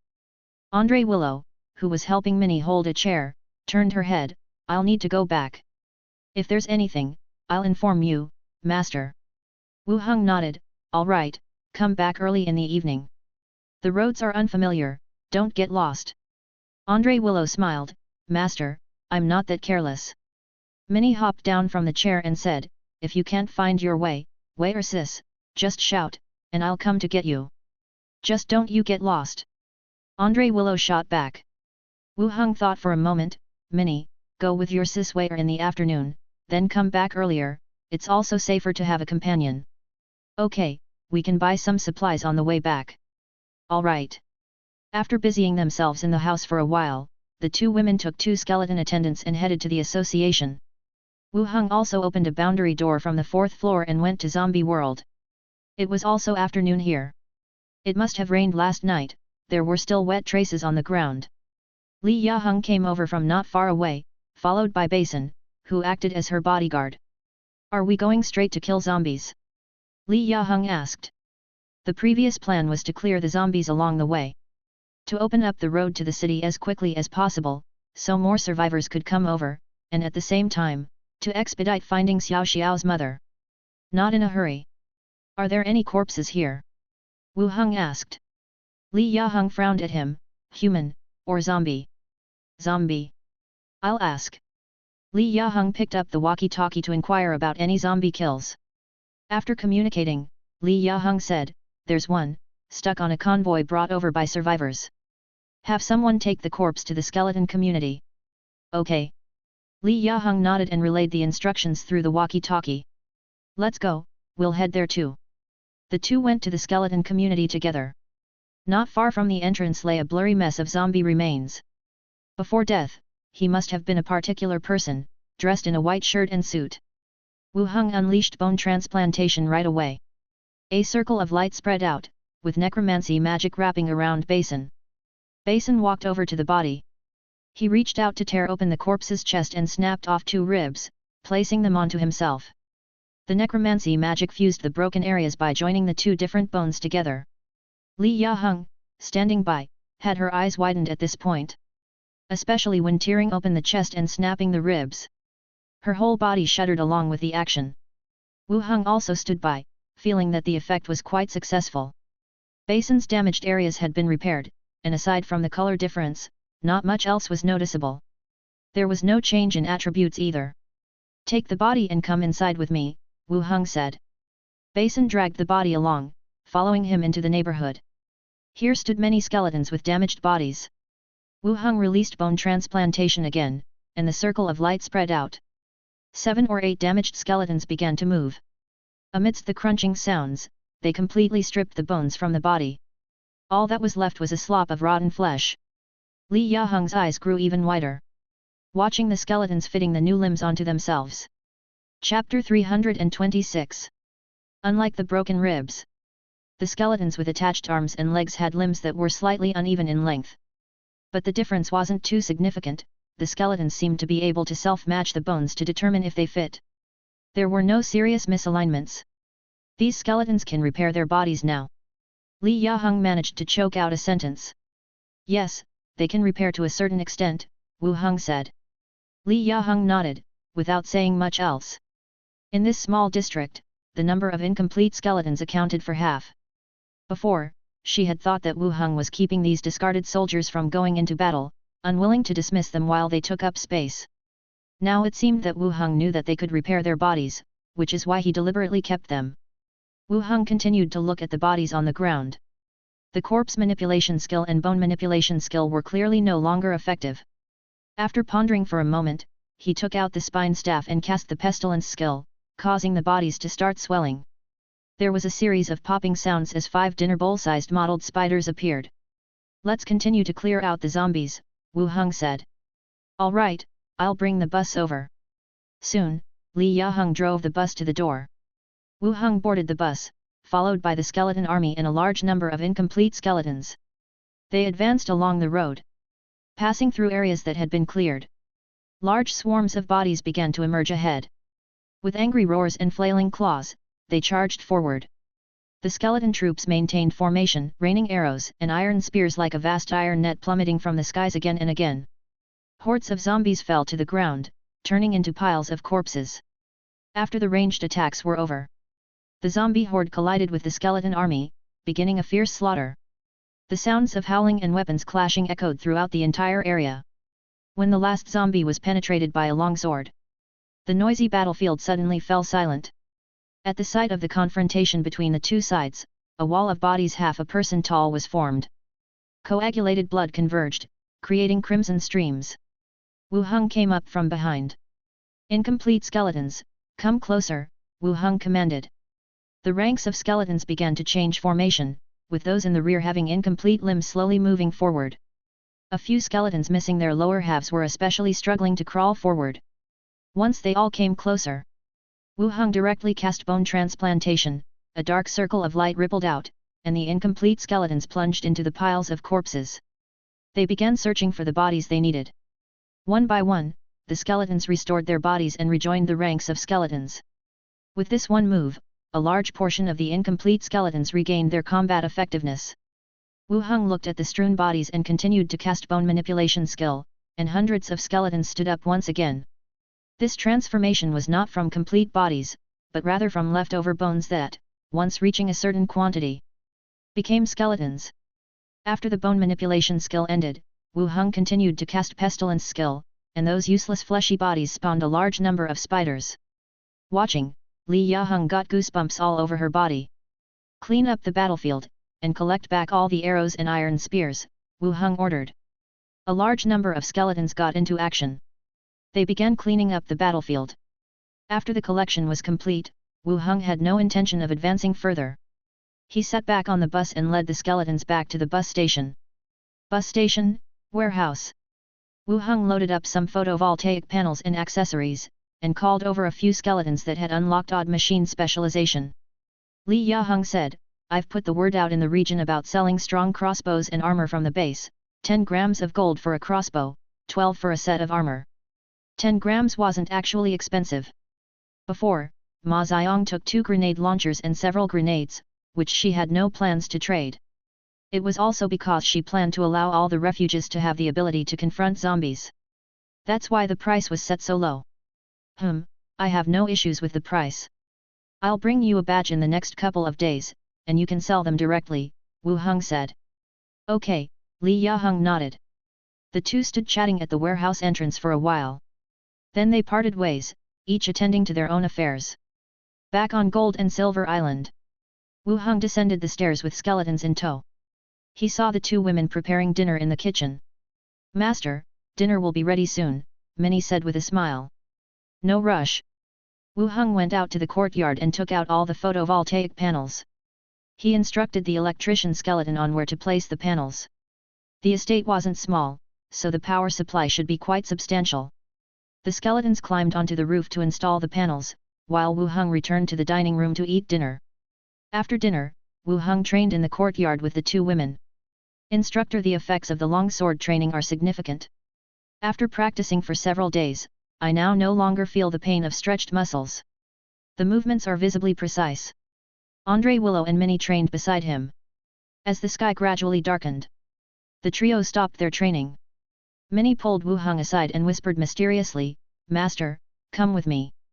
Wu Heng was led by her into the bathroom on the third floor. He thought Minnie was going to bathe him, but instead, he saw a large round bathtub in the center. Big enough for 2 people, even 3 or 4. Where and I pooled our money to buy this so we can bathe together from now on. Minnie hugged his arm close to her chest. Wu Heng glanced at Andre Willow, the fox woman's cheeks reddened as she looked down. Well, what are we waiting for? Wu Heng chuckled, grabbing Minnie's close-fitting training outfit and lifting it up. He stripped off the top right away, revealing her fair, pink skin. Master, the water's not ready yet, Minnie said, holding her arms, bashful. Wu Heng called out to a skeleton outside the door, go get the water ready. The skeleton went downstairs to fetch water. Meanwhile, Wu Heng grabbed the fleeing Andre Willow, time to punish the fox girl today. Yay! Minnie cheered, helping to hold down the naughty little fox girl. Soon, the tub was filled with water. Wu Heng held one girl on each side, enjoying their soft and rounded forms. The next day, at the Snake Badge Consortium, Wu Heng sat in the reception room. The staff brought over some tea and pastries. Wu Heng took out an emblem and handed it to them, saying, could you check on the commission I posted? Any news? Of course, sir. Shortly after, a man in a fitted suit came in, returned the emblem, and said softly, Sir, your commission has been completed. We've collected 3 corpses of special professions. Wu Heng's eyebrows raised. The efficiency here is higher, it's only been a few days, and already 3 corpses have been delivered. I hope it's not like in Lundham City, where they kill on the spot. Bring them here so I can verify, he said. Right away, sir. The man gave an order outside. Soon after, the room door was opened again, and 3 coffins, 2 large and 1 small, were carried in. The coffins were placed in the center of the reception room. The man commanded, open them. The coffin bearers promptly opened the lids. Wu Heng rose to inspect them. The first corpse he saw was that of a stout figure. Short people. His stature, along with his bushy beard, indicated he was indeed a dwarf. Just as Wu Heng was making his assessments, the man started to give the introduction. Defonter, of the dwarf race, died at 54 in a dispute, 12th level ironsmith. Chapter 327. A level 12 dwarf smith. Among various races, dwarves indeed surpass other races in forging skills. This is not to say that other races do not have professional high-level blacksmiths, but that dwarves are more adept at such professions. Continue, Wu Heng continued to look at the second coffin. Suyales, wood elf, 374 years old, died of assassination, level 11 gardener. Hylian, human race, 38 years old, died in a sea disaster, level 10 chef. The second corpse was a tall figure with hands clasped in front of the chest, the face intact, no signs of decomposition, probably had not been dead for long. Wood elves are a type of elf, but Wu Heng had yet to understand the specific differences between them and the elf race. The third body was a human male without any distinctive features, the body had been treated and the face was unclear. After looking over them, Wu Heng returned to his chair and said, I'll take these 3 bodies, commission a change though, I don't need the professions of a gardener or chef. Of course, customer, the man still wore a smile and arranged a new commission, also saying, customer, you also need to settle for these 3 bodies with 1,700 silver coins. Wu Heng nodded and took out the corresponding silver coins. He had the coffin lids closed and put into the space ring. The man continued, the new commission has been filled out. Post it and I'll come back in a couple of days. Of course, customer. After the conversation was over, Wu Heng didn't stay longer. He left the consortium directly. After leaving the consortium, Wu Heng continued on to the Lighthouse Street blacksmith shop. Customer, you're here early today, the headscarf-tied owner greeted warmly. The crossbow arrows purchased before were all from this place. He could take the complete selection of arrows in the store. Business seems good today, Wu Heng said casually as he entered the shop. It's all thanks to some regulars looking out for us. Wu Heng did not continue the chat, his gaze sweeping over the shop's counter. He asked, how much for these 2 crossbows?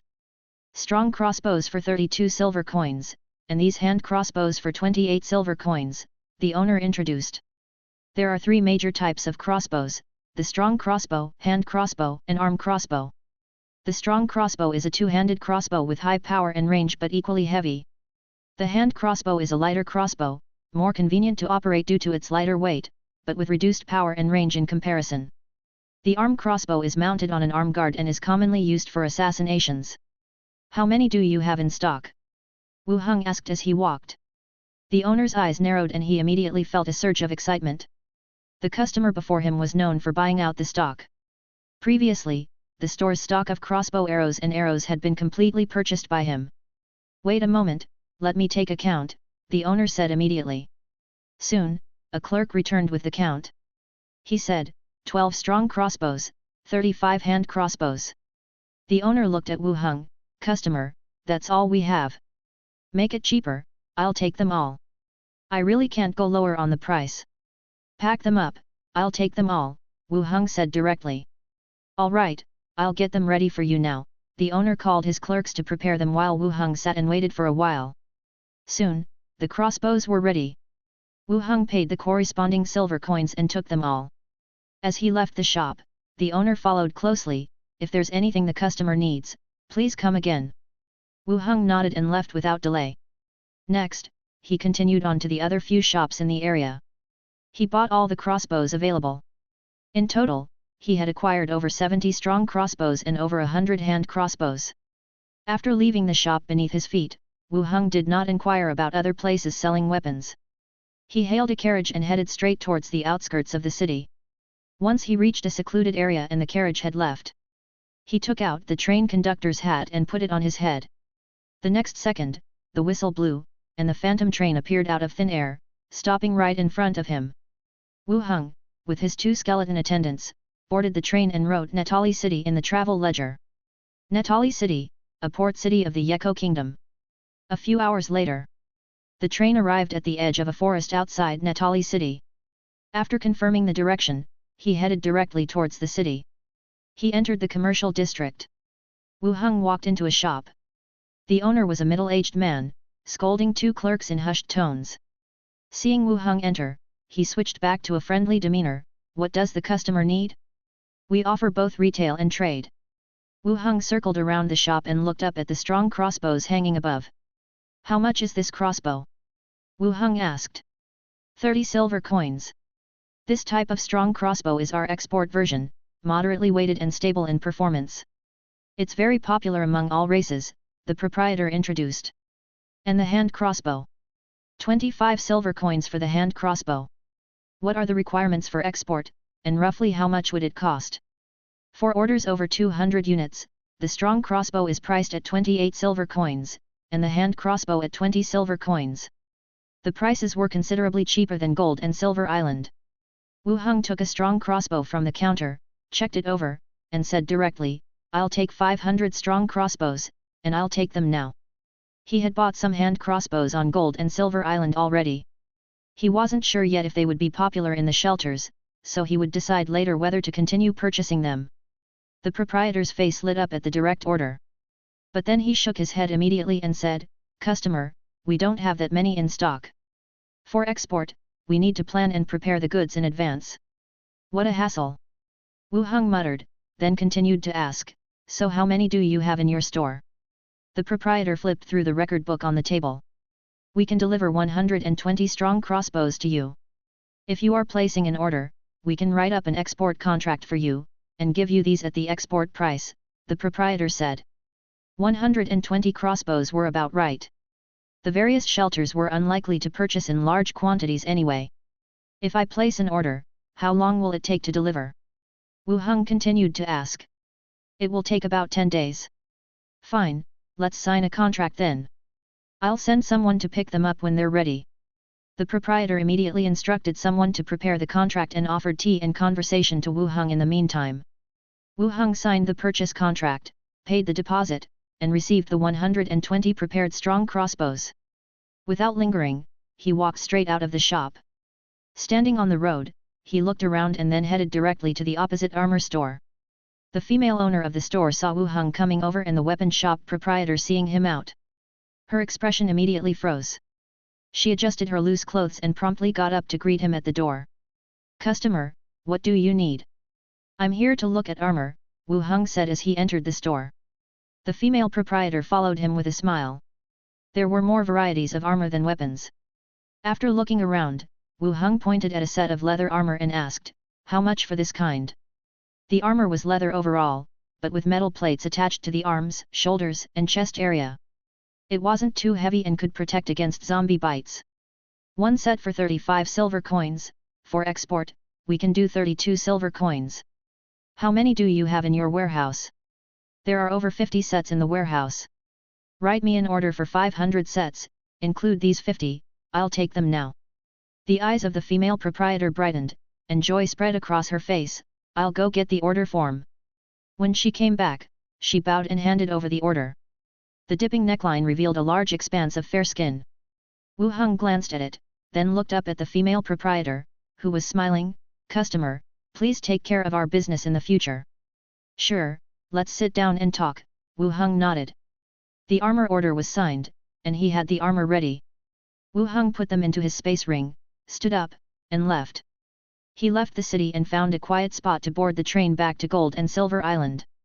He returned to his residence. The sky was nearing dusk. Traveling from Gold and Silver Island to Natali City by boat took 5 days.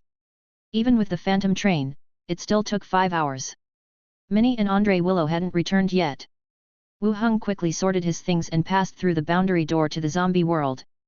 Descending the stairs, Li Yaheng was directing the shelter, moving scavenged supplies to the designated warehouse. You've collected quite a bit of daily necessities, Li Yaheng said as he came over when he saw him. The shops in Lundham City were closed. Li Yaheng was still collecting various daily necessities. Wait a few more days, and I'll take them then. Yes. The warehouse is getting a bit full. The shelter's supplies kept growing, and they had started expanding the warehouse beyond the passenger terminal. Let's go to the warehouse, Wu Heng said. The two went to the warehouse, and Wu Heng took out 3 coffins. Upon opening the coffin lids, the corpses inside were exposed. Wu Heng glanced at it and directly cast bone manipulation skill on the dwarf. The flesh fell off, revealing the gleaming white skeleton, which sat up from the coffin. Skeleton Blacksmith, Level 12. Chapter 328. Skeleton Blacksmith, Level 12. Attributes, Constitution 23, Strength 25, Agility 17, Intelligence 15, Perception 13, Charm 5. Traits, Hollow Skeleton, Intermediate Soul. Specializations, Heavy Armor Specialty, Intermediate, Warhammer Specialty, Advanced, Smithing/Ironsmithing, Proficient. Abilities, Heat Adaptation, Weapon Research, Ironsmithing Proficiency. Heat Adaptation, this unit has an extraordinary ability to adapt to hot environments, treating the effects of extreme heat on it as if they were one level lower. Incredibly hot is treated as blisteringly hot is very hot, and so on. Weapon Research, able to improve weapons according to usage requirements. Ironsmithing Proficiency, identify various metals and perform smelting. The dwarf smith's attributes look quite decent upon inspection. In terms of abilities, there's Weapon Research, which allows for improvements to weapons based on usage requirements. Wu Heng believed this to be a very useful ability. After all, weapon improvement was indeed a weak point for his side. Qiangzi and the others could come up with some imaginative ideas, but it was difficult to manufacture them. From now on you'll be called number 1 blacksmith, come on out first. Wu Heng said. The dwarf stepped out of the coffin and stood aside. Wu Heng continued to speak to Li Yaheng, this is a skeleton blacksmith, capable of iron forging and weapon development. Set up a smithing area for him in the next couple of days, and start producing crossbow arrows. Li Yaheng sized up the skeleton. She nodded to indicate she understood. Wu Heng continued to cast bone manipulation skill on the remaining 2 corpses. 2 skeletons of similar size stood up. The gardener skeleton had specializations in plant cultivation and pruning, reaching a proficient level. The chef skeleton was proficient in cooking specialization. Offhandedly, he named the 2 skeletons. He had the skeletons carry the coffins out. After the entire warehouse was emptied, Wu Heng casually took out all the strong crossbows and leather armor from the space ring. In an instant, they filled the entire warehouse. Li Yaheng's eyes widened instantly, so many. There will be more to follow, just sell them normally, he said. The message was sent out the day before yesterday. People should start coming to trade soon, Li Yaheng said as she nonchalantly picked up a hand crossbow. This one's pretty good, quite light.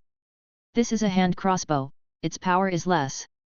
Zombies are naturally tough-skinned and resilient, so it might not be extremely effective, but it's still intimidating against people, Wu Heng explained. Got it.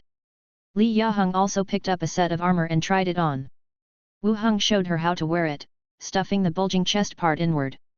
Li Yaheng, her face turning red from being pushed and prodded, gave him a light punch, be gentler. Once the full set was donned, Li Yaheng's appearance was transformed into that of a female warrior ready to enter the battlefield. The stab-resistant vest was lighter, but it didn't offer the solid protection of leather armor, especially against zombies biting arms and shoulders. Not bad, just a bit heavy, Li Yaheng nodded. Yeah, the main weight is from the iron plates on the outside. As the 2 chatted, a slight static noise came from the walkie-talkie on Li Yaheng's waist. Then, came the voice of a base personnel reporting. Sister Hong, a convoy from Flame God Shelter has arrived. Captain Ma has something to discuss with you, it said. Hearing the message, the 2 exchanged glances. They were coming at this time. It meant they might have to travel part of the night on their return trip. Li Yaheng pressed the walkie-talkie, please ask Captain Ma to the reception hall, I'll wait for him there. Copy that. The 2 turned and headed towards the reception hall. Inside the reception hall, Li Yaheng waited a moment before Ma Xiang, accompanied by 2 attendants, walked in. They looked travel-worn, not as if they'd just hurriedly come from the base. Ma Xiang and his entourage also stared at the armor on Li Yaheng. Captain Ma, please take a seat, Li Yaheng said to break the ice. Oh. Ma Xiang came back to his senses and took a seat with a smile. Captain Ma, you wanted to see me. I heard Leader Li was selling strong crossbows and armor. We happened to be passing by and came to trade, Ma Xiang said. Li Yaheng glanced up at him. Flame God Shelter's timing couldn't have been better, just as Wu Heng had stocked the warehouse with weapons and armor, they showed up. Not a moment too soon. Of course, that's fine. How would Captain Ma like to trade? Wait a moment, I'll have someone bring it, Ma Xiang gestured to the people behind him. 2 individuals stepped out, placing 2 backpacks on the table. Upon unzipping, gold jewelry was revealed inside. Ma Xiang said, 550 grams of gold in exchange for 20 strong crossbows, with the rest for your armor. It seemed Flame God Shelter had been scavenging a gold shop. That certainly works, Li Yaheng nodded and added, we also have a lighter crossbow with less power, but it's still lethal enough to kill, suitable for women and children to use. Captain Ma might want to consider that as well. Oh? Let me have a look. Li Yaheng asked Qiangzi to fetch them. He quickly went to the warehouse and brought one of each type of crossbow back. Ma Xiang tried them and found them to his liking. How do we trade for these crossbows? 8 grams of gold each. Ma Xiang thought for a moment, then spoke a few words to his companion. The 2 hurried away and, when they returned, they walked in carrying a military green box between them.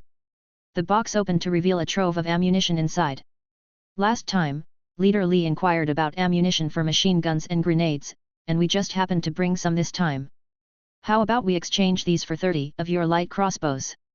Ma Xiang asked. Li Yaheng didn't place much importance on firearms and ammunition. Last time, Ma Xiang had offered a grenade launcher in exchange, and Li Yaheng had almost refused. Now speaking of it, he felt somewhat uncertain. 20 crossbows, we have plenty of ammunition and no use for it, Li Yaheng said bluntly. Okay, let's make the exchange then. Li Yaheng waved his hand, signaling his people to put the items away. At the same time, he went to the storeroom to prepare the corresponding weapons and armor. After Li Yaheng and Ma Xiang chatted for a while and the items were ready, they didn't linger and left directly. After the group had left, Qiangzi came over with a few men, exclaiming loudly, "Sister Heng, there's so many weapons in the storeroom. Those were brought by the king. Get a count of the brothers guarding the checkpoints and patrol, and then come to me to get the weapons," Li Yaheng instructed. "Roger that," Qiangzi responded, leading the men away. Wu Heng also emerged from behind. He collected all the gold and ammunition from the ground into his space ring. "They must have just returned from outside and took the opportunity to exchange some items with us," Li Yaheng suggested. "Just now I had Xiao Xiao scout out their convoy. From their conversation, it seems they looted a jewelry store, and their exchange of weapons this time seems to be in preparation for attacking somewhere," Wu Heng said. "Flame God Shelter likely knows some information that we aren't privy to. Yet, just keep trading normally with them. If they grow stronger, we can exchange for even more things," Wu Heng continued.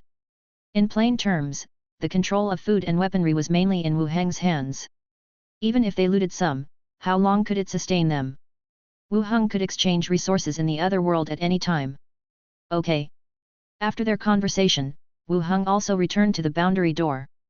Back at home, Minnie and Andre Willow were planning the garden layout in the yard. Seeing Wu Heng emerge, they immediately came over to introduce the results of their deliberation. The front yard would have flowers planted and vegetables, and the backyard would have a few fruit trees.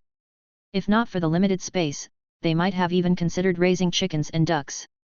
Wu Heng, with an arm around each, listened and then introduced, "This is number 1 gardener, responsible for cultivating and pruning the flowers and plants in the yard, and this is chef number 1, who will take care of cooking from now on."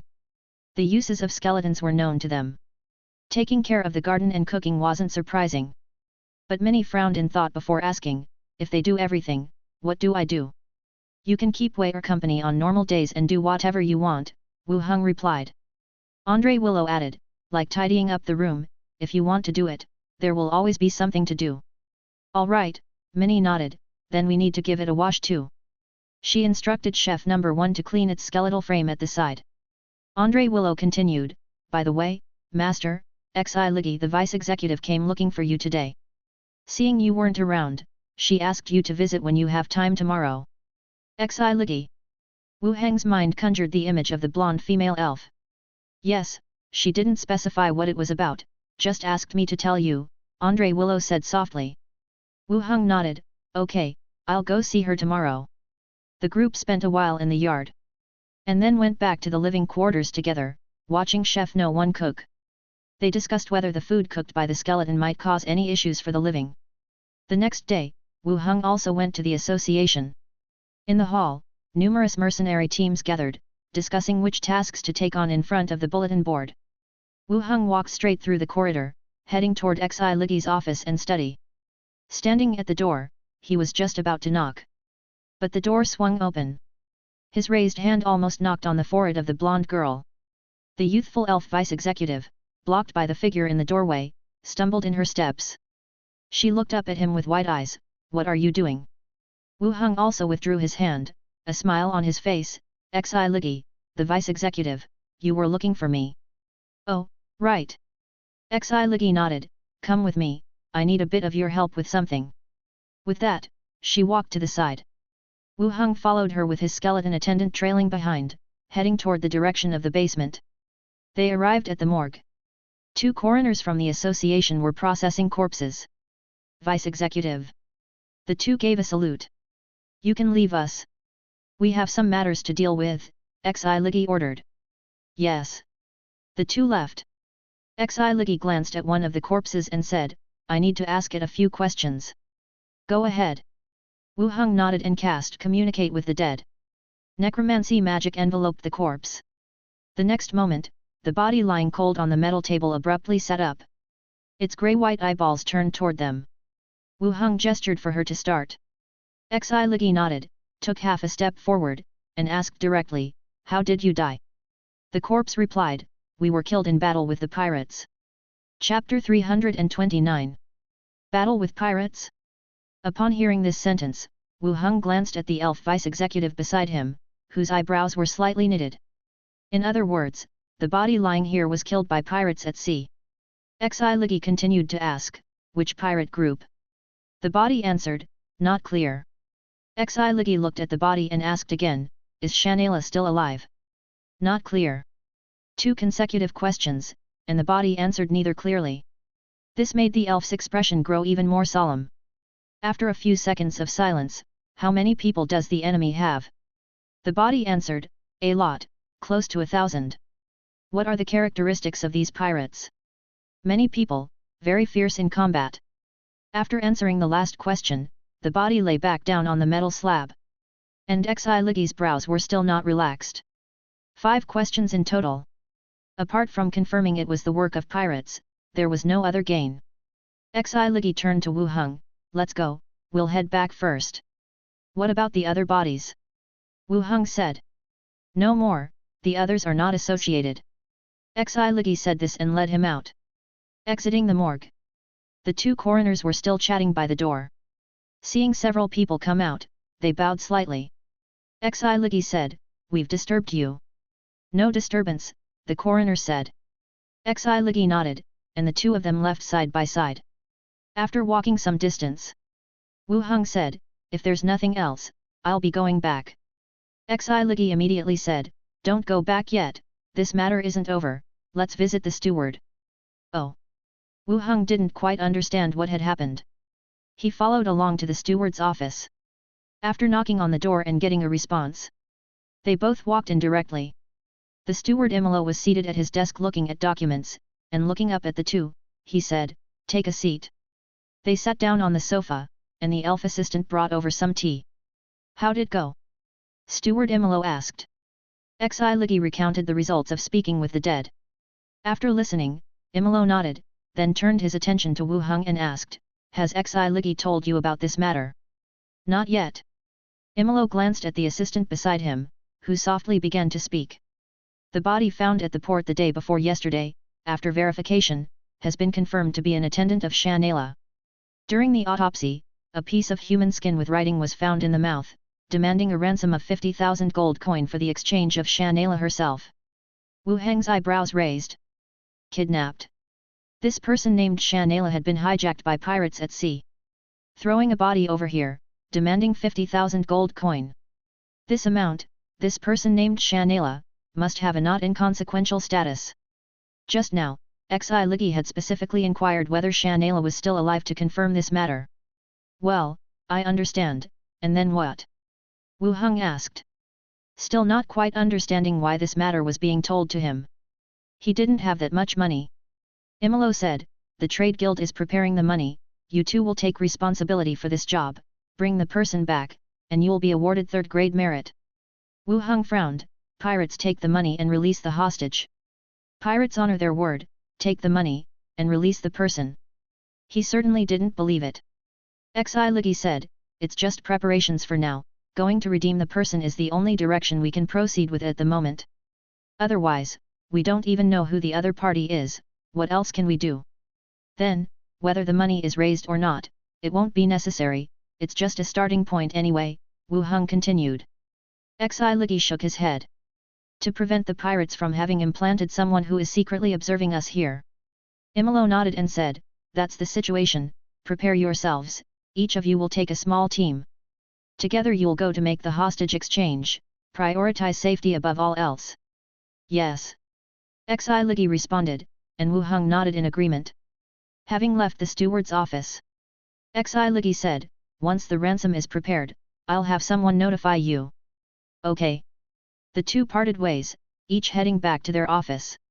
Returning to his working office, Andre Willow was sitting at the desk working. Seeing Wu Heng enter, she immediately smiled. "Did Deputy Steward Xi Ligi have something for you?" "Asked me to interrogate a corpse," Wu Heng replied, and then continued, check if the third squad is on a task, if not, ask Olin to come over. Oh, okay. Andre Willow stood up and walked out. She soon came back. A bearded short person followed her. Different from before, this time, his beard was clasped with 3 silver clasps, adorned with red gems. Deputy Steward. Olin bowed slightly. The third squad had followed Wu Heng on the last 2 tasks and had received quite a few benefits. A 3rd-grade merit, and the resolution of a girl's imprisonment. It gave the third squad a certain rise in reputation as well. Now, the short person addressed him with even more respect than before. Take a seat. The short person sat down beside him. Wu Heng kept talking, is the third squad busy with any tasks today? So far, no. Whatever instructions the deputy steward has, we'll do our utmost to complete them, Olin said. Wu Heng nodded, the steward has assigned a task, a 3rd-grade merit one. If you're available, come with me. The short person didn't hesitate much and agreed right away, no problem, we can depart right now. No rush. I'll inform you when we're leaving. All right. After everything was settled, Olin once again bowed and walked straight out. Chapter 330. Andre Willow sat down close beside him and said, I'll accompany Master, I can take care of you that way. Wu Heng put his arm around the fox lady's shoulder and smiled, just an ordinary little task, nothing dangerous. Pirates can't possibly keep their promises. But Wu Heng also had ways to protect himself even if there really was danger, the boundary door or phantom train could get him out of harm's way. Taking Andre Willow with him would only mean he had to divide his attention to take care of her.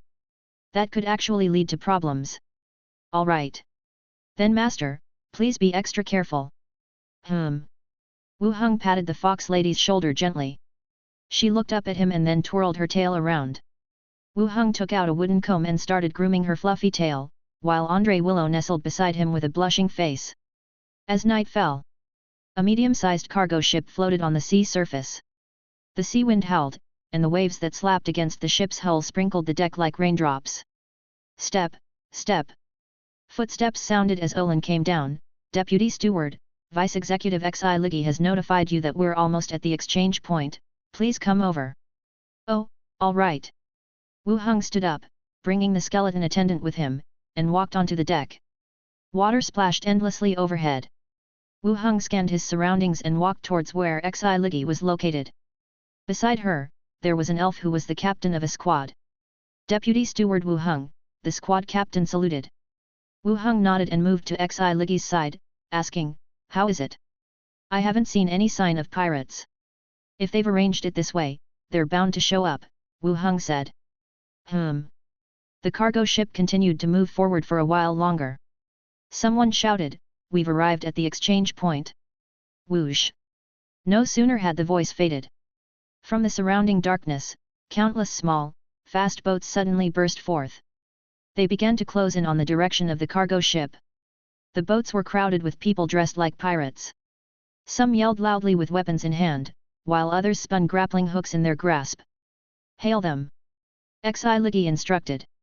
Someone with a megaphone-shaped horn called out, we've brought the ransom to trade for the hostage, is the leader Shanela safe? Haha! They really brought money. To believe such a thing, the brains of the wealthy are broken. Board them, kill them all, and take the money back, the surrounding pirates laughed aloud. They never expected these people to be so gullible, actually bringing a ship over to pay the ransom. The multitude of small boats swiftly approached from all sides. Xi Liggy leaned on the rail, looking down from both sides. Her gaze swept across all the boats in sight. She could confirm that there was no sign of Shanela. Fight, kill them all! Xi Liggy ordered outright. Evaon sprang into action immediately. Swoosh, swoosh, swoosh. Crossbow arrows shot down from the ship. The pirates, holding shields, blocked them, occasionally shaking the shields and taunting with laughter. The small boats reached the ship quickly. Clang, clang, clang. One by one, grappling hooks were thrown onto the cargo ship, hooking onto the railings. She started to attack the pirates climbing from all around.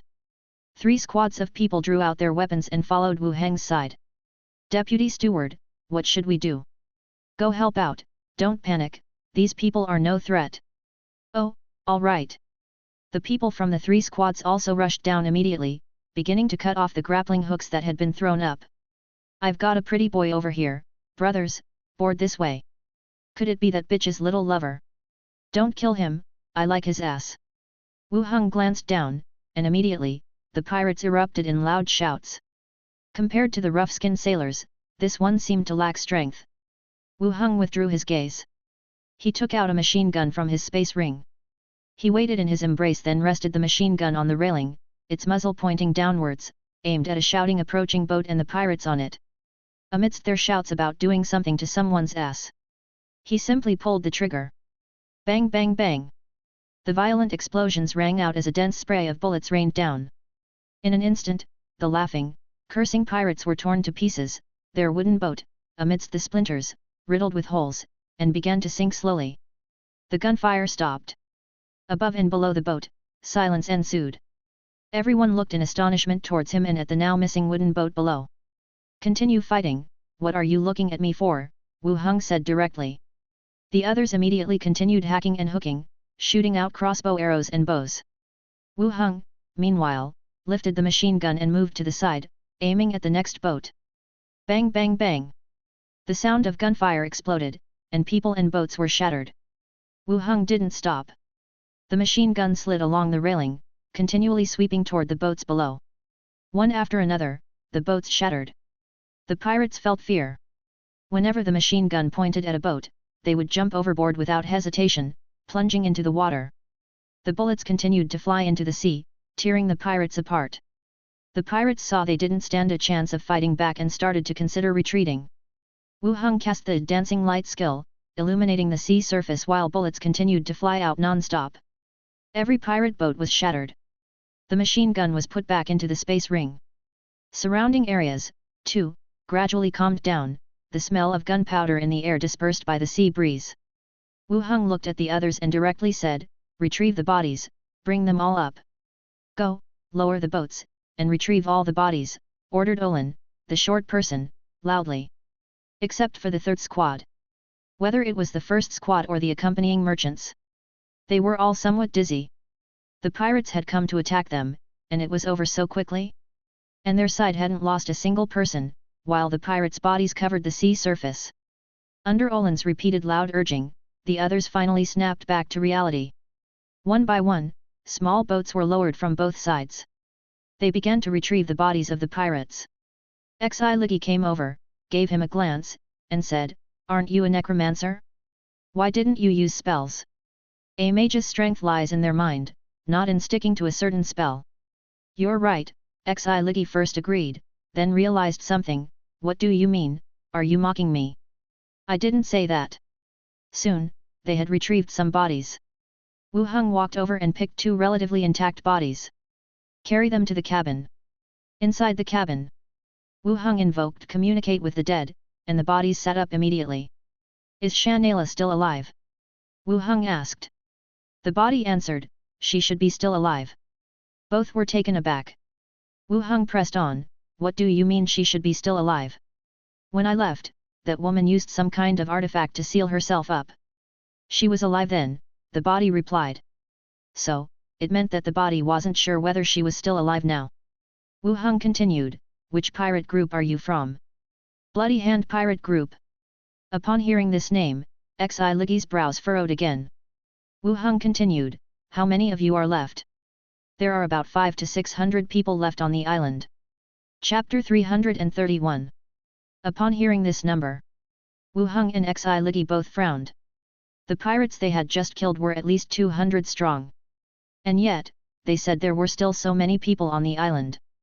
The pirates' strength was not small indeed. At least, there were more than the bandits on most parts of the mainland. "One last question." Wu Heng thought for a moment and then asked, "Where is Shanela trapped by you now?" The corpse answered, "Cocktail Island." Having said that, the corpse lay back down. Wu Heng looked at Xi Ligi and asked, "Have you heard of the Bloody Hand Pirate Group?"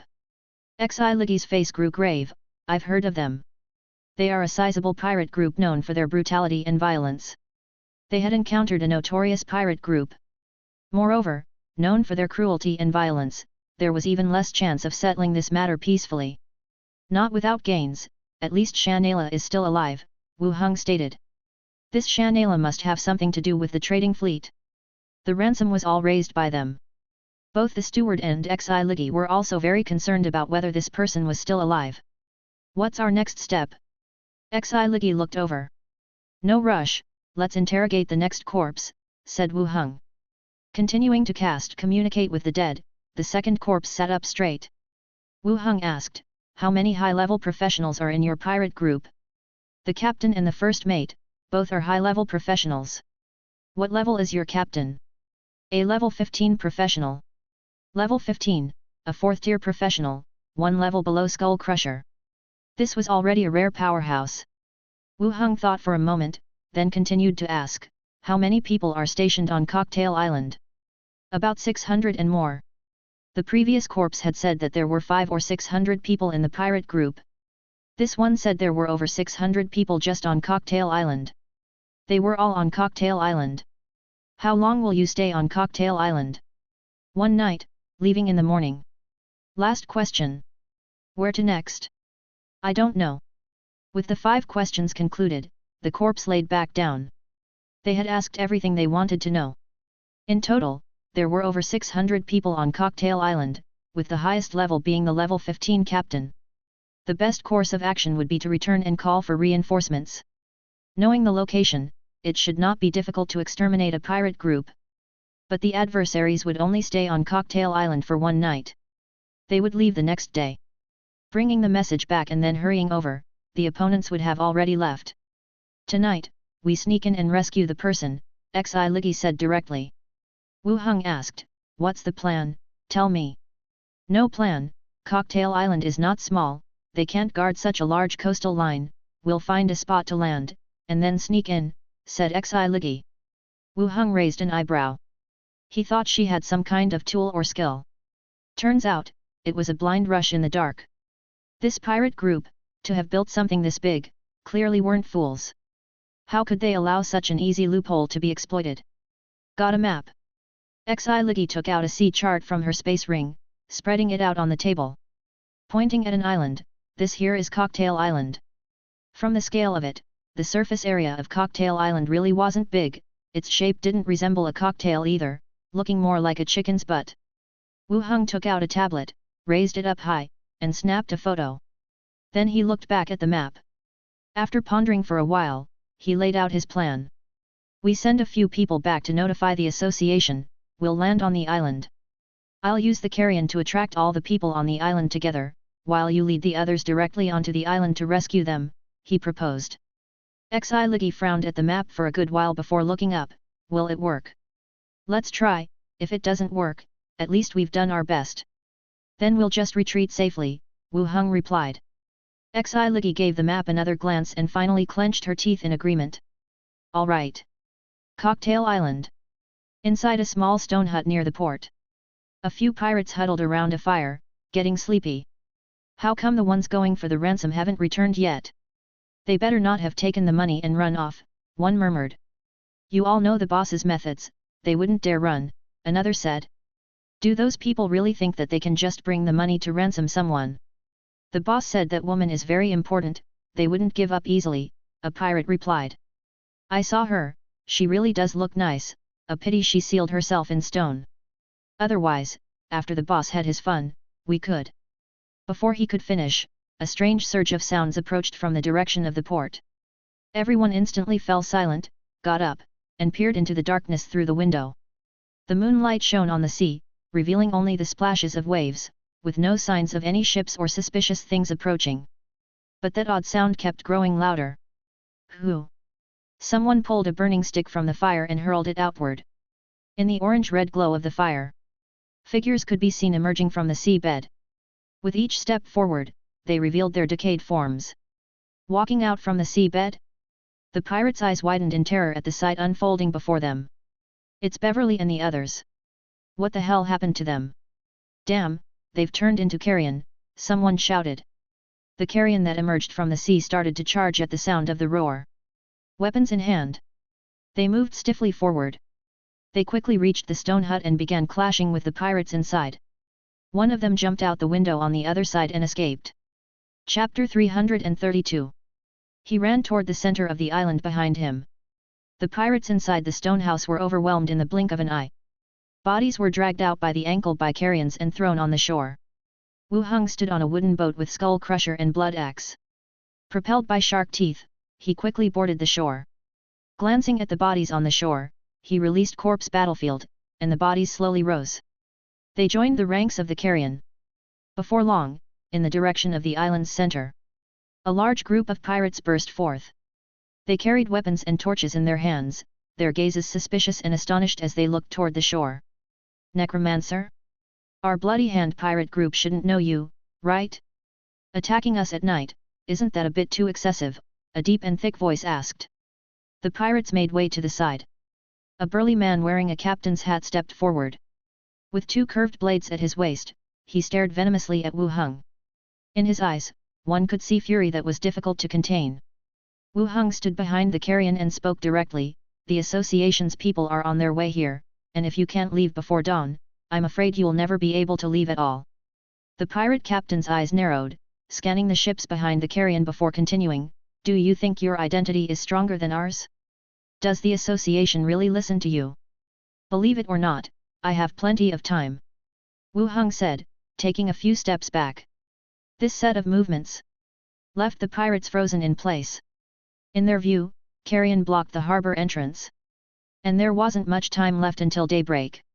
If the association came with the fleets of major trading companies to encircle them, then they would be left with no way out but death. The pirates began to grow restless. The captain's face was equally ugly.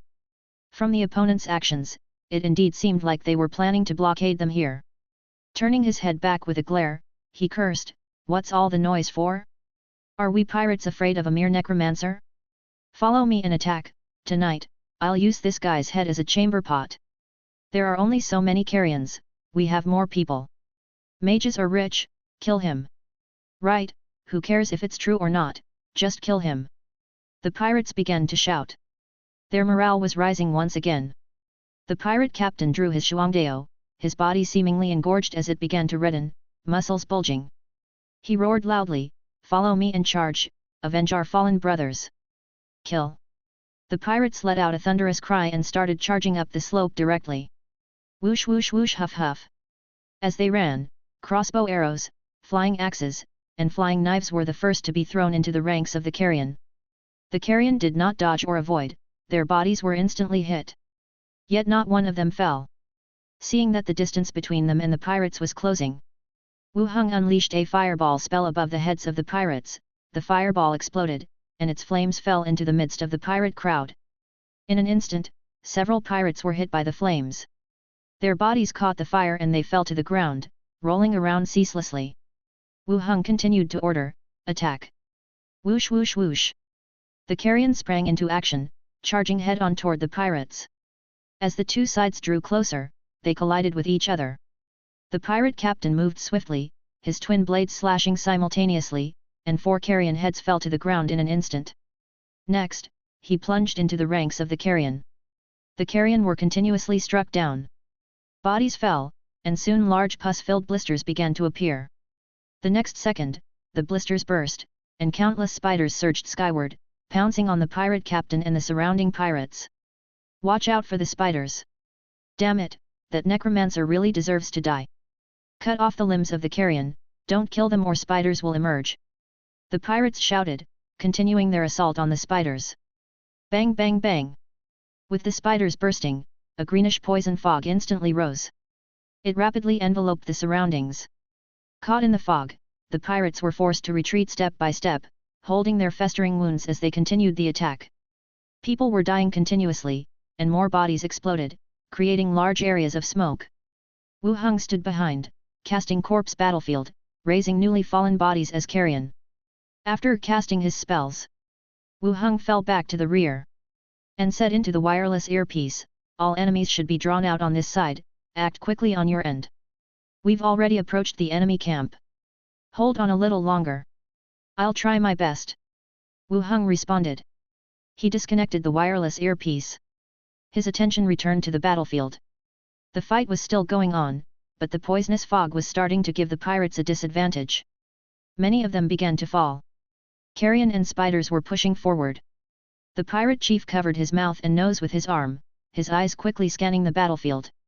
These enemies, who multiply in combat, pose an endless problem. Their own dead become the enemy's reinforcements. In the end, they would be worn down to the death by the enemy.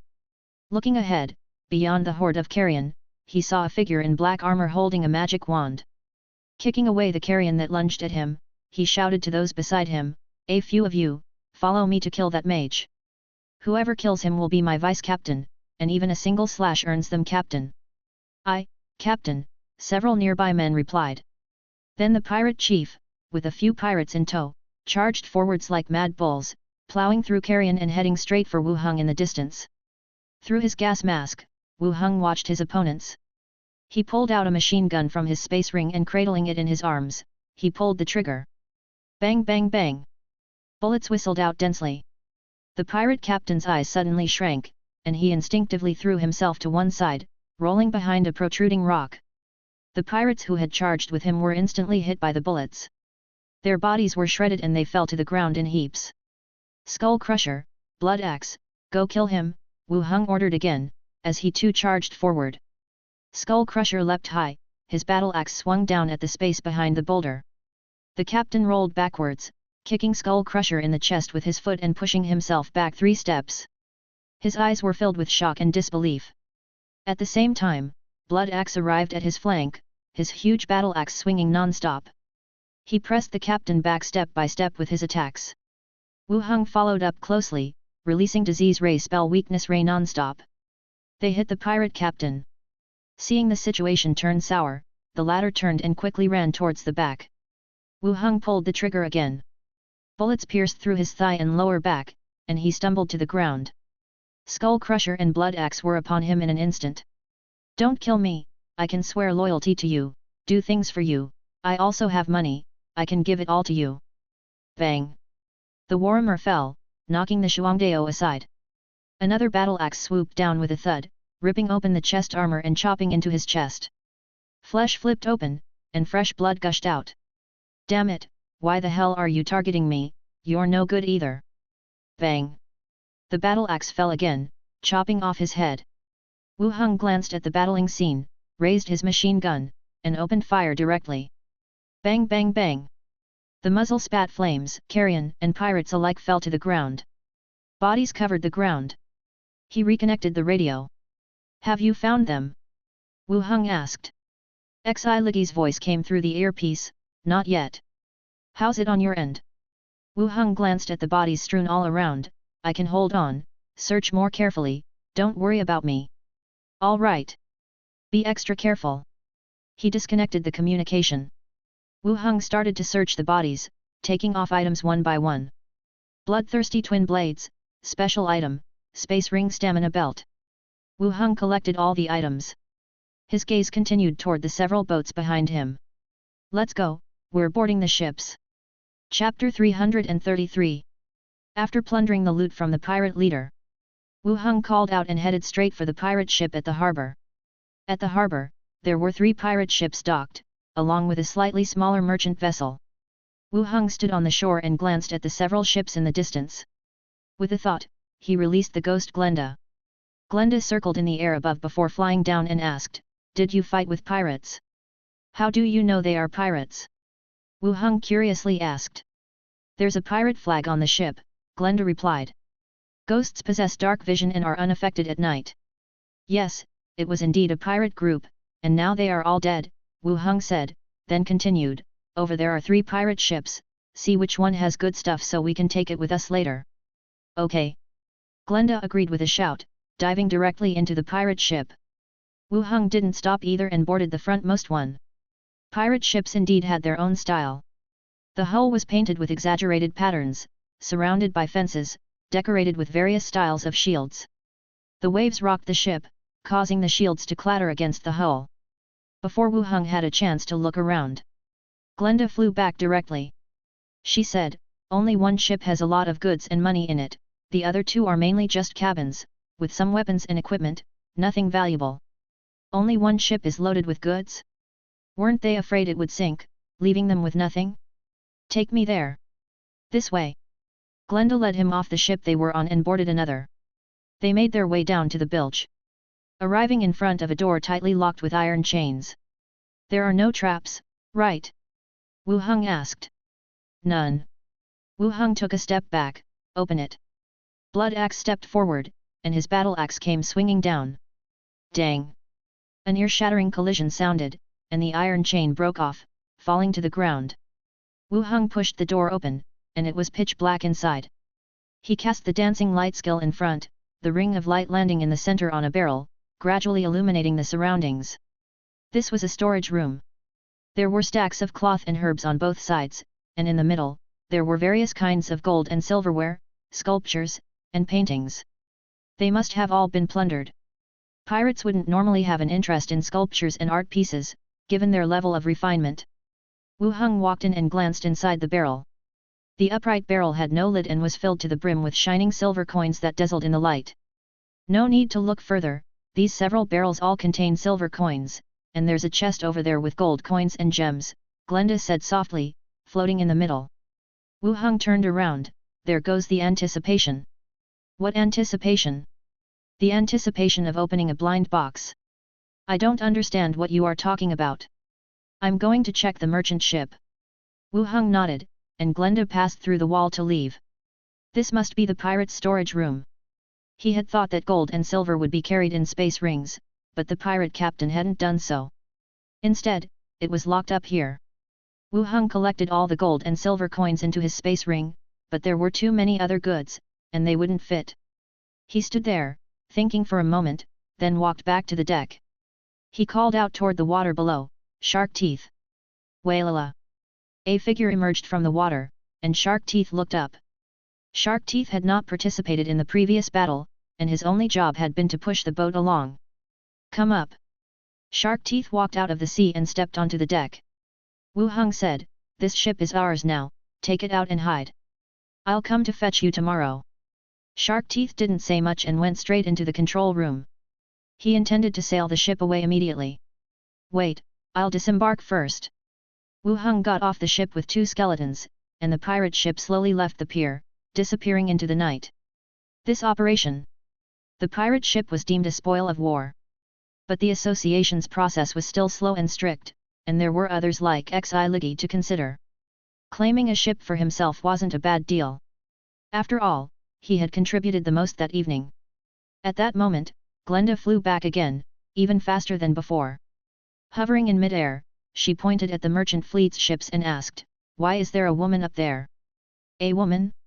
A pirate?" Wu Heng asked in return. In this world, women were professionals as well, which meant it was common to see women in battle. Whether pirates or bandit robbers, there were many women. There were even quite a few female leaders. "No, it's an elf woman, sealed inside amber," Glenda explained. "Shanela?" Hearing Glenda's description, Wu Heng's first thought was the rescue target Shanela. The information provided by the association was of an elf woman, and from what he learned from the pirates, she had sealed herself in stone. Which was very similar to what Glenda described. "Do you know her?" Glenda asked, seeing his reaction. "A person the association asked to rescue, she resembles the one you described," Wu Heng briefly explained, then continued, "Let's go, let's take a look." The consortium's ship looked even more attractive. But its body was full of arrows, and grappling hooks still hung on the railings. Wu Heng followed into the cabin. The interior was still luxurious, more like a private yacht. However, now all the decorative items had been cleared out, and one could still see where paintings and ornaments used to hang. Glenda led Wu Heng to a cabin door. After pushing the door open, Wu Heng's eyes widened noticeably. From the ceiling, the illuminating stone cast a gentle light.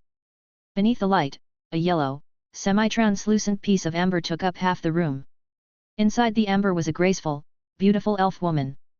Wu Heng's eyes widened, somewhat surprised at the scene before him. Seeing it in person was more impactful than Glenda's description. Ensuring there was no danger, Wu Heng cast a dancing light skill at the illuminating stone. The room became even brighter. And the figure within the amber became clearer. Her grey-blue hair was shoulder-length, her elf race's pointed ears, her skin as fair as jade, and her features were stunningly beautiful. Over a sky-blue long dress, she wore a leather armor adorned with exquisite patterns. Different from the feeling that Vice Executive Xi Ligi gave off. The elf woman in front of him looked more like a matron, like a noble and graceful imperial concubine from a palace. Now, Wu Heng also understood why the pirates had left the amber here. It was so huge that moving it outside was clearly not possible. Unless they dismantled the ship. Wu Heng touched the amber and gave it a couple of thud-thud knocks. The entire surface of the amber was extremely hard. This can't have suffocated her, right? Wu Heng muttered to himself softly. And as he spoke, the woman's eyelashes in the amber fluttered slightly. Chapter 334. The woman in the amber slightly fluttered her eyelashes. Instantly, Wu Heng grew alert and quickly retreated 2 steps, standing behind Skull Crusher and Blood Axe. Clearly, the amber in front of him could not be judged as normal earthly amber. The woman inside was not only not suffocated to death, but some parts of her body were also not fixed. And, she could hear the noises from outside. Seeing that no danger had occurred, Wu Heng spoke to the amber, "I am the deputy steward of Gold and Silver Island, the Bloody Hand pirate group has been killed by the association, you are safe now." The woman's eyelashes fluttered again, but she made no other movements. What does this mean? Does she not believe me, or can she only move her eyelashes? He took out the emblem of the vice executive, held it up in mid-air, and continued, "This is my deputy steward emblem, if you are from this ship, you can come out now." After his words fell silent, there were 2 or 3 seconds of quiet. The woman in the amber opened her eyes a sliver. Her gaze glanced at the emblem, then looked at Wu Heng's makeup and attire. It was very easy to recognize whether someone was a pirate. And Wu Heng's appearance and the aura he displayed clearly indicated he was not one of the pirates. He didn't even seem like someone who often went to sea. The next second, the solid amber instantaneously began to liquefy, forming streams of yellow liquid that flowed into the necklace on the elf woman's chest, turning into an amber pendant. The woman lightly stepped onto the ground. A pair of sky blue eyes looked up at him. "What's your name?" the woman asked softly. The gaze lifting to meet his was like ripples on the surface of a calm lake, brimming with gentleness and tender affection. "Wu Heng, deputy steward of the association, what's your name?" Wu Heng asked. Meanwhile, he wondered why her gaze towards him was like this. It resembled the way his own women looked at him when they were moved. "Shanela, the owner of this ship," the woman replied softly. "Do you have any proof?" The woman pointed to the wall that had been obscured by the amber.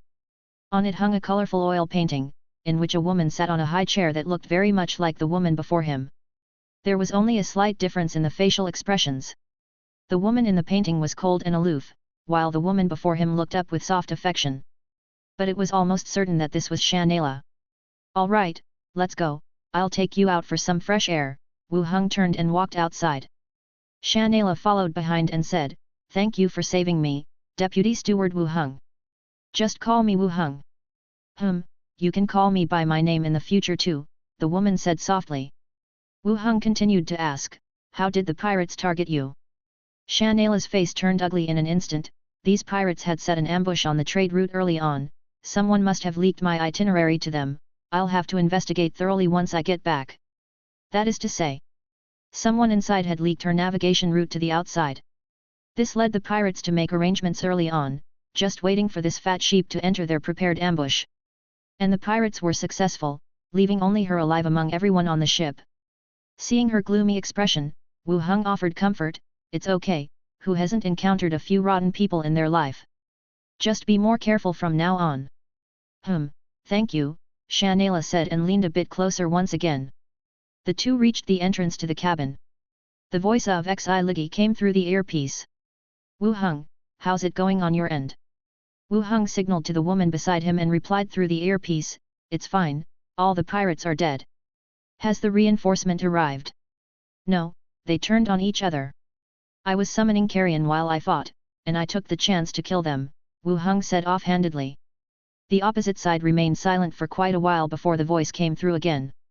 "If you're captured, just say what you're going to eat tomorrow morning."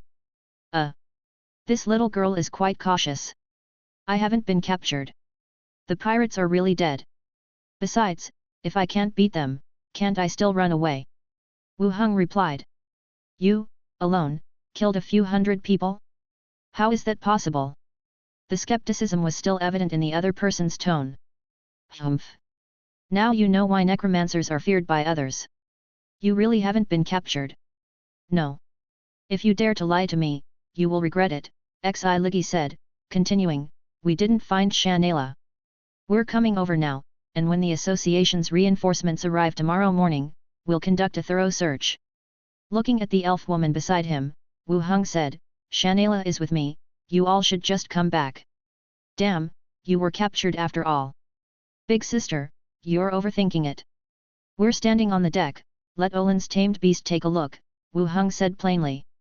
The other side did not respond and fell into silence once again. The Shanela beside him asked, your teammates? Yes, they came to rescue you with me, they were responsible for searching the mountains for you. You attracted the pirates by yourself and then killed them all. Shanela asked with raised eyebrows. Just luck.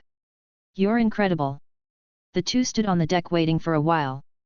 Several figures sprinted out from the darkness in the distance. With a wave of her hand, Xi Ligi's aura exploded from below her feet, propelling her from the shore and onto the deck. After glancing at Wu Heng, she turned her gaze to the woman beside him, Lady Shanela, what are you doing here? Clearly, Xi Ligi recognized the woman's appearance. Unlike Wu Heng, who had asked several times.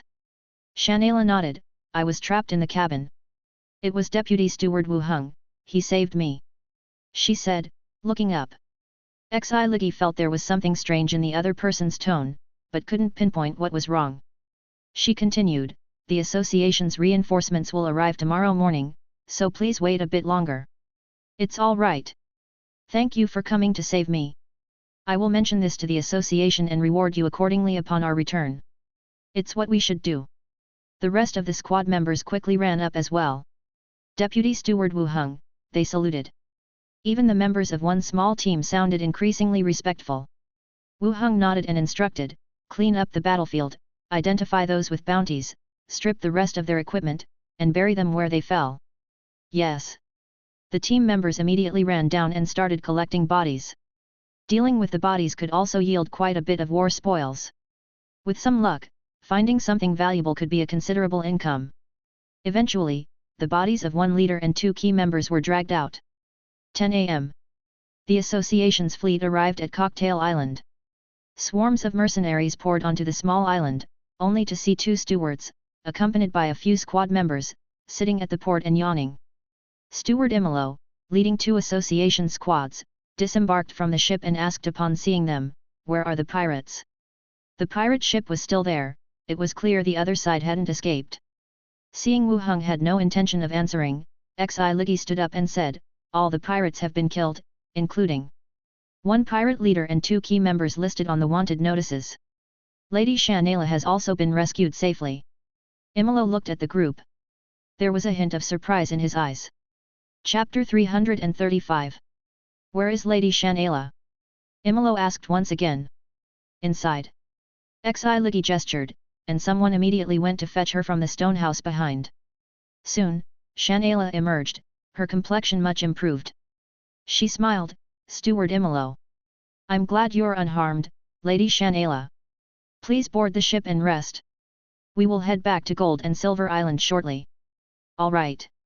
Shanela turned to glance at Wu Heng and his companions, nodded with a smile, and followed them onto the association's vessel. Imolo continued to inquire, what about the pirates' corpses? This way. Xi Ligi led him to the side. On the nearby beach, 3 corpses lay, covered with tattered linen cloth. The linen was pulled back to reveal the faces of the dead. The Bloody Hand pirate group. Imolo recognized the identity of these men at a glance. The Bloody Hand were already notoriously difficult pirates in the vicinity. Ruthless and merciless in their actions, they rarely left any survivors. Their survival to this day sufficiently proved their tenacity. The fact that the association's few members, despite being at a disadvantage in both numbers and rank, managed to kill the entire opposing party, was indeed somewhat unexpected. Cover them and take them back. You all did very well this time, head back now, Imolo said. Xi Ligi nodded and immediately signaled for the bodies to be carried onto the ship. Along with the pirate ship, they began their voyage home. Friu en Velcom. On the returning seafaring ship, Xi Ligi leaned on the railing, enjoying the sea breeze.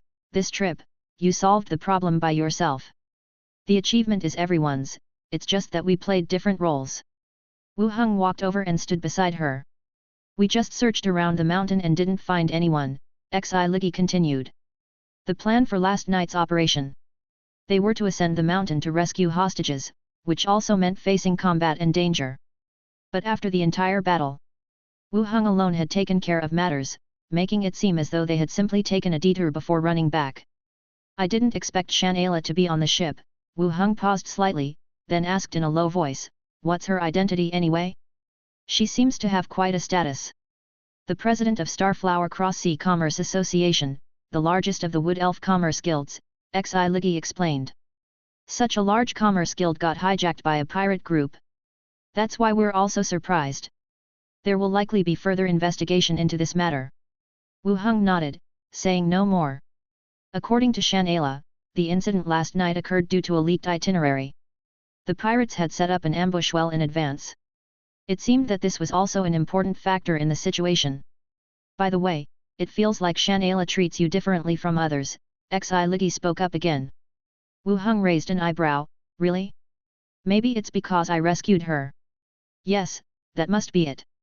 In the afternoon, the fleet returned to Gold and Silver Island. Some of the association's members stayed to handle the ships, while Wu Heng and others headed straight back to the association. The operation could be considered quite successful. The steward had promised that retrieving Shan'ala would be counted as a third-level merit, in addition to capturing the leader of the Bloody Hand pirate group and 2 pirate key members. There would be a sizable reward. Back in the office study, Andre Willow immediately displayed a joyful smile. Master, you're back. Yes. Wu Heng nodded and sat down. No issues at the association while I was away. None, everything is normal. Andre Willow poured a cup of tea and placed it before him. Wu Heng took a sip. He continued, the steward needs a report about last night's events. I said you would help me write it. Of course, Master.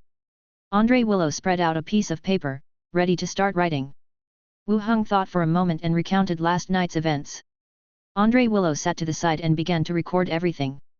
The entire operation last night, in fact, wasn't difficult to analyze.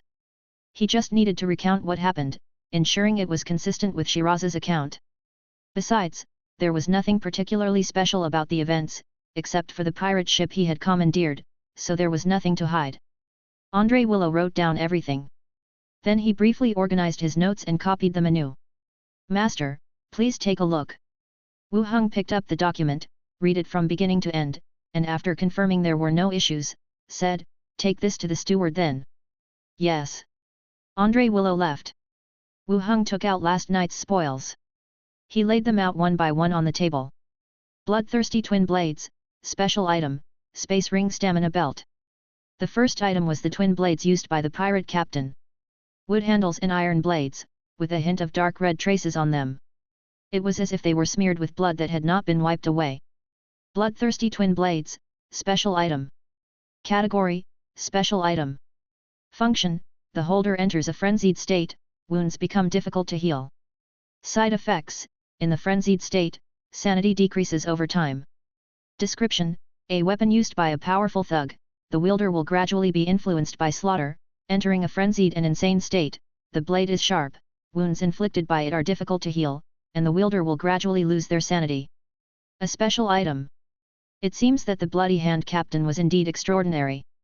Special items are rare, but weapons that are special items are even rarer. Plus, twin blades have a wide audience, and they could sell for a sky-high price on the market. Wu Heng turned his attention back to the twin blades. The effect they provided was to allow the holder to enter a frenzied state and make wounds difficult to heal. These 2 points could directly enhance the user's combat effectiveness. The cost was the gradual loss of sanity.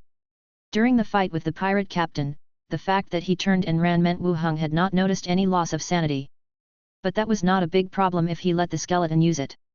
The skeleton simply obeyed commands without emotional sensory interference, so sanity shouldn't affect it. As long as it didn't turn around and attack him, it would be fine. Wu Heng readily pocketed the blades and continued to examine the remaining 2 items. Space ring, 5 cubic meters. He mentally communicated with the ring to explore the space within. Some essential supplies, food, fresh water, various grenades, and a delicate little wooden box. Wu Heng took out the supplies and the little wooden box. He opened the little wooden box. Inside, there were neatly arranged gold coins, at least 1,000 pieces. They really had money. On top of the gold coins was a note from the Snake Badge Consortium. He could take the note and go to the consortium to retrieve items stored inside. The door opened. Andre Willow came back. What did the steward say? Wu Heng asked. Nothing at all, replied Andre Willow, his gaze falling on the miscellaneous items to one side. Master, what are these? Oh, have someone throw them away, they're of no use, Wu Heng said. Okay. Andre Willow opened the door and called some staff to take all the clothes and pants scattered around and throw them away. Wu Heng continued to look at the third item. Stamina Belt. Description: a magic belt edged with an enhancement status that can continuously replenish one's stamina. Chapter 336. Wu Heng's eyebrows quirked up. He examined the belt once again. Endurance is the ability to resist fatigue and maintain performance while doing physical or mental work. This could play a certain role in both combat and study. But, to place it on a belt, one had to wonder which aspect of work it was meant to sustain. Having looked over all three items, Wu Heng stored them in his space ring. Overall, the haul from this endeavor was substantial. Not to mention anything else, just the gold and silver coins in the cabin and the space ring amounted to a significant fortune. Once on dry land, that alone could support a lavish lifestyle. Even the nobles in the cities likely couldn't produce such a large sum of cash. Besides the gold and silver coins, what remained were merit and the rewards for the ships. As for the ships, he had taken one for himself in secret, and another one of the two pirate ships would likely fall to his share as well. He yawned and lay back on the sofa. Andre Willow knelt by his side, gently massaging his shoulders. Master must be tired. Not really. With enhanced constitution, staying up all night didn't bother him. Master still needs to take care of himself and not get overtired, Andre Willow murmured, hugging her head to his chest and looking up. Wu Heng raised his head to look at the fair-skinned little fox. Raising both hands, he cupped her cheeks and pulled her closer to himself. Andre Willow's cheeks reddened, her eyes closing instinctively as she extended her pink tongue into his mouth. The two were lost in each other. They were startled into separating by footsteps passing by the door. The fox girl's tail moved rapidly as she lay on his chest and whispered softly, "It's busy here, I'll serve you well tonight." Wu Heng smiled, cupped her cheek, and kissed her again. "You said it, tonight you can't lose to Minnie." "Understood, Master." The afternoon at the association was uneventful. Wu Heng gave Andre Willow a couple of instructions and then left the association directly. Accompanied by two skeleton attendants, he found a secluded spot. Donning the train captain's hat, the train whistle sounded, and the phantom train appeared out of nowhere. Wu Heng boarded the train with the two skeleton attendants. On the itinerary, he wrote down Cocktail Island. The next second, the train vanished. It was only a matter of minutes.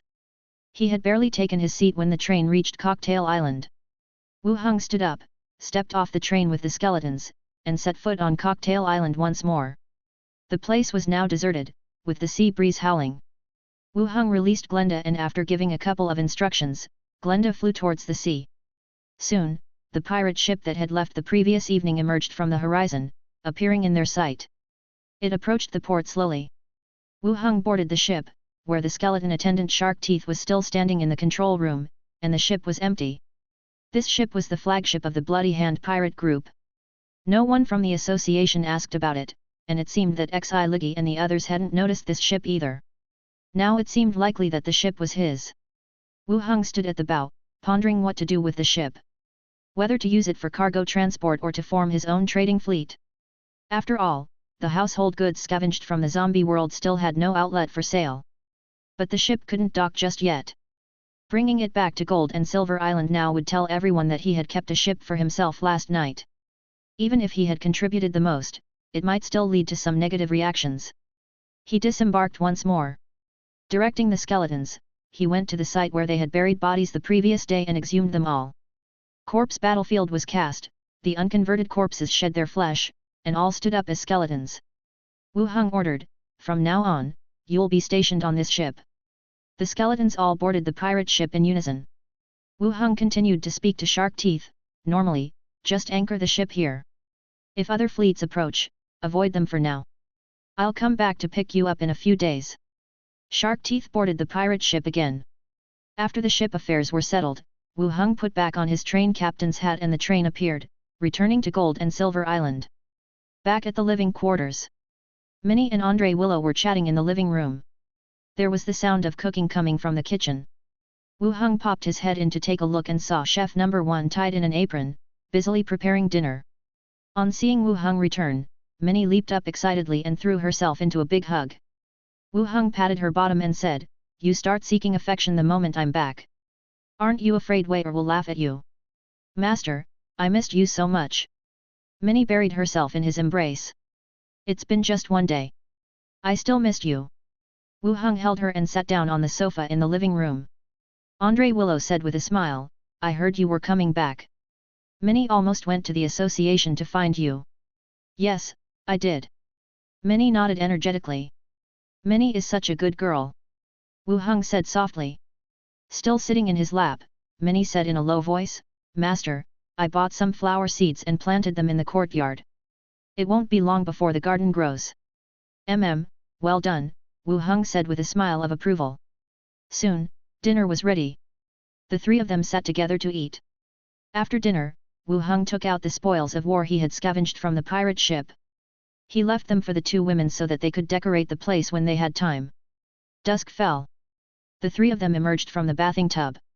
Wu Heng, carrying their smooth, supple bodies clinging to him, headed to the bedroom. He placed the two women on the bed. Underneath the light, he admired their beautiful bodies and curves.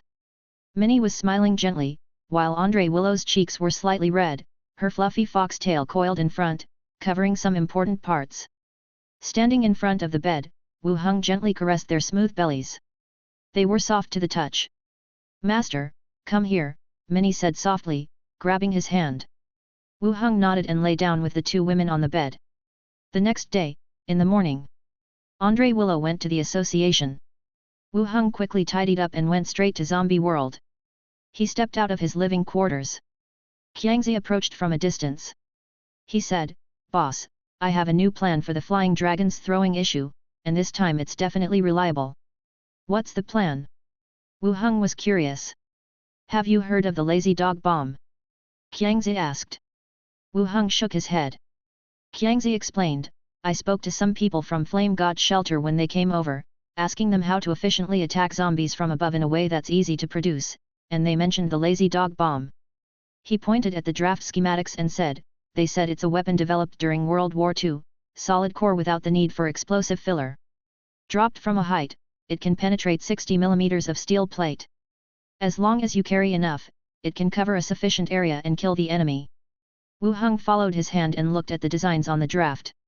The design was very similar to bullets, long and pointed with the only difference being a spiral tail fin at the back. In other words, this bullet wasn't for exploding and killing enemies, but for being thrown from high up to crush zombies to death. This concept wasn't hard to grasp. Even dropping a rock from a great height could kill a person, it all depended on how many you could carry. And with the industrial capabilities of the auto repair shop, producing solid bullets shouldn't be a problem. Not to mention there was also a skeleton blacksmith. "Let's make some and try, see how they work," Wu Heng suggested. "Right." Qiangzi nodded and agreed. After Qiangzi left, Wu Heng stood by the door and waited a while before Li Yaheng also came over. She said, "Yesterday, Qi Hanke and her people came over. They want to join us." Chapter 337. The foreign martial arts obtained also present a problem. There is no certainty whether they contain any traps.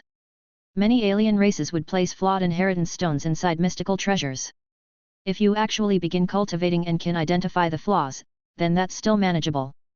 But if you can't spot the flaws, in the end, you're essentially setting a trap for yourself. However, Chen Fei is different from others, as he doesn't concern himself with whether there are flaws or not, as long as it's an unrecorded secondary rule in the human imperial sovereign realm inheritance. Chen Fei is willing to learn it. Chen Fei took the inheritance stone and probed with his mental defense, beginning to read through it. The Jia clan, a race Chen Fei had not heard of before, is the source of this inheritance stone. The content of the inheritance stone was extensive. After all, it was a 6th-tier top-grade inheritance. Chen Fei simply found a vacant area, laid out dozens of spirit materials, and also took out a low-grade mystical treasure. While running his stall, Chen Fei continued reading the inheritance stone in his hands. Chen Fei's strategy for his stall was the same as before, selling the spirit materials at a price slightly below the market rate. When encountering cheap spirit materials, cultivators from the rule integration realm and other realms don't react too differently. After all, the rule integration realm's earning ability increases, but so does the speed of expenditure. In reality, truly wealthy cultivators from the rule integration realm are not that common. Once half of the spirit materials on the stall were sold, and even the mystical treasure was sold for 36,000 low-grade primordial crystals, Chen Fei finally finished reading through the Jia clan's cultivation techniques. Cultivation technique found, violent meow primordial technique. A slight smile spread across Chen Fei's face as he looked at the information displayed on his panel. This trip to the black market was worth it after all. This violent meow primordial technique of the Jia clan happens to cultivate the space secondary rules small. No wonder the stall owner sold this technique for a mere 1,000 low-grade primordial crystals. Apart from the inherently lower value of alien martial arts, the key issue is that the human race really has no talent for space secondary rules small. Those 5 human imperial sovereigns, who control space secondary rules, can hardly comprehend much of space secondary rules small, let alone other human clans' rule integration realm cultivators. Chen Fei tried to deduce the violent meow primordial technique himself and had some vague ideas, but nothing definitive. With Chen Fei's current insight, relying on his own power, he should be able to attain entry level in this violent meow primordial technique, but to say how much he can comprehend of the space secondary rules small seems unlikely to be sustained. Every race has its own limitations, which are very difficult to change. Merge. The violent meow primordial technique directly merged into the desolate universe god-splitting sword, and the name of the sword didn't change, clearly indicating that its primary structure still focused on the original technique. After all, the violent meow primordial technique is just a 6th tier top grade technique, seemingly only a step away from ultimate grade, but the gap is as clear as that between late stages of the rule integration realm and the peak of the rule integration realm. The skill level of the desolate universe god-splitting sword dropped from over halfway through great perfection down quite a bit, landing at about 40% of great perfection. Overall, the increase in power of the desolate universe god-splitting sword wasn't significant, which means that cultivating space secondary rules small through it would actually be quite difficult. And this difficulty will only increase as one progresses further. But Chen Fei isn't worried, because as long as he can comprehend the space secondary rules small, he can directly simplify them. Afterward, using the desolate universe god-splitting sword to execute space secondary rules small may not be as fine and subtly probed as executing space secondary rules big, but it also shouldn't be too inferior. The main advantage is that once Chen Fei has space secondary rules small, he will have greater ease and freedom in controlling the rhythm of battle. So-called encirclements may truly become ineffective against Chen Fei in the future, or their effect would be extremely weak. After another hour, all the spirit materials in front of Chen Fei's stall had sold out. Chen Fei stood up and walked towards the exit of the black market, not continuing to sell any more spirit materials or mystical treasures. From the items just sold, he had filled his once empty pockets again, totaling to 60,000 low-grade primordial crystals, enough for a month's worth of cultivation needs for Chen Fei. Of course, after returning to simplify the new secondary rule, the remaining low-grade primordial crystals might not be enough for even a few days of cultivation. Chen Fei still has 3 mystical treasures he can sell, and as for spirit materials, the remaining value is over 70,000 low-grade primordial crystals. Overall, Chen Fei is still in surplus. Leaving the black market, Chen Fei returned to the cultivation room in Jiguang City. Breaking 2,000 low-grade primordial crystals, Chen Fei began to enter the familiar rhythm of cultivating. The greatest harvest today in the black market, besides the cultivation techniques of the Jia clan, was learning about the current situation outside Jiguang City. The ice race and evil clans have actually begun to issue challenges, facing off against the human clan in the rule integration realm. During Chen Fei's seclusion, what happened to the other 3 human cities was not something he heard much about. What Chen Fei heard the most about was the outcome of the battles in the rule integration realm outside Jiguang City. The human race showed no fear of the challenges from the ice race and evil clans, and the outcome confirmed this sentiment. In the clashes of the rule integration realm, the human race did not suffer losses, there was back and forth, and overall, they even gained a slight advantage. While the advantage was not substantial, it directly contained the overbearing momentum of the ice race and evil clans. However, the ice race and evil clans did not abandon this mode of fierce battle. For them, weakening the Qunkan cauldron was of higher priority. After all, their biggest reliance was the open heaven realm ancestor of the evil clans, and to this ancestor, the only threat was the Qunkan cauldron. The human race was also aware of this point, but the helplessness of war sometimes lies in the fact that many things are actually obvious strategies. Even if you know the opponent's purpose, sometimes you have no choice but to respond. After all, even if they did not participate in this type of rule integration realm slaughter, the losses of the human rule integration realm cultivators in other battles would not be much less. War, after all, was bound to result in death. The human race was the reactive party in this war, and oftentimes, many things were not for the human race to choose. As long as there were no significant losses to the human imperial sovereign, the human race could still hold on. Outside Jigwang City, where the challenge was called, the Ice Race and evil clans pointedly named Chenfei, but the human race directly refused on behalf of Chenfei.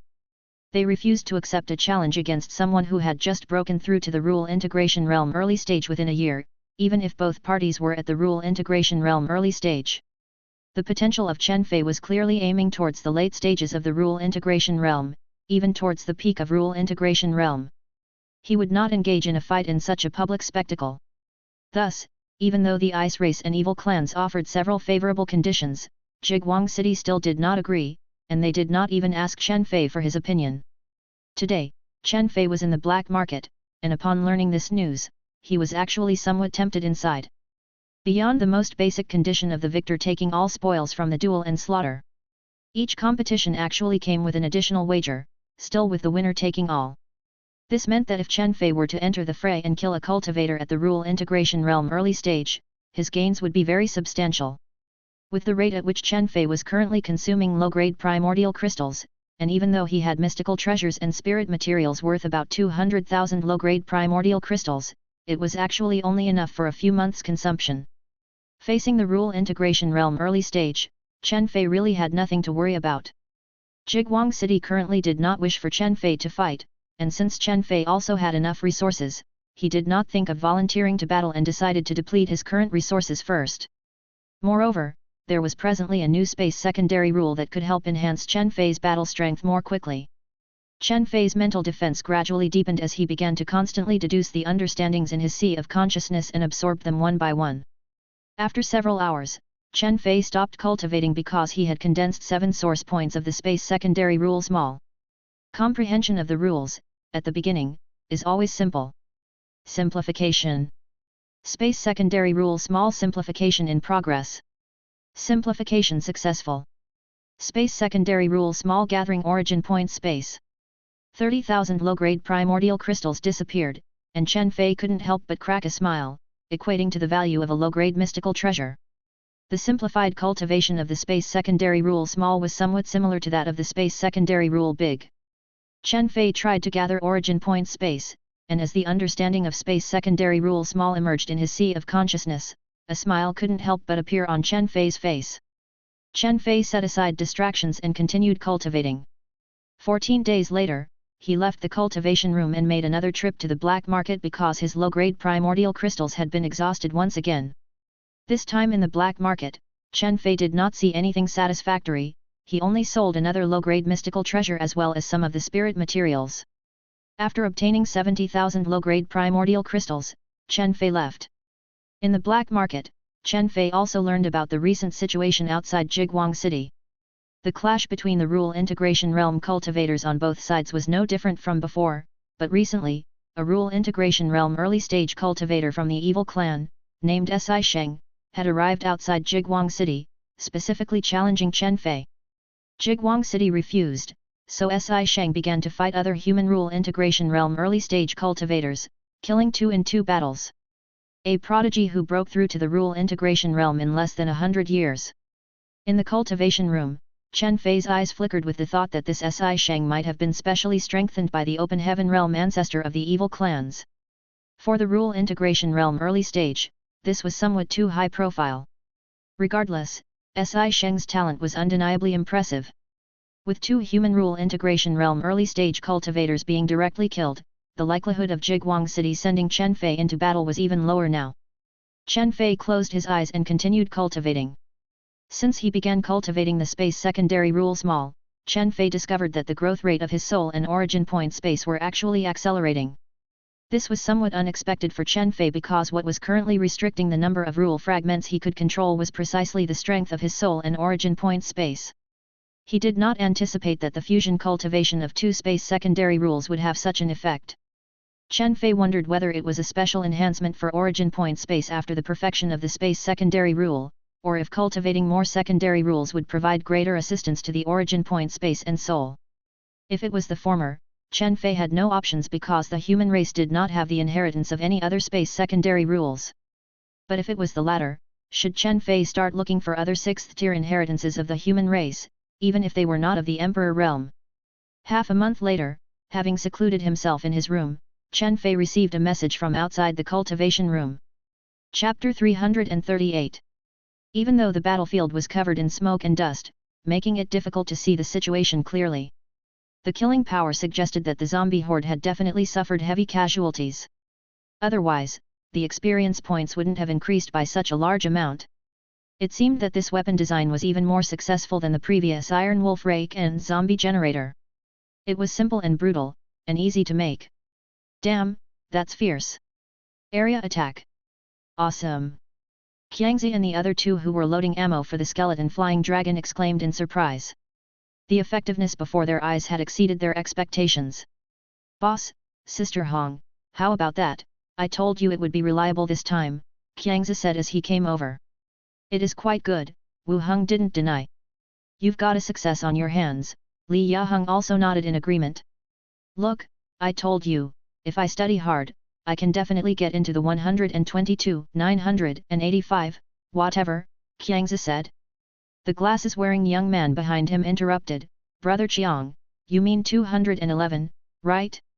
Isn't 122 the traffic police? Roar. Qiangzi grinned, about to speak, when he was interrupted by even louder roaring in the distance. The dense mob of zombies continued to approach from a farther location. And they surged towards here. The noise just now was too loud, it's drawn all the nearby zombies here, Li Yaheng said. Wu Heng nodded. Qiangzi, you guys pull back, don't put yourselves in any danger that we can't cover for. Okay.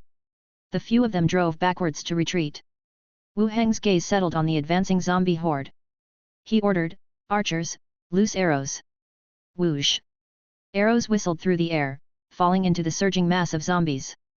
Then came the iron spears and crossbow arrows, as well as the grease skill and fireball spell released by Wu Heng himself. Soon, the zombies crashed into the skeleton ranks. Combat ensued. Wu Heng continuously directed the skeletons, dividing some forces to intercept the zombies drawn in from the sides. All around the field, the air was filled with roars and the sounds of hacking. Zhi, you guys go help out. Don't get trapped in the zombie crowd. Mutated skeletons, stomping on car roofs, leaped into the midst of the zombies. They charged back and forth causing different disruptions, scattering the horde of zombies. Gradually, the number of zombies began to decrease. The remaining zombies no longer posed a danger. The mutated skeletons quickly charged through, smashing the remaining zombies into a pulp. After confirming that all the zombies had been killed, clean up the battlefield. This time there were more corpses than before, with 2 to 3 layers thick on the ground. Wu Heng walked through the battlefield, wielding the spine staff, releasing corpse battlefield. The corpses along the way were converted into skeletons that shakily stood up and joined the skeleton ranks. Meanwhile, the skeletons behind began collecting arrows and iron spears from beneath the corpses. Arriving at the launch area for the solid iron bullet, Wu Heng looked carefully. There was a significant deviation in the positions where the flying dragons dropped their payloads. Whether due to inertia or the influence of wind, part of it landed on the rooftops on both sides, with the rest reaching the zombie crowd. The area impacted was also much farther back than originally planned. The rear positions of the zombie crowd were covered and struck. And those iron bullets formed bowl-size deep pits in the asphalt, embedding themselves in the road. Indeed, these iron solid bullets had turned into single-use consumables. The power was genuinely formidable. After cleaning up the battlefield, Wu Heng told Qiangzi and the others to go back and continue producing the lazy dog bombs, while he himself led the skeleton army to keep pushing forward. It was still early, and there were more zombies to clean up. As dusk neared, Wu Heng finished clearing the last wave of zombies. After this period of relentless advancement, he had reached the center of the county and urban district. Actually, it wasn't slow progress. Moreover, the speed of the scavenging team couldn't keep up with Wu Heng's advance. After cleaning up the battlefield, Wu Heng rode the bus back. Li Yaheng said, "Qi Hanke and her people will come over tomorrow. I plan to have her follow the convoy, while the rest join the scavenging and patrol teams." "That's good, assign more to the scavenging team, speed up the scavenging pace a bit." "Okay." The convoy returned to the bus station. After discussing the lazy dog bombs with Qiangzi, he went back to his room, opened the boundary door, and returned to Gold and Silver Island. After dinner, Wu Heng, with 2 others, went to the courtyard for training. Minnie had planted plenty of flowers but had also left space for training. Wu Heng took out the instructor longsword. And the 3 of them went to the courtyard to train. They put on the stamina belt and began swordsmanship training. Practicing swordsmanship had become an essential daily activity. The muscles in his body had fully adapted to the movements and intensity of the training, without the heart-piercing pain anymore. Each movement and posture became increasingly standard. Not to mention combat efficiency, just by watching the training movements, one could tell this was someone proficient in swordsmanship. About an hour or so into the practice, a system prompt appeared beside his ear. Swordsmanship specialization has been promoted to Basic. Wu Heng's eyebrows rose slightly as he put the long sword back into the space ring. The previous specialization was just a beginner's level, and after such a long time, it had finally been promoted to Basic. He was fortunate to have that sword. It was as if he had a coach providing hands-on training. Sitting down to rest, Andre Willow came over with a towel to wipe off his sweat. "Take a break, don't wear yourself out."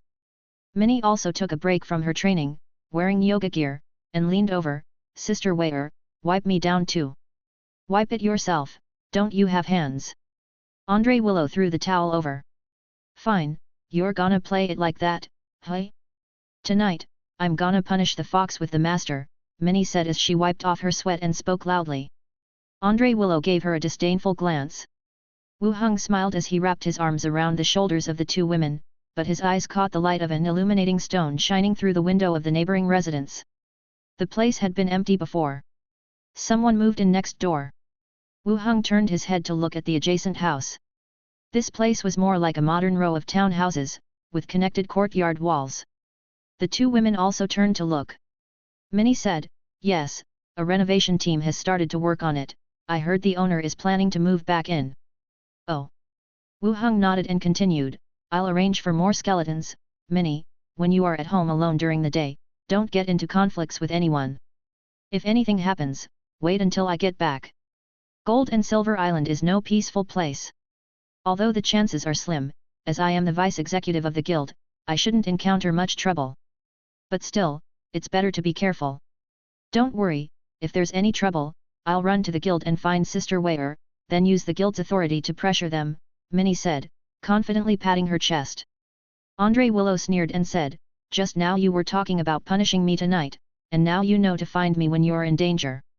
Minnie, consistent in her demeanor, raised her head and said, "Sister Wei is just pretending, every time, you're actually enjoying it." "Nonsense," Andre Willow retorted. She got up to chase after Minnie, who was quick on her feet and leaped up, gleefully running ahead. Stopping her stride occasionally, she taunted Andre Willow a few times. Andre Willow then followed behind, amusingly chasing and playfully hitting her. Wu Heng watched the playful pair and glanced over at the still busy worksite next door. He stood up and headed towards the room, calling out, "Let's go, time to go home, take a bath, and sleep. Time to discipline the bad fox." Minnie quickly ran over and grabbed onto his arm. Andre Willow followed closely and took hold of his other arm. The next day, Wu Heng went to the guild early and, sitting at his desk, poured himself a cup of tea. "Wei, go to the front desk and reshoot the wanted notices," Wu Heng handed her the tablet. "All right, master," Andre Willow replied. She left and soon returned with the tablet in hand. Wu Heng began to look through the wanted notices that were captured. There were 3 pirate groups listed on the notices, each possessing flying dragons. Iron Barrel Pirate Group, White Skull Pirate Group and Hand of the Demon Pirate Group. Yesterday's experiments had proven the power of flying dragons carrying lazy dog bombs. Besides producing more solid iron bullets, Wu Heng also considered whether to increase the number of flying dragons. Wu Heng wanted to pay more attention to news about the pirates. If the opportunity arose, it would be nice to acquire more flying dragons for alternating bombardment from the sky. It could also speed up the efficiency in battles.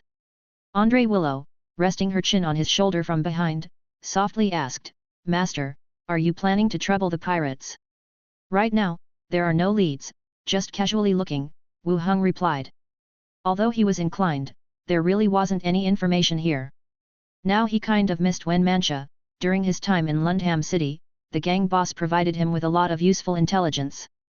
Her support was a significant contribution to his attaining the position of deputy steward. Now on Gold and Silver Island, unfamiliar with life and surroundings, even the means to gather intelligence was lacking. "Take it slow, we haven't been here for very long," Andre Willow comforted. "MHM." Wu Heng nodded. Knock, knock, knock. The door to the room was knocked upon. Andre Willow straightened up and sat down in the assistant's position. Wu Heng then said, "Come in." The door opened, and the dwarf Olin peeked inside before walking in. "Deputy Steward Wu Heng, Miss Andre Willow." Olin greeted respectfully. "What is it?" Wu Heng asked. "Deputy Steward, the ship that held the captive girl from the last time has been approved. In accordance with the spoils being distributed on one's own, I've brought over the ship's certificate of ownership for you," the dwarf said. The last mission.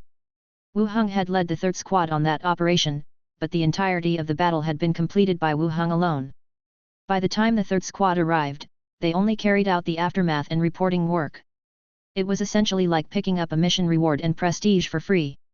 Not just that, the third squad had followed through on several missions, all completed smoothly. The merits and rewards were continuously linked.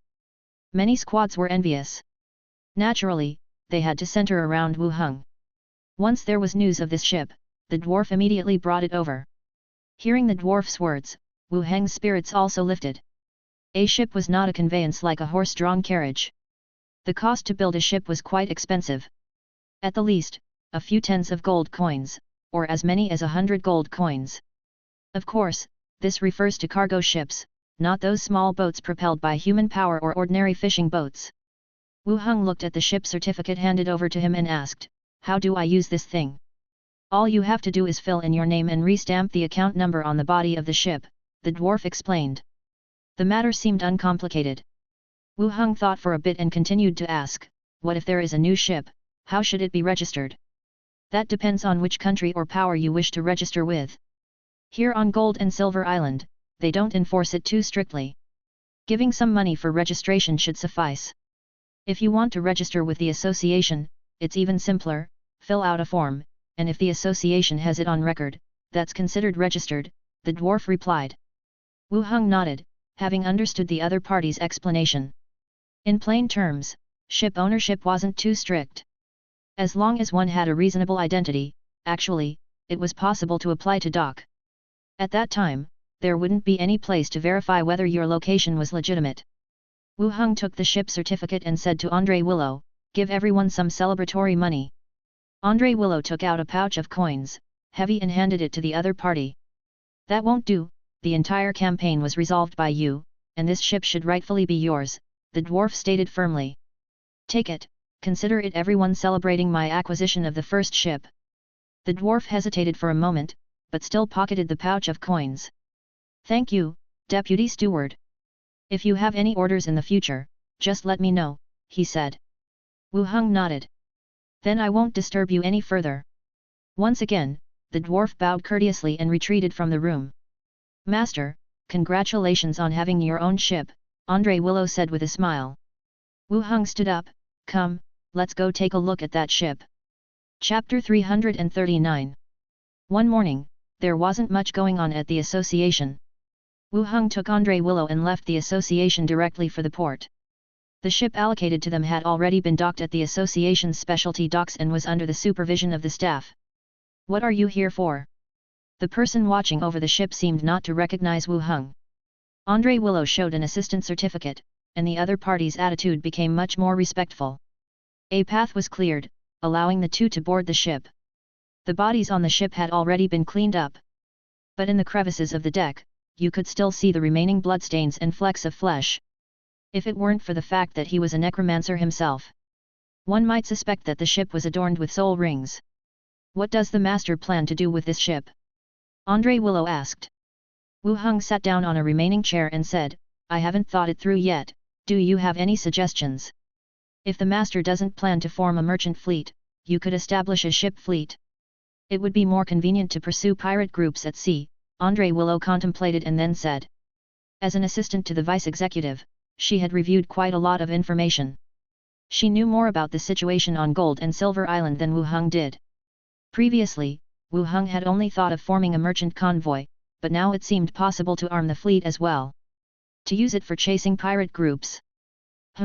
Wei, you're clever, that's an idea, Wu Heng complimented. The two continued to chat for a bit. Then they left the ship together. Walking down the street, they headed in the direction of Lighthouse Street. Wu Heng took Andre Willow first to an elf race's shop. The ordered bow hadn't yet arrived, and it would probably take another 2 or 3 days. Wu Heng then went to the weaponry store and bought all the arrows and crossbow bolts in the store. After making the rounds, it was noon. They found a nearby tavern and decided to take care of lunch. The two entered the tavern and sat down in a corner.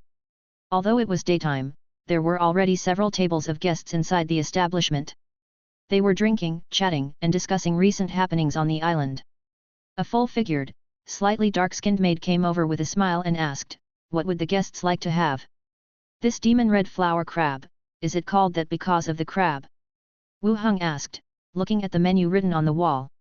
Of course not, it is made from dragon-tail crab, kudzu root, leaves of the demon red flower, bamboo shoots, and fish broth, all stewed together. The woman laughed, her tone laden with meaning as she said, guests can try it, I guarantee it's quite different from the usual evening fare. All these ingredients are alchemy materials, aren't they? Andre Willow inquired further. Kudzu root and leaves of the demon red flower were both parts of alchemical elixirs. She hadn't heard before that they could be mixed into food. Our chef is skilled in alchemy cooking, and these dishes are also our specialty, guaranteed to be safe. Of course, they are a bit expensive too, the demon red flower crab costs 2 silver coins per serving, the woman said. Then we'll take a serving, and add in tempura platter, root vegetable salad, and beef patties. Hearing that the guest had ordered several of the more expensive dishes in the store, the woman's smile grew even wider, and she respectfully said she would be back shortly before going to prepare the order. It wasn't long before all sorts of dishes were served to their table. Enjoy your meal. The woman curtsied, then retreated to continue serving other customers. The two of them ate. At that moment, the tavern's door opened again. A man dressed as a sailor with a great beard walked in, his gaze sweeping over the entire tavern. He laughed heartily and walked over to sit at a round table where several others were already seated. After the maid brought over some drinks, the man took a sip of beer, then forcefully pinched the woman on the buttocks. He set down the mug and asked, I heard Bloody Hand is dead. What are you yelling about? Someone said. The man's expression stiffened, his gaze once again swept across the hall, and then he leaned forward as if discussing something. Wu Heng continued to eat, his gaze falling on the group. His perception increased, and his hearing was enhanced as well. But deliberately lowering their voices, they still couldn't make out what they were discussing. With a thought, he let Glenda go invisible and move closer.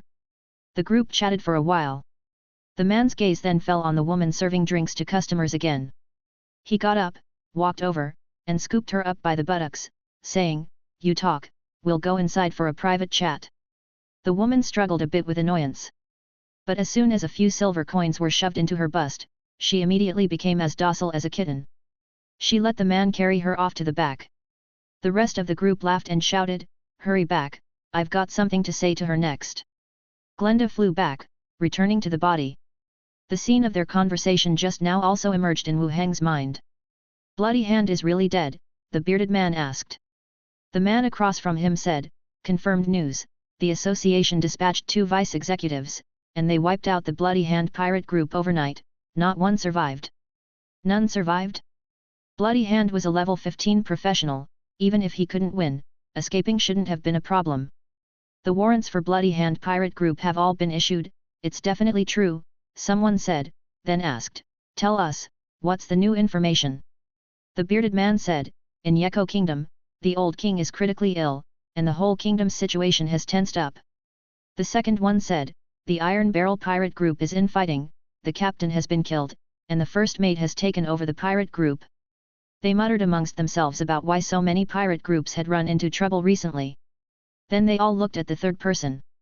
The third man said, the Blood Clan is capturing some pale bloods who do not follow the rules. It's said that those people have gained some of the Blood Clan's powers through certain means, causing the Blood Clan quite a bit of trouble. Chapter 340. Some time ago, similar events occurred at Gold and Silver Island. Some human dignitaries were captured imprisoning girls to drink their blood, and the association executed them. The person who first began to answer about the Bloody Hand pirate group said.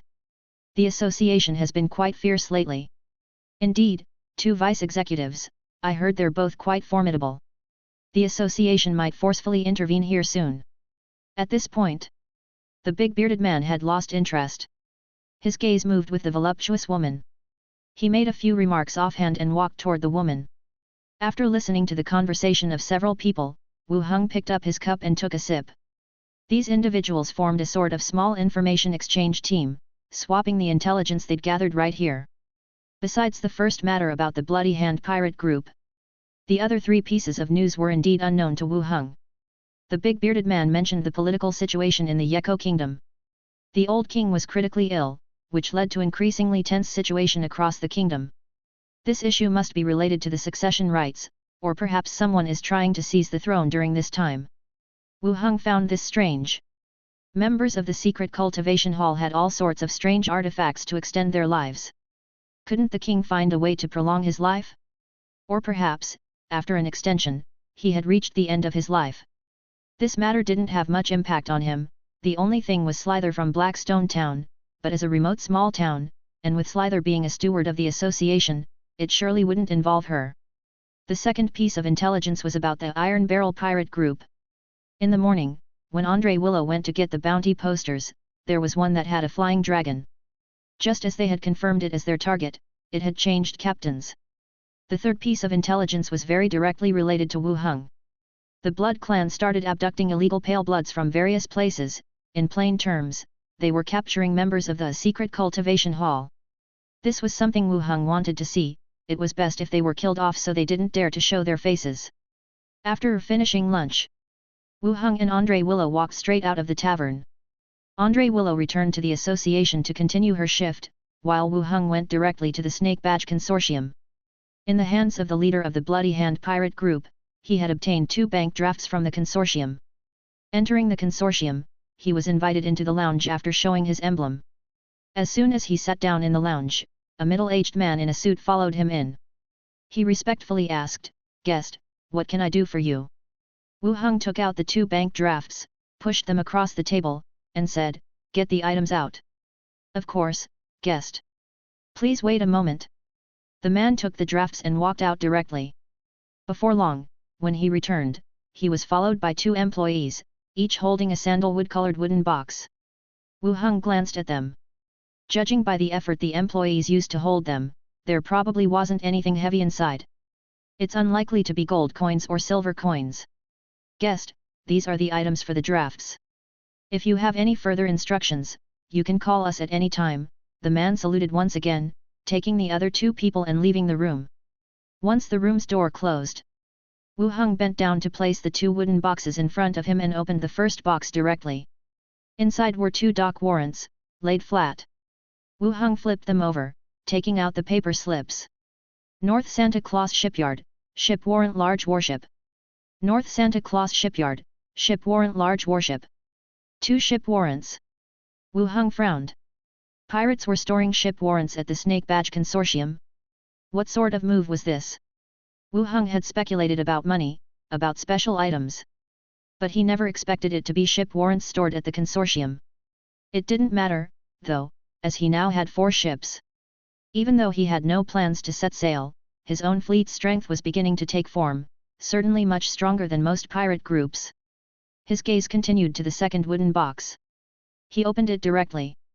Inside was a blank envelope, sealed with wax in the shape of what seemed like a goat's horn. Wu Heng examined both the front and back. He tore open the wax seal and dumped out the letter from within. The letter was still a blank sheet. Without a trace of handwriting, nor even the impression of having been written upon. A blank sheet. Wu Heng held it up to the sun, checking for a hidden layer within the paper. In the end, it proved to be just an ordinary blank sheet. Who would store a blank sheet in the consortium? No matter how Wu Heng considered it, it seemed impossible. He decided to pocket it directly into the space ring, perhaps requiring some special potion to reveal the hidden writing on it. After getting everything in order, Wu Heng walked out of the lounge. He greeted the employees at the door, left the consortium, and headed toward his residence. Upon returning to his place, the moment he pushed open the yard door, he saw Minnie and number 1 gardener squatting on the ground, cultivating plants. He was unsure whether the flowers in this world all sprouted so quickly or if they used some special method, but the seeds planted a couple of days ago were now sprouting tenderly. The whole flower bed was lush and green, no longer the original brown of the soil. "Master, you're back so early today." Minnie cheered and scampered over. Wu Heng wrapped an arm around her shoulder, saying, "Not much to do, so I came back early." "Master must have missed Minnie, really, Master's getting more and more clingy," Minnie said in a soft voice as she clung to his waist. Wu Heng smiled and pinched her cheek. "You seem like you're acting in a play." "Really? Do I have a talent for it?" Minnie asked as they walked together towards the room. "Maybe, we'll have waiter take a look tonight." "Hee, good." At dusk, Andre Willow also returned from the association. Chapter 341.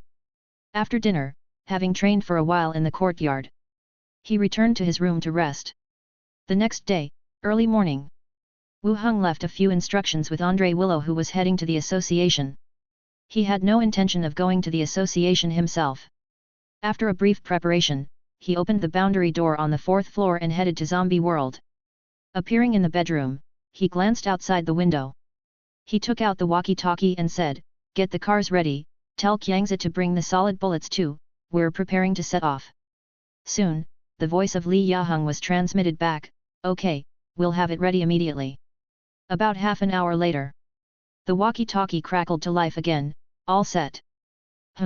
I'll come down now." When Wu Heng stepped out of the building, he saw 3 vehicles parked at the entrance. The coach belonging to Li Yaheng, along with 2 military trucks.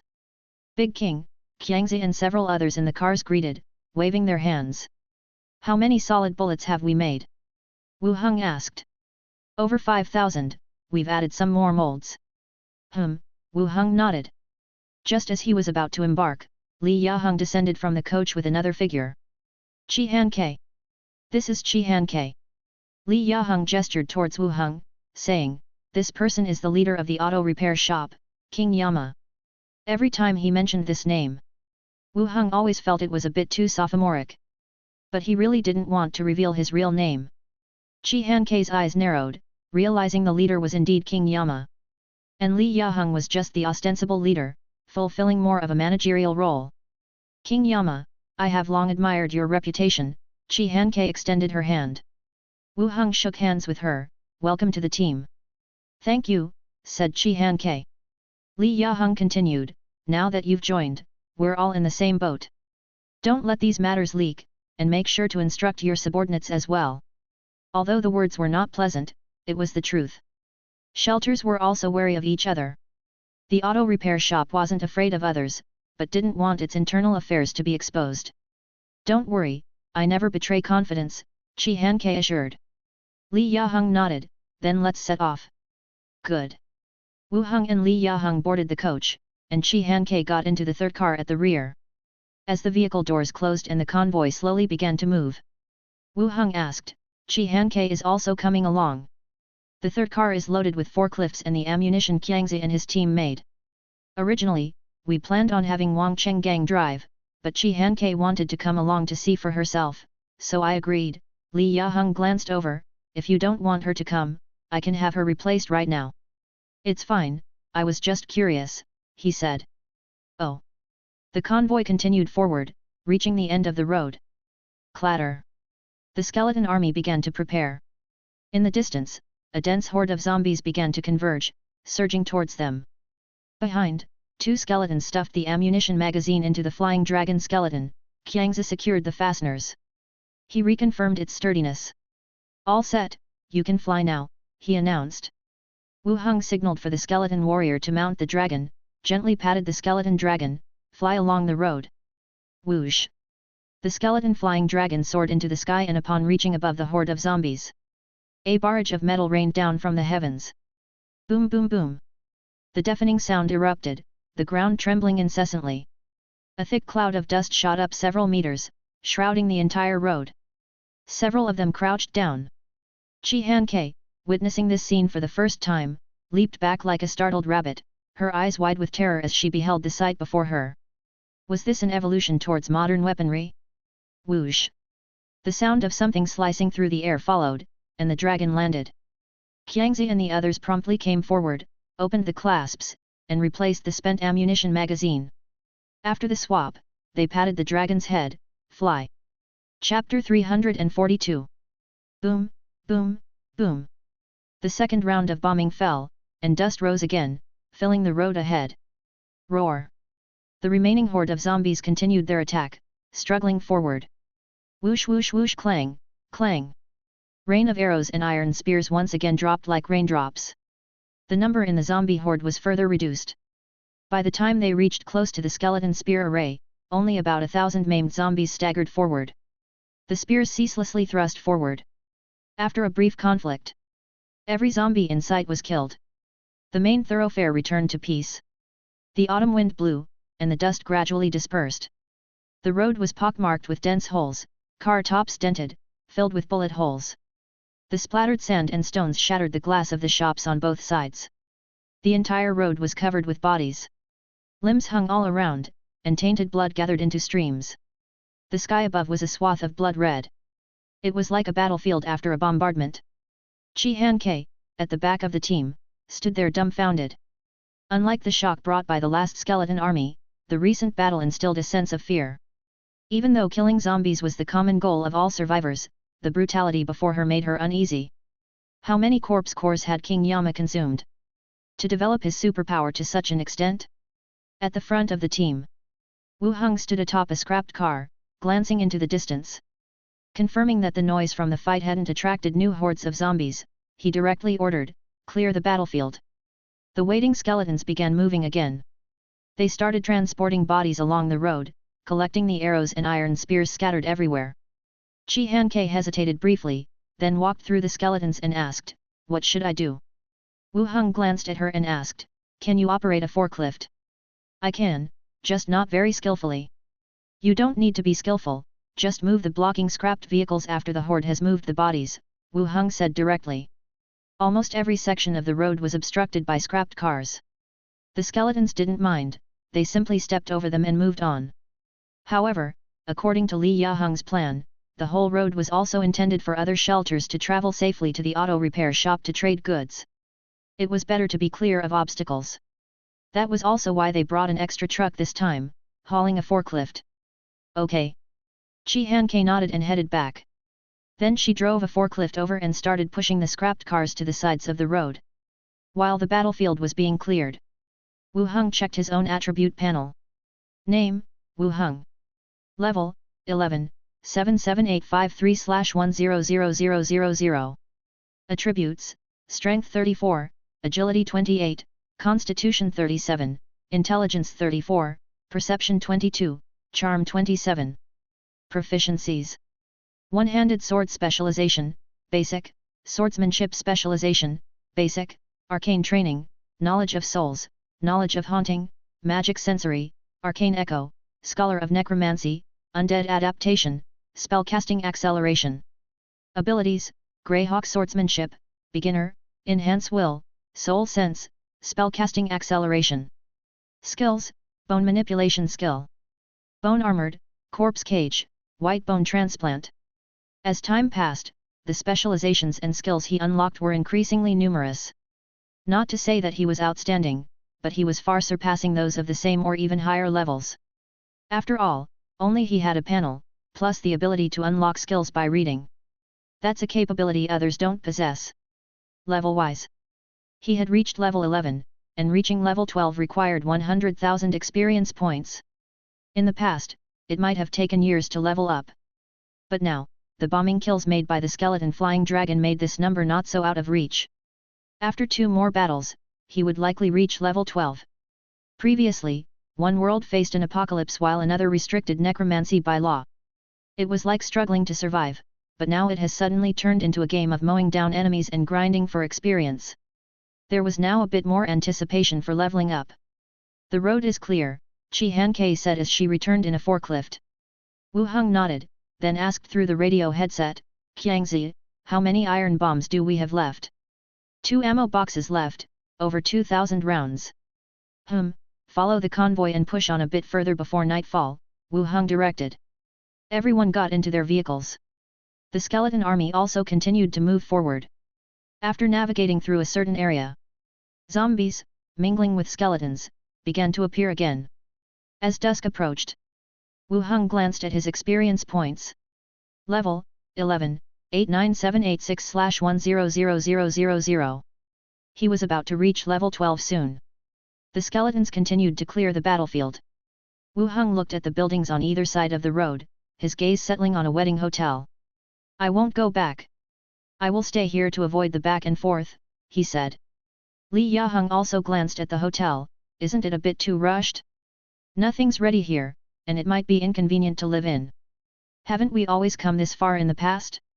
The bus station is a bit far from here, and it takes too much time on the road. Li Yaheng thought for a moment, then I'll help you clean up the room, it's easy to get sick if it's not clean. All right. The two entered the hotel and chose an uninhabited room on the top floor. The room had a somewhat complete set of living essentials. Li Yaheng helped with the setup and then continued, I'll leave a truck for you. If there's any issue, use the radio to contact us. That works. After you return, have them prepare more arrows and solid iron bullets, Wu Heng said. Okay. Li Yaheng nodded and agreed, then looked up at him eagerly. Wu Heng smiled, stepped forward, took her into his arms, and kissed her deeply on the lips. Then he suggested, how about asking Qiangzi and the others to wait a little longer? Li Yaheng said softly, next time, when we have more time. That's fine then. I'll be leaving then.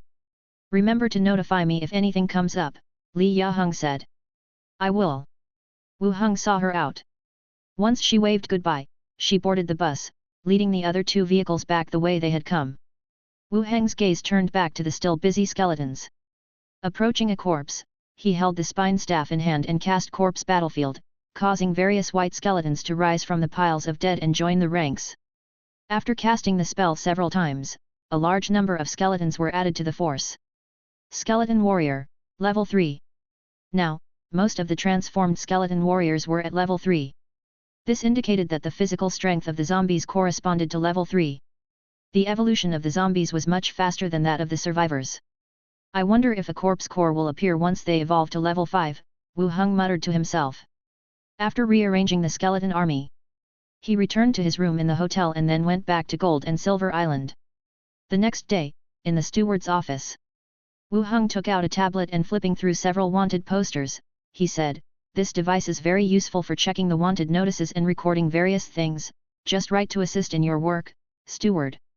Steward Imolo was startled, then looked up at him and said, just tell me what you need. Wu Heng sat down on the opposite sofa, facing the noble elf steward, and said, about that corpse of a bloody hand pirate, could you hand it over to me? Gold and Silver Island is in some danger, and I need some skeleton attendants. Didn't you already get the corpse of Shark Teeth last time? Imolo asked. Wu Heng continued, I brought my family along, and while I can attend the association, home still needs some skeleton attendants to ensure their safety. Imolo nodded slightly, feeling there was some sense to what he said. He glanced at the assistant nearby, write up a certificate and hand over the corpse to him. The assistant nodded and went to prepare the certificate. Imolo looked at him again, your last 2 missions were quite impressive. I thought at first you had some special connections given your rapid advancement, but now it seems you indeed have some solid capabilities. The sudden mention of this made Wu Heng somewhat unsure of how to respond. Then Imolo continued on his own, there are indeed many unstable factors on Gold and Silver Island, from now on, after you kill a fugitive, the body is yours to dispose of, once it's been examined. Chapter 343.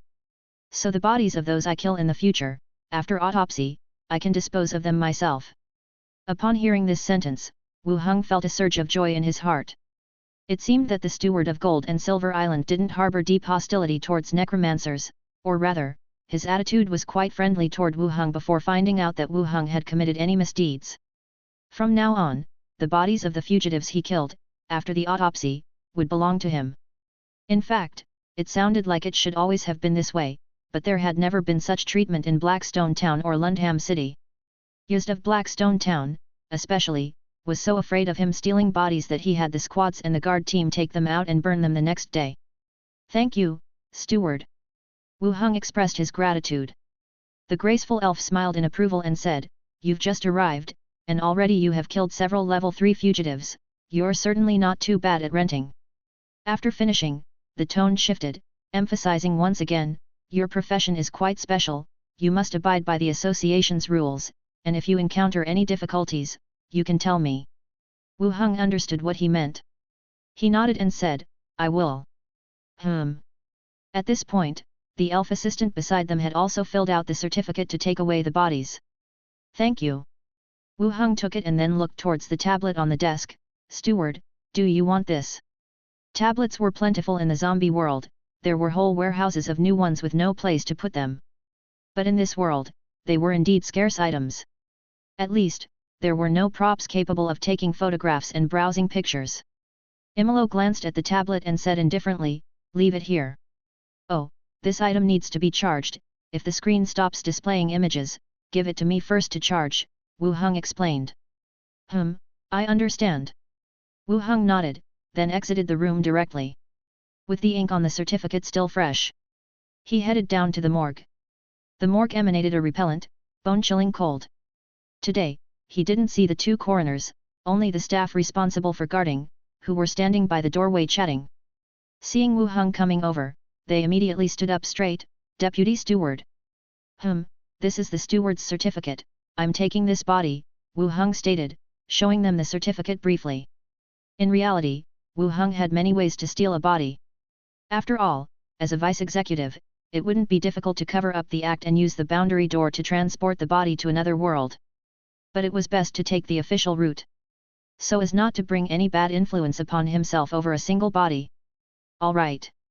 The guard glanced at the certificate, and one of them quickly entered the morgue. They rolled up the body with a straw mat. Wu Heng directly put it into his space ring. "Carry on with your work," Wu Heng said. The 2 of them bowed slightly in response. He returned to his office study. Andre Willow was sitting in the room. "Master." Have you collected the rewards?" Wu Heng asked. "Yes, they're all on the desk." Wu Heng walked over to the desk and saw several items on it, 2 skill books, and 3 pouches filled with silver coins. These were the rewards for rescuing Shanela and for killing the Bloody Hand pirate group. After several days of procedures at the association, the rewards had finally been issued. Andre Willow said with a smile, "When collecting the rewards, the members of the 3rd squad were also there. Olin said you could directly come to them if you have any instructions. It seems they are quite satisfied with the rewards from the mission." "Yes, everyone is rather happy." Andre Willow stood up, poured a cup of tea for Wu Heng, then returned to her seat to continue sorting files. Wu Heng put away the bounty and looked at the 2 skill books in his hands. This time he had exchanged for Breath of Death and Animate Object. There was also a Necromancy Pestilence skill at the reception. But that skill overlapped with the one provided by his magic wand, so he decided not to exchange for it. Instead, he let Weir exchange for another skill he was more interested in, Animate Object. Beyond the images of brooms sweeping the floor and teapots pouring water, he also guessed whether casting the spell on a car would make it transform into a transformer. Or perhaps make a machine gun run onto the battlefield on its own, chasing people and firing. With these thoughts in mind, he casually flipped open a skill book. Freeognoel.com. As he read the contents of the book, Wu Heng's concentration deepened. Animate Object. This skill belongs to the type of spell in the Transformation series. Also known as Transfiguration, this branch is often used to change objects or the environment, like the Featherfall skill I previously learned, which is a type of transformation. However, Animate Object is a more advanced type of spell, allowing a mage to animate up to 10 inanimate, non-magical items within casting range. And it's not just any items that can be chosen arbitrarily. The weight and size of the items affect the difficulty of casting and the number of items that can be controlled. The book gives an example, saying that a normal mage could control 10 goose feather pens to write letters, but if it comes to moving chairs, they could only control 5 at a time. This is the difference made by weight and size. Wu Heng's wish to turn a car into a transformer is even less likely, that's not an effect that a spell can produce. After casting, it's also not about giving the objects real life, or a false semblance of a soul. It's more like issuing a command to the object to perform a certain action. And there is no autonomy involved. Wu Heng flipped through the book intently, amazed at the wonder of magic, and astonished that someone could actually invent such spells. Turning to the last page, the system prompt immediately followed. Skill unlocked, animate object. He stored the book in the space ring and then turned his gaze to the desk. He cast the spell on a goose feather pen lying nearby. The goose feather pen floating from the pen holder drifted onto the table and began writing the words goose feather pen on the paper. This wasn't because the goose feather pen could write by itself, but because Wu Heng had preset the spell to write these words. Dispelling the magic, the goose feather pen fell onto the desk. Wu Heng waved his hand again, and a teapot flew over, pouring water into the teacup. Andre Willow, diligently working, suddenly became alert, and with a flip of her hand, she took out a pistol, pointing it at the suddenly moving teapot. It's nothing, I just learned a new skill, Wu Heng said immediately. Andre Willow glanced at the teapot, then at Wu Heng, and put the gun away. What spell? The animate object I just brought back, which can make some objects move on their own. Pouring tea and water, hey? It looks like Minnie really will have nothing to do. Wu Heng looked at her and then snapped his fingers with one hand. The hairband tied in Andre Willow's hair suddenly untied itself, quickly tied a knot, and bound her hands together, lifting them high. Wu Heng walked over, grabbed the lifted arms, quite handy. Bound by the hands, Andre Willow cautiously glanced at the door, her face flushed as she whispered, "What are you doing, Master? We're still in the guild, what if someone walks in on us? Don't you think it's fun? Let's play at home."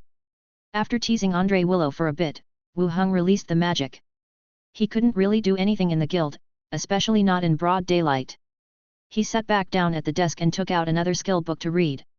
Breath of Death is a spell from the Necromancy sect. The type is similar to Fog skill, and it is highly likely that it's a redevelopment of Fog skill.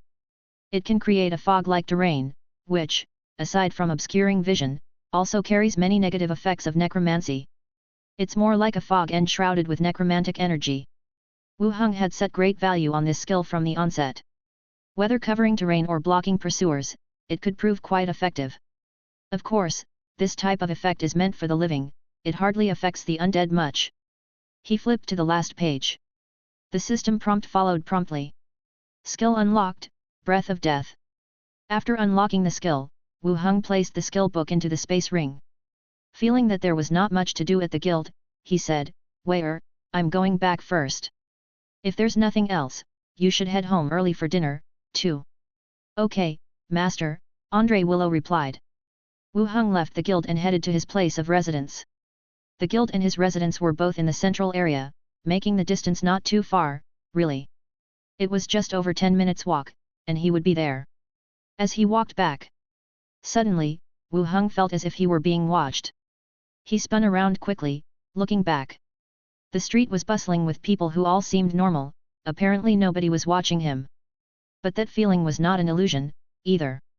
He glanced once more at the street and up at the sky to confirm everything was normal, then turned around and continued walking back. "Check if someone is following me," Wu Heng said in a low voice without stopping. Glenda, invisible, flew up to the sky to look down from above. Chapter 344. Wu Heng continued to walk forward for a while. Glenda, in her invisible state, caught up from behind. Crouching beside him, she whispered, "I didn't find any suspicious people, and there are no tamed beasts following us." Wu Heng frowned, "Maybe I was wrong." With Glenda's high perception and her knowledge from her previous life, she was quite adept at reconnaissance and finding traps. Since Glenda didn't notice anyone, either I was mistaken, or the person is a professional who is very good at hiding and tracking. If it's the latter, turning back and searching blindly could alert them. Better to wait and see how things unfold. Glenda hummed a response and continued, "If someone really is tracking you, they are probably wary of your association status. Be cautious, and you should be okay." "Yeah, I understand." He walked back to his residence. Pushing the gate open, number 1 gardener was strolling around the flower bed. Minnie hopped out from the building to greet him, "Master, you've come back early today. Wu Heng, with his arm around her shoulder, headed inside. There wasn't much to do at the association. Do you want to eat something? How about I prepare some pastries for you? No need, we'll eat dinner soon. Wu Heng sat down on the couch and snapped his fingers lightly. The upside-down teacup flipped over, and the teapot tilted to pour tea into it. Minnie, who had been chattering non-stop, suddenly closed her mouth. Her eyes widened in disbelief at the scene before her. The teapot moved. The teapot returned to its place, and Wu Heng dispelled the magic. It's a new spell I've learned. It's quite fun. Magic. That's so cool. Minnie exclaimed. Actually, it's not that useful. It's just for controlling some small objects. He was somewhat disappointed with this skill. It wasn't as powerful as he had imagined, and the objects he could manipulate could only perform some simple, specific actions. But from Minnie's exclamations, he suddenly felt that the skill was not too bad. After all, he was a necromancer, and combat was left to the necromancer attendants. His own spells just had to be cool. A spell that could make inanimate objects move. And learning it didn't expend much effort. That's still amazing. Being a mage is so great. If I had known it was this fun, I would have chosen to be a mage too, Minnie said enviously. Wu Heng, with his arm still around her shoulder, replied, but you have to read a lot to be a mage, and do experiments. It's quite monotonous. Oh. That doesn't sound like a good fit for me. Minnie had a clear understanding of herself. Even practicing writing had tired her hands to cramps, reading books every day would be even more boring. Minnie's eyes rolled around, and she asked, can't I just learn this skill without changing my profession? I feel like it's perfect for a maid. If the creator of this spell heard that their painstakingly developed skill was suitable for a maid, they might be so upset that they'd spit blood. Wu Heng thought for a moment and said, it might not be impossible. I have a skill book here you can study. Now, it depended on whether Minnie could understand it. He handed the skill book to the bunny girl, who joyfully accepted it and said softly, you're so kind, master. You're very good too, Minnie. Hee hee. After chatting with Minnie in the living room for a while and deciding on the dinner menu, he went straight to the 4th floor. He opened the boundary door and headed to the zombie world. Stepping out of the boundary door, he found himself in a hotel bedroom. The bedroom was still spacious and tidy, with all the necessary furniture. He opened the curtains to look outside. A large number of skeletons filled the open space outside the hotel. Wu Heng opened the room door and walked straight out of the hotel entrance. In the open space before him, he summoned the bodies from his space ring. The skeletons approached and cut the ropes binding the straw mats, revealing the bodies beneath. Wu Heng glanced at them and cast bone manipulation skill. The flesh fell away, and the thick-boned skeleton slowly stood up. Skeleton Warrior, Level 15. Attributes, Constitution 30, Strength 28, Agility 24, Intelligence 16, Perception 15, Charm 4. Traits, Hollow Skeleton, Intermediate Soul, Dexterous Hands. Proficiencies, Plate Armor Expertise, Advanced, Dual Blades Expertise, Advanced, Simple Weapons Expertise, Basic, Strong Crossbow Expertise, Advanced, Navigation, Advanced, Ship Repair, Intermediate. Abilities, Dual Blades Surprise Attack, Sweep, Continuous Blade Strikes. Looking at its attributes, it's actually not bad. A level 15 skeleton could become a leader in most forces. But pirates or robbers by occupation, no matter how high their level, their attributes still seemed more uneven compared to others. They were more like the strong ones sifted out from fierce competition. From now on, you're called Bloody Hand. Step forward, Wu Heng named him. The skeleton walked out of the pile of decaying flesh and stood to the side. Wu Heng then took out a set of silver plate armor and the special item dual blades, handing them to him. You can use these for now. The bloodthirsty twin blades could provide a frenzied state and cause wounds that cannot heal after hitting the target. The side effect was that it slowly made the user lose their mind. Of course, skeletons definitely don't have what you'd call a mind, since they only have a false soul given by necromancy magic and aren't independent thinkers. Similarly, whether they can enter a frenzied state is also hard to say. Most states affect living creatures, and they don't have any effect on necromantic beings. He gave them to him for now, and if he could not exhibit the effect of the special item, they could be exchanged later. In just a moment, Bloody Hand had changed into his equipment. adorned in silver plate armor, with dual blades hanging at his waist. He wore a bandit mask on his head, topped with a round helmet. After dealing with bloody hands matters, Wu Heng continued to walk through the ranks of skeletons. He picked out 50 skeletons of level 10 and above to stand before him. He issued each of them a bandit mask, saying, "You come with me." Returning to the hotel, Wu Heng took the selected skeletons back to Gold and Silver Island. Walking down the stairs, "You few, guard the balcony on the second floor, and you lot, guard the courtyard." Wu Heng began to assign the skeletons to their guard positions. This type of mansion on Gold and Silver Island is considered to be owned by the rich. Every household had to arrange some guards and attendants. Originally, Wu Heng's arrangement was for Skull Crusher and Bloody Hand to follow him, Bahu Dong to protect Minnie and teach her boxing and body techniques on the side, Blazing Blade to protect Andre Willow, and the combination of Warrior and Ranger to also have a tactical effect. But today, he felt like someone was following him. Wu Heng still increased the number of skeletons to ensure the security of his dwelling. The skeletons scattered according to his orders. Minnie, holding a small shovel, walked in from outside and asked, "What's happening?" "Nothing serious, just arranging some skeletons to strengthen our defenses," Wu Heng replied. "Waiter should be back soon too. I've asked the kitchen to get dinner ready." Wu Heng sat in the living room for a while, and Andre Willow also came back from outside. Smiling while taking off her shoes, she greeted, "Master." "Yeah, dinner will be ready soon, just wait a little longer." "Okay, sure." Andre Willow came over, leaning into his arms, and discussed some documents that had been delivered that afternoon. At the port, below the cargo ship, the dim cabin was dark and damp. Clomp, clomp, clomp. Footsteps sounded, coming down from the stairway above. A man wearing loose robes, with dark skin and dirt-caked dreadlocks, descended, glanced at the dim corners, and said, "I saw that vice executive. Are you sure he's a mage?" From the depths of the shadowy corner, a figure slowly emerged. Well-proportioned, handsome in appearance, but his walk was slightly unsteady. Whenever his right leg hit the ground, there was a tap-tap sound of something hard striking the wooden planks. "Necromancer, I saw it with my own eyes." "What's the issue?" the limping man retorted.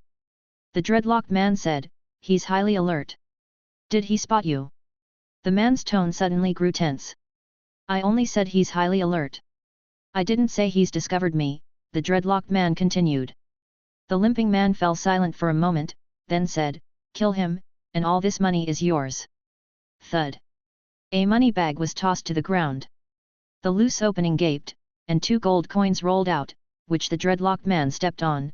"I heard that the third squad is handling this. I'll take them out and only charge you half the fee. I want that necromancer dead. Killing an association's vice executive. If there's even a small mistake, we won't be able to leave this island," the dreadlocked man said again. "You're in this line of work, yet you're afraid of this? Just be careful and clean in your task," the man continued. The dreadlocked man stood still for a while, then slightly lifted his head. "Add more money." Bang! Another money bag was thrown over. The dreadlocked man bent over to pick it up, saying, "Wait for the news." Afterwards, he turned and walked back up. Chapter 345. After dinner, Wu Heng trained in the courtyard with the 2 ladies. After this period of training, Wu Heng felt that his adaptability had significantly improved. It wasn't that his combat had become much stronger. Rather, his reaction to emergencies, the coordination of his body, and some special movements had all become much better than before. After the training session, Wu Heng invited the 2 ladies to take a bath together. The 3 of them frolicked and played for a while before returning to their respective rooms. Wu Heng went back to the 4th floor. Before going to sleep, he pondered his next plans. The zombies need to keep leveling up. I need to find a way to gather some intelligence on the Flying Dragon pirate group, increase the number of skeleton flying dragons, and ideally develop my own informants to provide ongoing intelligence. Then there's the matter of the fleet. The ships lack combat equipment. If I could bring modern vessels here, the various advanced weapons would make killing the pirates much easier. He sighed lightly, his hands pillowed behind his head. There's no sea where I live.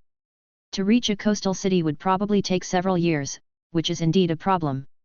When the time comes, I'll have Li Yaheng ask around in the channel to see if anyone can provide what's needed.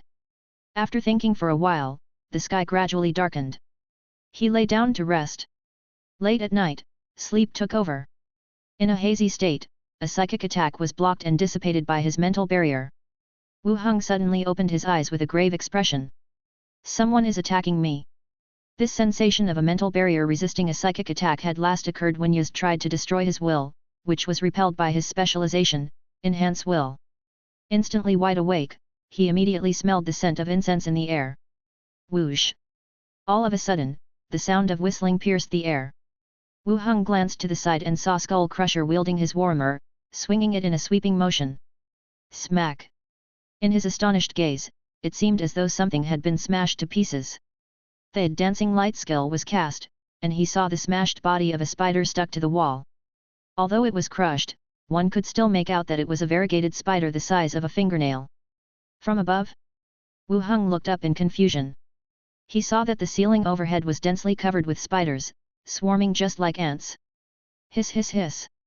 At this moment, the sound of the dense crawling resonated, and a mass of spiders converged into a black mass before lunging at him head-on. Wu Heng rolled away. Thud. The cluster of spiders covered the bed. Having rolled off the bed onto the floor, Wu Heng stood behind two skeleton attendants. Skull Crusher and Blood Axe moved forward, brandishing their weapons and continuously stomping with their feet. Wu Heng's expression was ugly. Indeed, someone had set their sights on him. He hadn't misinterpreted his feelings during the day. The scent of the incense came from a magic sensor, and controlling such a dense swarm of spiders was not something a regular professional could achieve. Whoosh! At this moment, another large mass of black spiders lunged at him.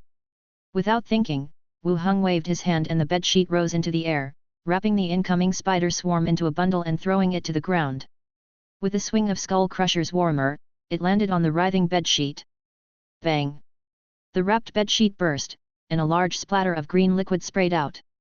Let's go, we're getting out of here, Wu Heng said as he opened the door and led the two skeleton attendants out of the room, while also controlling the room's objects to smash down on the approaching spiders. He then firmly shut the door behind him. As he walked downstairs, he summoned his armor and magic wand, donning them. He also released Glenda and Xiao Xiao. While they looked on, puzzled, he said, "There's an enemy nearby who controls spiders. Find him." Okay, the two ghosts nodded and quickly shot up into the sky, piercing through the roof and flying out. Upon reaching the third floor, the skeleton fire blade was still guarding outside. He pushed open Andre Willow's room. The vixen inside was still deep asleep, while the window was already being invaded by spiders. It seemed that the spiders were targeting him, moving according to his location. "Where?" Wu Heng called out as he approached her. Andre Willow remained fast asleep. "Carry her." The skeleton fire blade hoisted her onto its shoulder and walked out with him. Continuing to Minnie's room, which was the same. She was deep asleep. He had Bahudong carry her on the shoulder, and together they headed downstairs. By now, the swarm of spiders began to gather on the first and second floors. The skeletons outside began attacking the spiders. They swung their weapons and stamped their feet. They attacked spiders as much as possible. However, due to the sheer number of spiders, this had no significant effect. Similarly, the spiders' attack methods, involving breath and toxins, were not notably effective against the skeletons. Wu Heng, accompanied by skeletons and sleeping maids, made their way down the stairs. Still, large clusters of spiders blocked their path. "Don't force me to set fire and burn all of you," Wu Heng warned. But to the spiders, this presented no deterrence whatsoever. At that moment, Glenda and Xiao Xiao flew back. "We found no suspicious people," they reported. "Nobody, uncle," Xiao Xiao added. Wu Heng's frown deepened. Neither ghost had found a trace of the enemy. Where exactly was this person controlling the swarm from? And why attack in this manner? It's very likely that they are hiding in a nearby residence. "It will take some time to search," Glenda said. Glenda was considering where the enemy might be hiding. But Wu Heng was thinking that if the enemy's location was uncertain, rashly charging out could likely be a trap set by the opponent. "These spiders were just one part of it, the aim was to force me out." Wu Heng shook his head and said, "No need, the other party came prepared, they must have made full preparations, you all come back first." The two ghosts nodded and burrowed back into their bodies. "Gather around me," Wu Heng ordered. The skeletons around started to converge towards him. Once all had arrived, Wu Heng released a breath of death inside the room, filling it instantly with a dark blue fog. The negative energy of necromancy began to erode the spiders in every corner of the room. They crackled as they fell to the ground. After that, he opened the boundary door. With all the skeletons and children, he headed to the zombie world. On the other side, was the hotel corridor. Having transported 50 skeletons earlier, he had opened the boundary door in the middle of the corridor.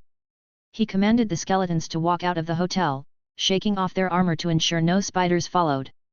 The 2 still sleeping maids were placed on the beds in the hotel guest rooms. Wu Heng went to the restroom, washed his face, and tried to feel more awake. After freshening up, the 2 women were still deep in sleep. There were no problems with their physical conditions. Wu Heng sat down at the desk and began to go through the wanted posters on his tablet. What had happened tonight was too sudden. Daring to assassinate a vice executive of the association. This must be a deep grudge. An old enemy? Or the accomplices of the fugitives I killed on Gold and Silver Island? Thinking back carefully, it seemed there were indeed quite a few enemies since leaving Blackstone Town. I can't think like this, if I do, the range is too broad. Wu Heng slapped his own face, rethinking the possibilities of who the enemy might be. The transportation and communication in this world were relatively primitive. The likelihood of adversaries from Blackstone Town or Lundham City tracking him down was slim to none. The greatest likelihood was either the pirates he had killed or members of the secret cultivation hall. But the secret cultivation hall was currently under the Blood Clan's watch, so they likely wouldn't seek revenge right now. So, was it the accomplices of the pirates? Dawn was breaking. Wu Heng reopened the boundary door to take a look. On the other side, there was no trace of the spiders left, not even the bodies of those that had died. If not for the signs of battle all around, Wu Heng might have thought it was all just a dream. Assassinating an association vice executive was no minor matter. The attackers, upon discovering their target missing, would certainly not dare stay any longer. He let the ghosts check once more, ensuring there was no danger. Before he carried the 2 still sleeping women back, he waited in the living room for a bit, as it grew brighter outside and the sounds of people talking on the streets came through. Many yawned and exclaimed, "I slept really well last night." Next to her, Andre Willow was also woken by the noise and said, "Minnie, why did you run to my room again?" "I didn't." The 2 became a little more alert and realized they were lying in the living room. Moreover, the environment around them felt somewhat off. Wu Heng approached and said, "Get ready, we are all going to the association together." In the daytime, it was unlikely for the attackers to make a move. But it was better to be safe. Realizing there might be a special situation, the 2 women quickly got ready. They followed Wu Heng to the association steward's office. Wu Heng knocked on the door lightly, and after receiving a response, he pushed the door open and walked in. The elegantly tall elf steward seemed to have just arrived. As he was placing stacks of files on the shelves behind him. "It's rare to see you this early," Imolo commented as he glanced at him. Wu Heng was in no mood for idle chatter. And got straight to the point, "Steward, I was the target of an assassination last night." The elegant steward and the cleaning elf assistant both paused in their actions. "What happened?" asked Imolo, sitting back at his desk with a stern look. "Last night, I was first subject to a psychic attack, followed by a large swarm of spiders." Wu Heng briefly recounted what happened the previous night. He omitted the detail about the boundary door, and kept the means of his response vague. If pressed for details, he would say he used a certain item to limit the spider's assault. "Did you sustain any losses?" inquired Imolo. "Some material losses, but people are all right," Wu Heng responded. Imolo nodded, then frowned and thought for a moment before asking, "Can you identify who attacked you?" "I can't be sure, it's very likely someone seeking revenge." "A spider swarm, psychic attacks," Imolo repeated. It seemed he couldn't locate any relevant information in his mind. After pondering for a moment, he lifted his head and asked, "Do you still have any of those spiders?" "I do." Imolo nodded, then turned to his assistant and instructed, "Moya, take Wu Heng to the Old Barrel Tavern and get the information." "Yes, steward," the elf assistant replied, then continued looking at Wu Heng, "Go change into something more ordinary, I'll take you there." "All right." Chapter 346. On the carriage. Wu Heng had changed into a blue-grey suit, wearing his armor underneath, bulging. Opposite him sat the steward assistant Moya, dressed in plain clothes with an added hat to conceal her elf ears. Even hidden, that distinctive aura of the elf race was still very apparent. The carriage creaked and rattled forward, neither of them spoke. Not until they entered Lighthouse Street and stopped in front of the Old Barrel Tavern. The elf assistant spoke indifferently, "I'll take you in. If the other party doesn't ask, do not mention anything about yourself and the association." "Okay." Wu Heng nodded. The carriage door opened, and the two alighted.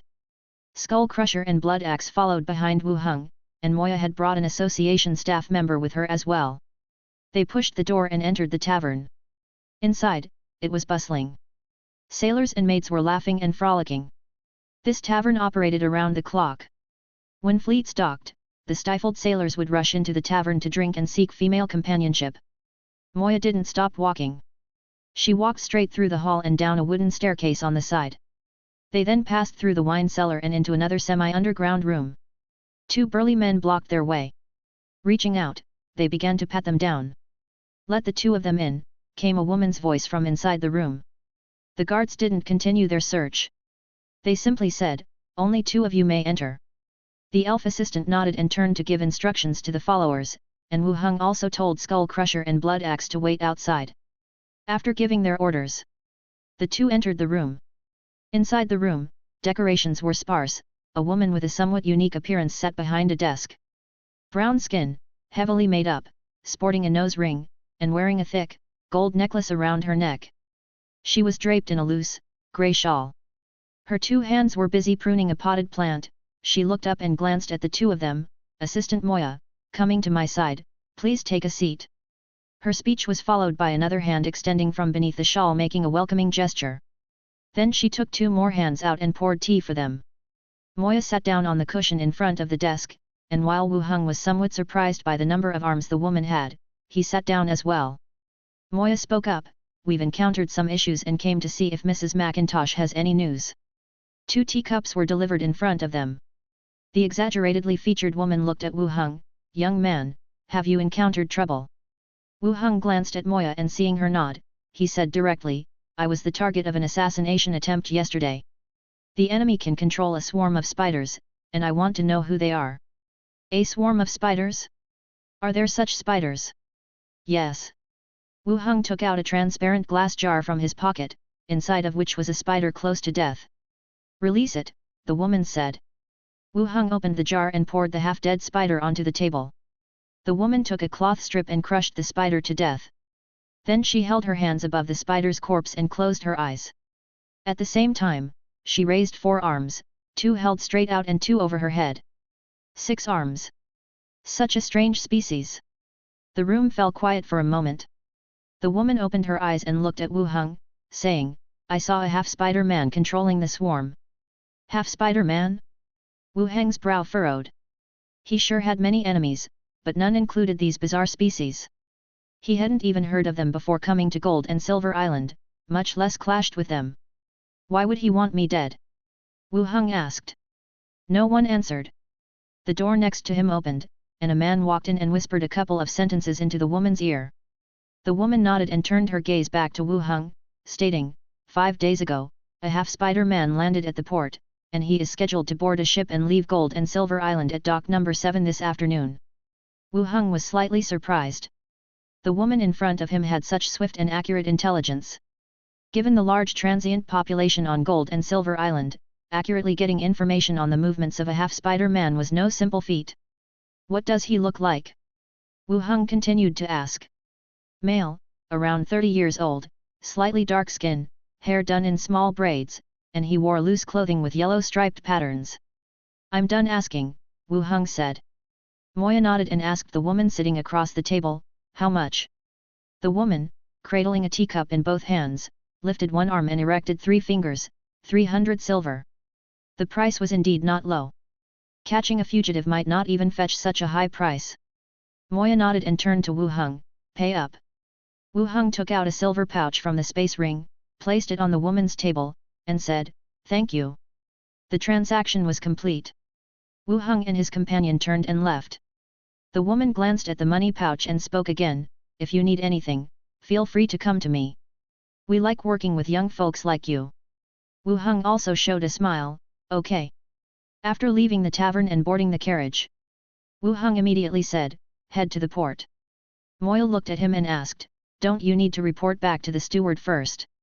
The requirements for a vice-executive's appointment weren't too high. Given Wu Heng's age and growth, she guessed he was probably at the 8th or 9th level. Becoming a vice-executive, luck and profession played a certain advantage. Having already been the target of an assassination attempt, rashly going there was not only startling the snake in the grass but could also mean delivering oneself to the killer's door.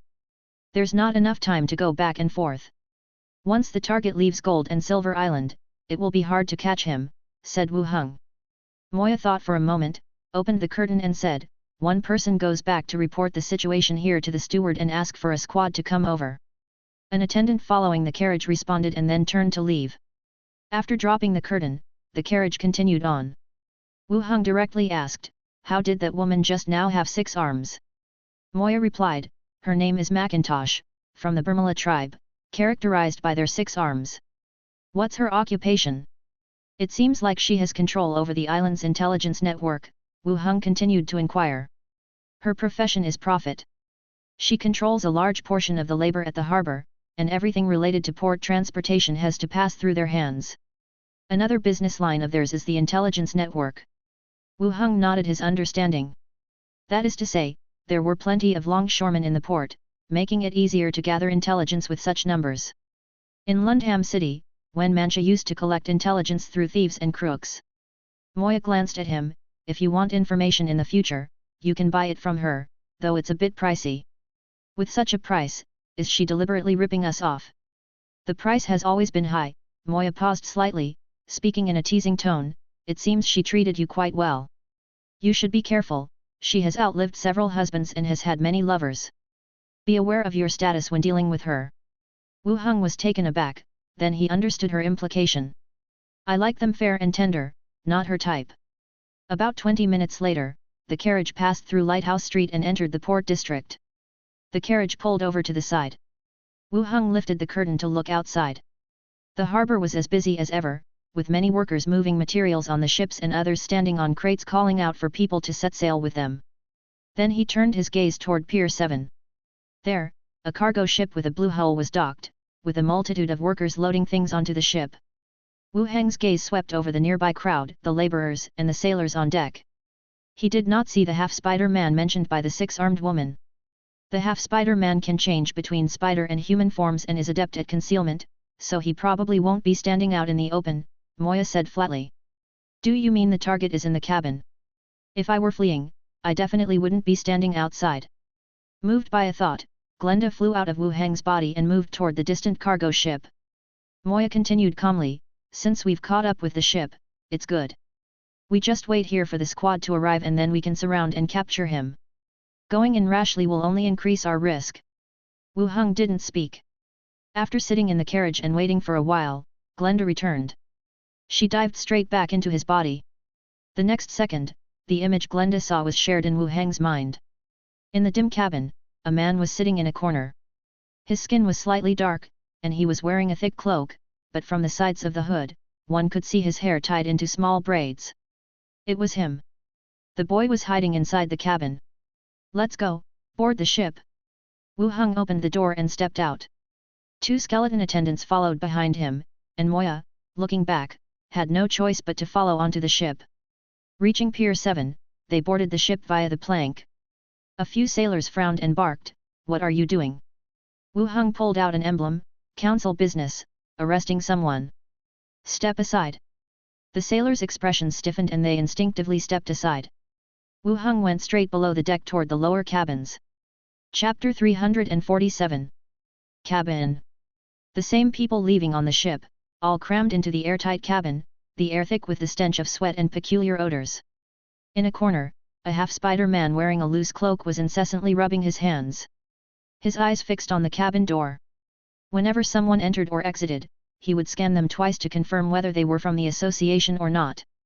He had made all the necessary preparations the previous night but still failed to kill the target. He didn't seek out his employer either, instead, he contacted the first ship leaving the island, intending to escape directly. They couldn't possibly trace it back to me. As long as the ship leaves here, I'll be safe. Just wait, don't panic, he reassured himself. The half-spider-man unscrewed his water flask and took a sip. Calm himself down, so as not to be overly anxious. Suddenly, several spiders crawled out through the gaps in the wooden planks above. They hissed softly. The man drinking water suddenly changed expression. Had the vice executive arrived? He had actually found this place. Impossible, how could he know it was me? How could he know I am on this ship? The half-spider-man's pupils dilated, horror and bewilderment rising in his heart. How could they have tracked him down so quickly? Tucking his hair back under his hood and using a scarf to cover his mouth and nose, he made for the door. He needed to leave this place quickly. But as he approached the cabin door, the door banged open with a loud noise. Several figures blocked the way out. The half-spider-man's heart clenched, and he quickly stepped back, retreating into the crowd. Wu Heng swept his gaze across the room. He saw the half-spider-man hiding behind the crowd. The half-spider-man stepped backward, without uttering a word. With a single gesture, a dense swarm of spiders surged out from the gaps in the planks, filling the cabin. As the spiders appeared, the other people in the cabin immediately began to panic. Ah! So many spiders! Spiders, damn it, why are there so many? They're poisonous, be careful to avoid them.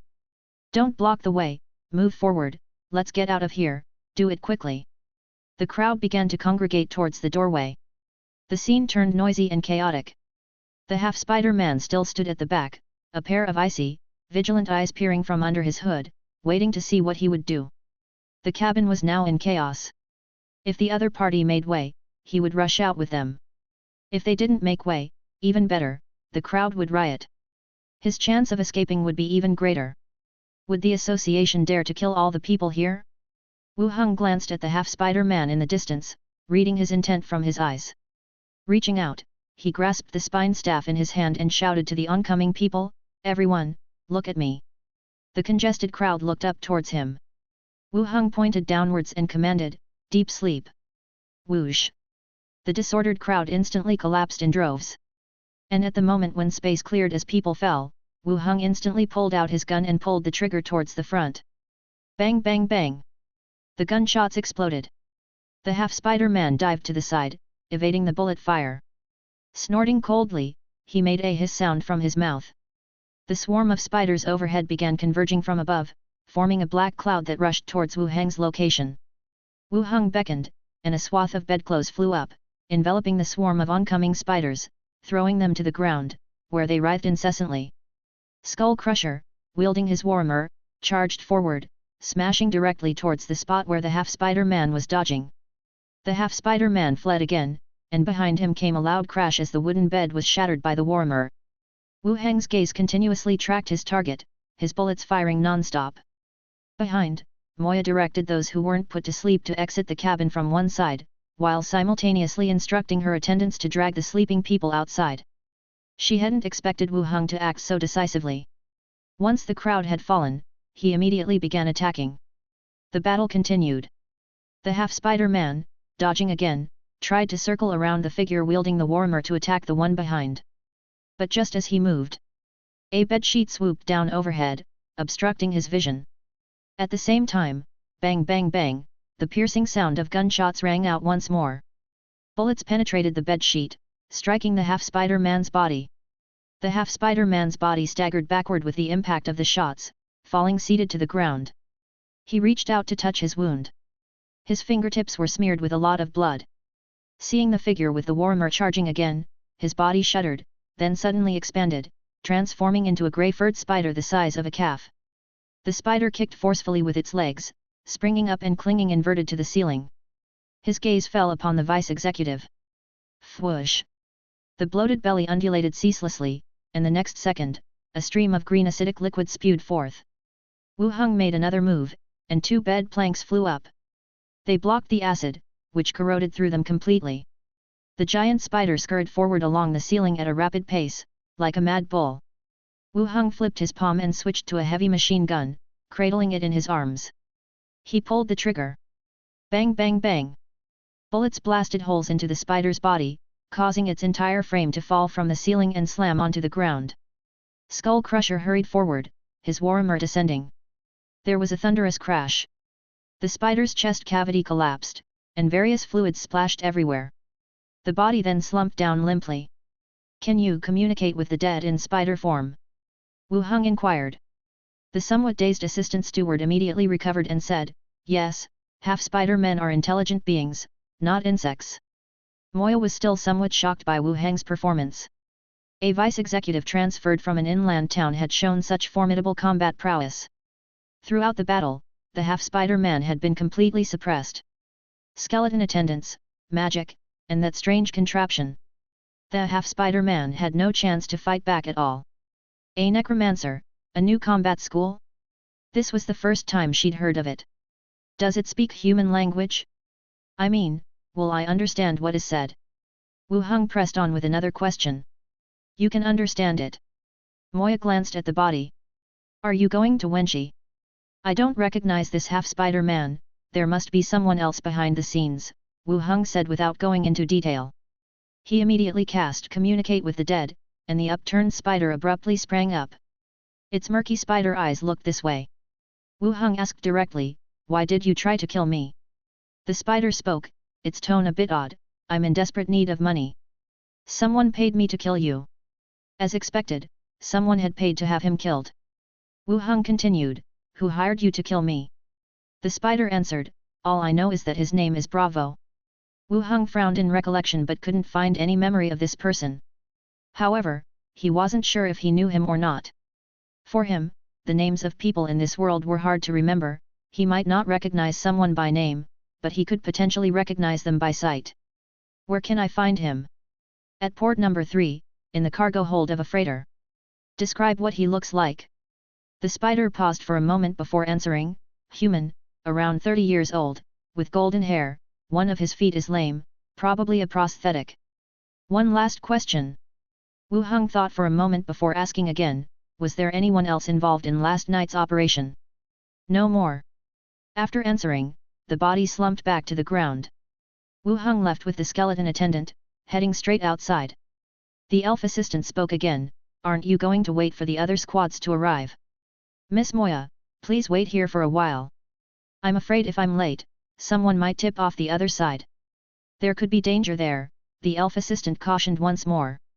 "Likely not, if he had the ability to kill me, he wouldn't bother going through the trouble of hiring this half-spider man." The elf assistant wanted to offer further advice, but Wu Heng had already walked out. After waiting for a while, a flurry of footsteps resounded. Members from 4 squads rushed down.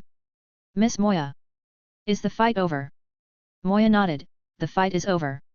Leave someone to watch the bodies and help those caught in deep sleep. The rest, follow me to port number 3. "Yes." At port number 3, in the cargo hold of the freighter. Wu Heng descended and, seeing the figure standing in the dark corner, raised an eyebrow. He hadn't been able to identify who it was when the half-spider man described him. Now that he saw him, he recognized him. From the incident involving the kidnapping of a young girl. Marek was hosting a party on board the ship, a man with slightly curly hair, clean-cut appearance. The reason he paid more attention to him was that Wu Heng, through Glenda's perspective, had seen some subtle interactions between this man and Marek's wife. Bravo saw Wu Heng coming down with his group. He suddenly stood up from his seat, his face a mix of fear and disbelief. He drew the long sword at his waist, then placed it back down, and said, "Did that half-spider man betray me? I knew it wouldn't dare to kill you. You already escaped, why come back to trouble me?" Wu Heng asked while looking at him. "You killed my woman, my lover. I must avenge her," Bravo shouted angrily. "Wasn't she Marek's woman? How did she become your lover?" The man's expression froze. "How could you know that?" Chapter 348. The ending of the previous chapter was modified. Brothers, please take another look. Inside the cabin, there was a brief silence for 2 seconds. Wu Heng did not want to continue idle chatter with him. He said directly, "Is there anything else you want to say?" The man hesitated, then asked, "Can you let me go this once? I can pay you to spare my life and I promise to never trouble you again." Wu Heng shook his head, "You should have cherished the last opportunity." Whoosh! As soon as he finished speaking, the man suddenly lunged forward with his sword. Bang! A dull thud sounded. The charging man was kicked in the abdomen by Skull Crusher and sent flying back like a cannonball. He knocked over a stack of barrels and other miscellaneous items behind him. Immediately after, Blood Axe quickly stepped forward, raised his battle axe high, and brought it down upon the man's head. Clang! The battle axe broke through the iron sword that was blocking and sliced open the man's chest. The man vomited blood profusely, his eyes filled with resentment and unwillingness. His body slowly weakened and fell, lifelessly. Wu Heng was not surprised that such a person had escaped. During the operation to rescue Shanela, whether it was the initial small boat attack or the later Cocktail Island battle, it was possible that some pirates escaped. That a few or even a small portion had fled was plausible. He just didn't expect that one would come back to hire an assassin to kill him. He took out a tablet and reviewed the pirates' wanted notices again. He did not find a wanted notice for this man. This puzzled Wu Heng. Not an important member of the pirate group, was he serious about coming back for revenge? Are pirates really this loyal? He glanced at the body again and released communicate with the dead. The bleeding stopped, and the corpse turned its head to look this way. Wu Heng asked, was there anyone else involved in last night's assassination attempt? The corpse answered, no. Are there any other surviving members of the Bloody Hand pirate group? Not sure. It seems that this attempt against him involved only these two. Thus, this crisis was also resolved. Wu Heng sat on a wooden chest on the side and casually asked, what were you thinking, coming back for revenge against me? The corpse was silent for 2 or 3 seconds before speaking. I suddenly received a letter, instructing me to avenge the Bloody Hand captain. Wu Heng's eyes suddenly sharpened, and a chill swept down his spine. Someone had lured him, risking danger to come to Gold and Silver Island to seek revenge against him. There was someone else. Who gave you the letter? Wu Heng continued to ask. I don't know. The final question. Wu Heng thought silently for a while. He asked, how did you receive the letter? The corpse answered, I woke up the next day and found it under my pillow.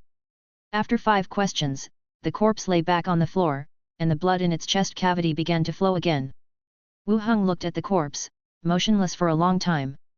Having investigated up to now, a new figure who wrote letters had emerged. And why didn't he go after the others, or seek revenge against Xi Ligi instead? Why did he specifically come after him? Yes, he had killed the Bloody Hand captain, while others at most played a part. So, was the person who wrote the letter really looking to avenge the Bloody Hand pirate group or specifically targeting him? Such bizarre items are frequently used by the secret cultivation hall. Is this related to them? Search his body to see if he has anything on him, Wu Heng said. Blood Axe set his battle axe aside and began searching the corpse after pulling open its clothing. He found a purse on the body. After searching around the cabin, they found a backpack.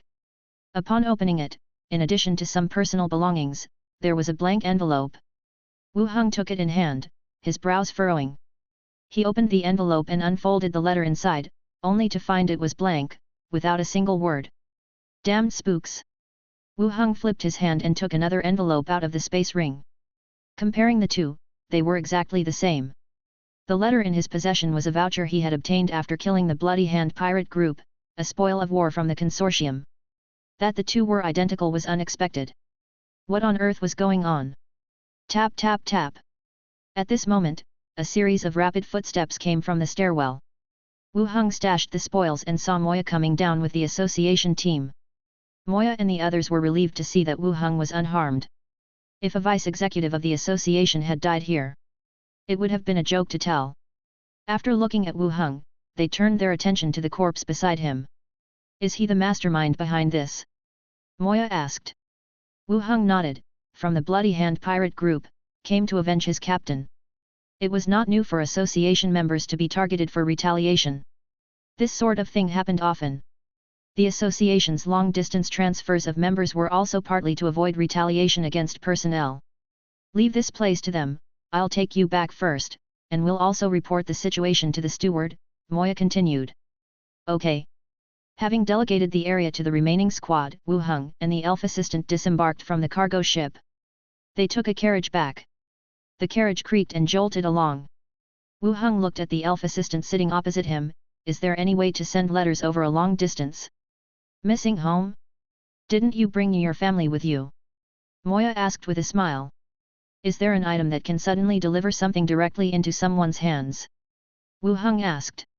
After thinking for a moment, Moya said, currently there's no such magic item, otherwise, it would have become widespread within the association. To achieve what you're describing, probably only a special item could do that. That makes sense. It seemed that the elf assistant was also unaware of this latter matter. Moya continued, if you feel pressured, you can take a few days off. Thank you. The carriage kept moving on. The two continued to discuss other topics. Old Barrel Tavern. In a half-basement room.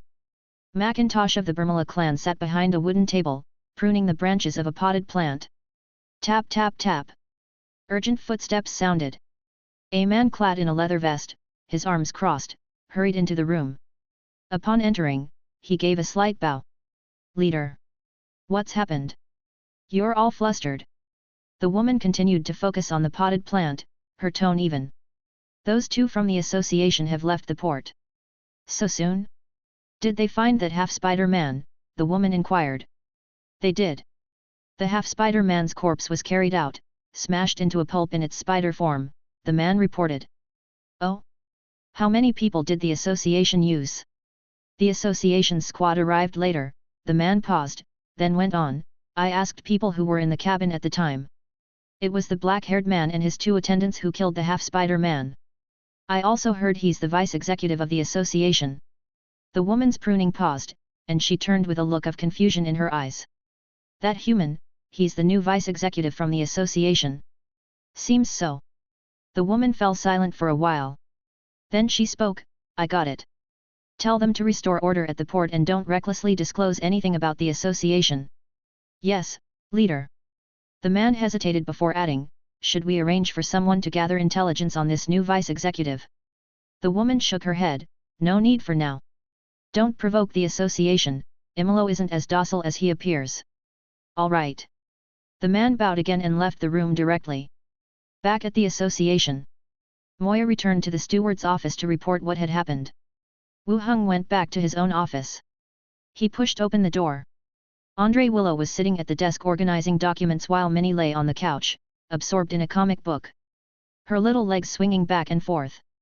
Last night's events hadn't affected the two women at all. After all, they had both been unconscious and were unaware of what had happened. Minnie even complained that she had had the best sleep ever last night. Seeing Wu Heng come in, both women smiled. Master! Master, you're back!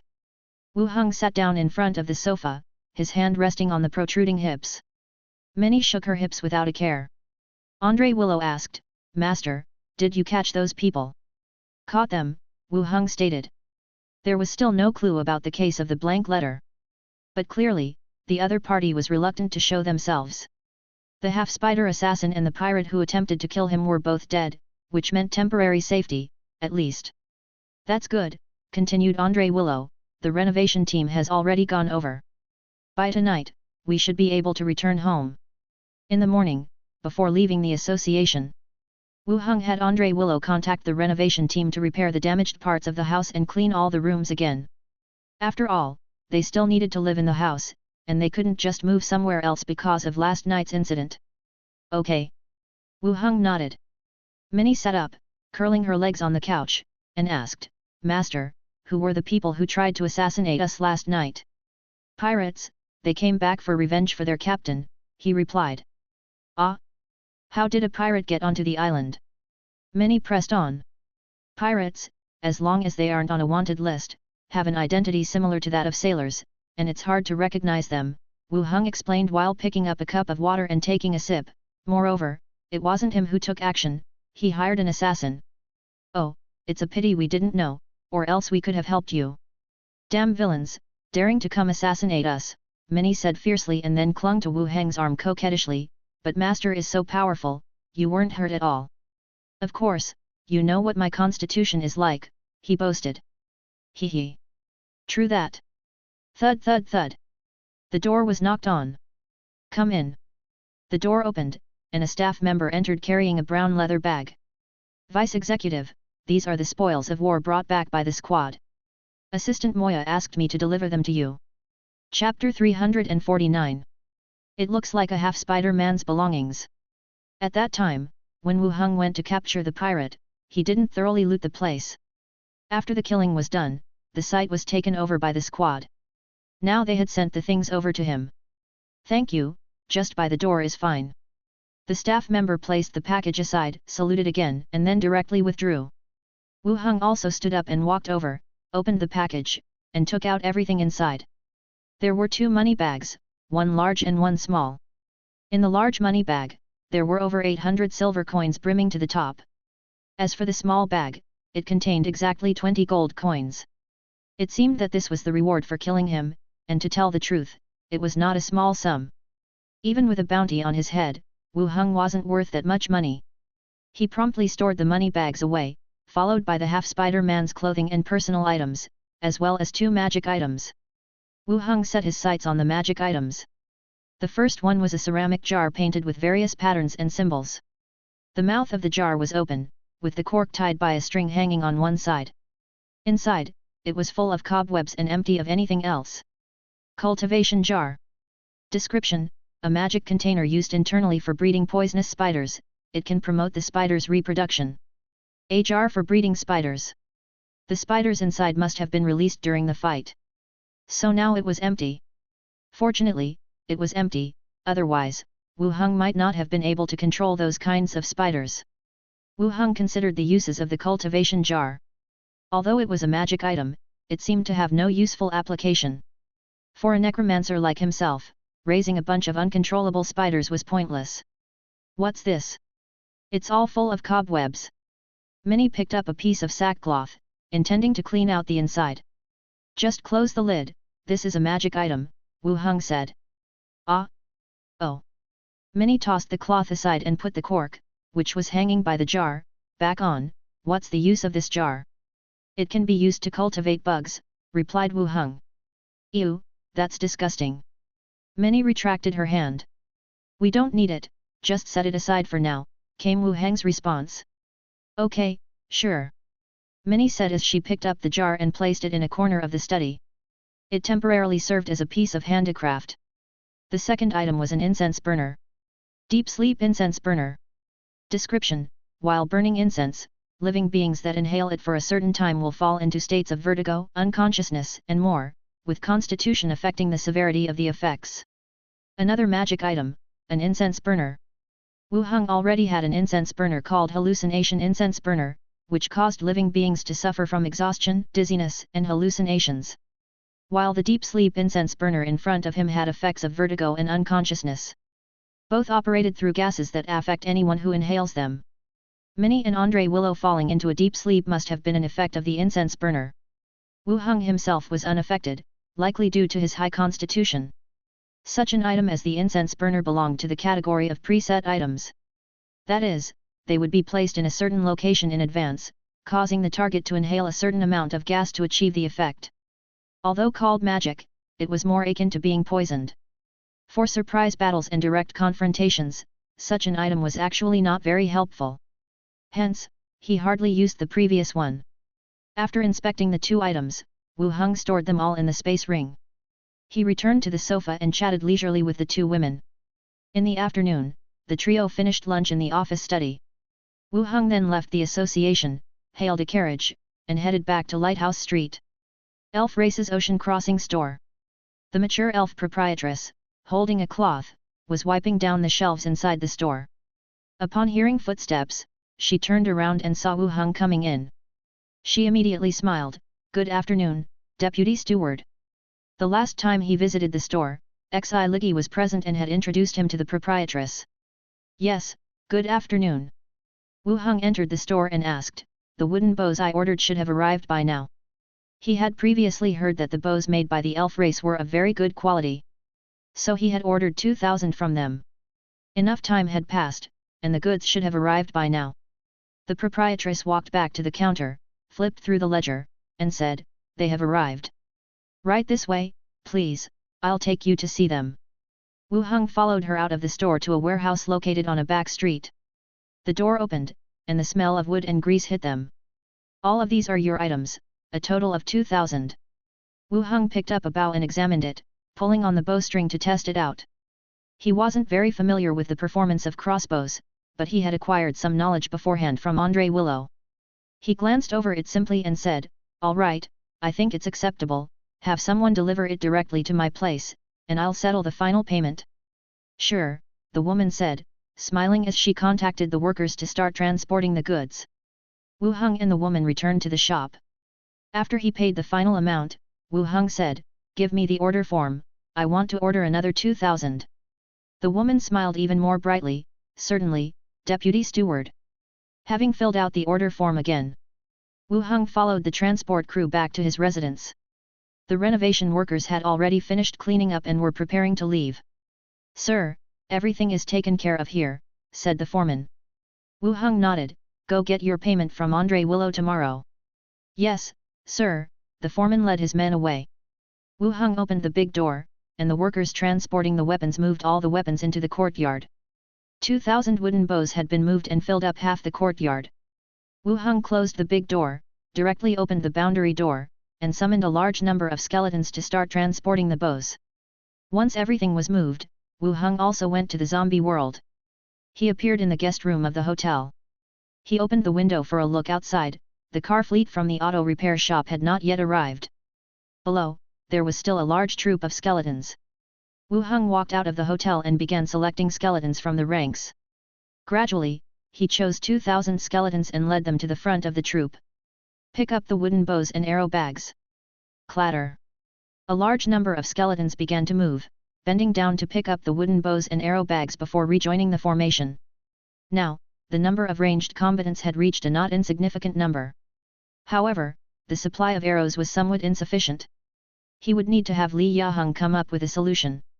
After arranging matters with the skeletons, Wu Heng reopened the boundary door and returned to Gold and Silver Island. At dusk, Minnie and Andre Willow also returned from outside. The two women chatted happily and cheerfully, both looking very pleased.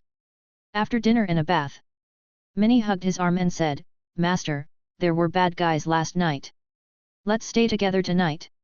Wu Heng looked up at Andre Willow, whose beast ears twitched slightly, but she continued looking down at the documents in her hands as if she hadn't heard. "Where, do you want to sleep by yourself, or stay with us?" Wu Heng asked. Andre Willow lifted her head slightly, "I'll stay with Master too." Chapter 350. The next day, Wu Heng woke up from his dreams. To his left, Minnie was still fast asleep. He pulled back the thin blanket covering him, and Andre Willow, curled up in the blanket, now lifted her head and looked up. She uttered a small sound and blinked her eyes. Wu Heng reached out to touch her smooth cheek and pulled the blanket back over her. He continued to enjoy the morning wake-up service provided by the girl. After Andre Willow had finished, Minnie also woke up from her deep sleep, got up groggily, and yawned. Then she frowned and stared at the fox woman beside her with confusion. "Are you catching a cold? Why is your face so red?" "Not at all." Andre Willow touched her own face. "Oh, then maybe you caught a chill last night," Minnie said as she dressed herself and then helped Wu Heng get dressed. After washing up, they went downstairs together. After breakfast, Andre Willow headed to the association, while Wu Heng found a secluded place, put on the conductor's hat, and the phantom train appeared. After writing Natali City on the travel ledger, he directly entered the train car. Last time, in Natali City, he had ordered a batch of strong crossbows and leather armor. It was also the time the other party had promised. Wu Heng first went to the port to rent a temporary warehouse. The shortest rental period was 3 days. He didn't need it for 3 days.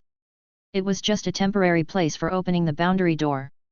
After renting the warehouse, he went directly to the weapon shop on Commercial Street. Upon entering the shop, an attendant immediately came to greet him. "Customer, would you like to take a look at something? Long swords, shields, we also have strong crossbows for overseas sales." Wu Heng took out the order list and handed it over. "I bought some goods here last time, can you see if they're ready?" The attendant took it, glanced at the order, and said, "Customer, please wait a moment." Wu Heng sat down on the side while 2 skeleton attendants stood by. Soon, the weapons shop owner Wu Heng met last time hurried over, scrutinized him carefully, then pocketed the order and said, "Customer, the weapons you ordered are ready. I will take you to inspect the goods." "All right." Wu Heng followed him into the warehouse at the back. As the door opened, a scent of oil greeted them. "All the weapons here are yours, a total of 500 strong crossbows that have been inspected, the owner pointed to the left. Wu Heng nodded and casually picked up 2 to check. The quality was not bad, no different from the ones displayed in the shop. Wu Heng said directly, deliver the items to warehouse number 32 at the port. Write me another order, same quantity. 500 strong crossbows. Customer, I was just about to discuss this matter with you, the previous orders are fine, but if you continue to order weapons, there will be some changes in the price, said the owner. Wu Heng narrowed his eyes and examined the owner carefully. Just now, when the owner was sizing him up, he thought it was to verify his identity, but it turns out he was hesitating whether to raise the price. The previous order, that was with a deposit made and the price negotiated. Even if the owner brought it up, Wu Heng wasn't about to pay him any more money. How much did it go up by? The strong crossbow is now 35 silver coins each. The original order price was 28 silver coins. Quite a significant increase. Then we'll talk about it later. For now, just send these to the warehouse, and once they're delivered, I'll pay you the final payment, Wu Heng said directly. Understood. Wu Heng left the shop while the owner summoned his workers to begin moving the weapons from the warehouse. They made the delivery to the designated warehouse. After leaving the weapon shop, he continued on to the armor shop across the street. Entering the shop, he saw the plump and shapely proprietress wiping down the counter. There were unusually few customers inside the armor shop. Customer, have you come to pick up your goods? The proprietress stepped out from behind the counter and greeted him with a smile. Yes, are my goods ready? They're ready. I have been waiting for you to come have a look. The proprietress led him to the warehouse, swung open the big door, and inside were all the prepared goods. Wu Heng inspected 2 pieces just the same, and he found no issues. I'm very satisfied with the quality. I'm glad you're satisfied, the proprietress said with a smile. Have the prices of leather armor increased here? Wu Heng asked. They have, by about 20% for every type, the proprietress said directly. Wu Heng looked around and continued to ask, can you tell me the reason? After a moment's hesitation, the proprietress still lowered her voice and said, the Yeko Kingdom is buying up a large amount of weapons and armor, causing the prices in the entire market to rise. The Yeko Kingdom is buying? The army? Is there going to be a war? You can't just say things like that, it could bring trouble, the proprietress said, looking around. From Gold and Silver Island, there were already some intelligence reports. It seemed that the old king of the Yeko Kingdom wouldn't live much longer, and the princes might wage a battle for the throne. Now, the situation seemed even more severe. It was starting to affect markets everywhere. When will the market recover? Wu Heng continued to ask. I'm just a woman, how would I know such things? The proprietress hesitated, then continued, if you still want to place orders, you can leave me an address, and I'll write to inform you when the time comes. Wu Heng felt that this proprietress was quite chatty. He said directly, all right, just send the letter to the association when the time comes. The address is Gold and Silver Island Association, Andre Willow. The proprietress's eyes widened, you're with the association. When you write, also update me on the latest situation, he said. Okay, but you must keep it secret as well, otherwise, I could lose my head, she said. After a brief chat, Wu Heng paid the final installment for the leather armor. The proprietress summoned her workers to move the leather armor to the rented warehouse. Wu Heng followed the workers there as well. The staff from the weapon store were already waiting at the door. After paying the final installment to the weapon store's staff, he ordered Skull Crusher and Blood Axe to close all the doors. This warehouse had 2 separate areas inside. On the outside, there was a room for the guards to stay, equipped with wooden tables and chairs. The second layer inside was the actual warehouse.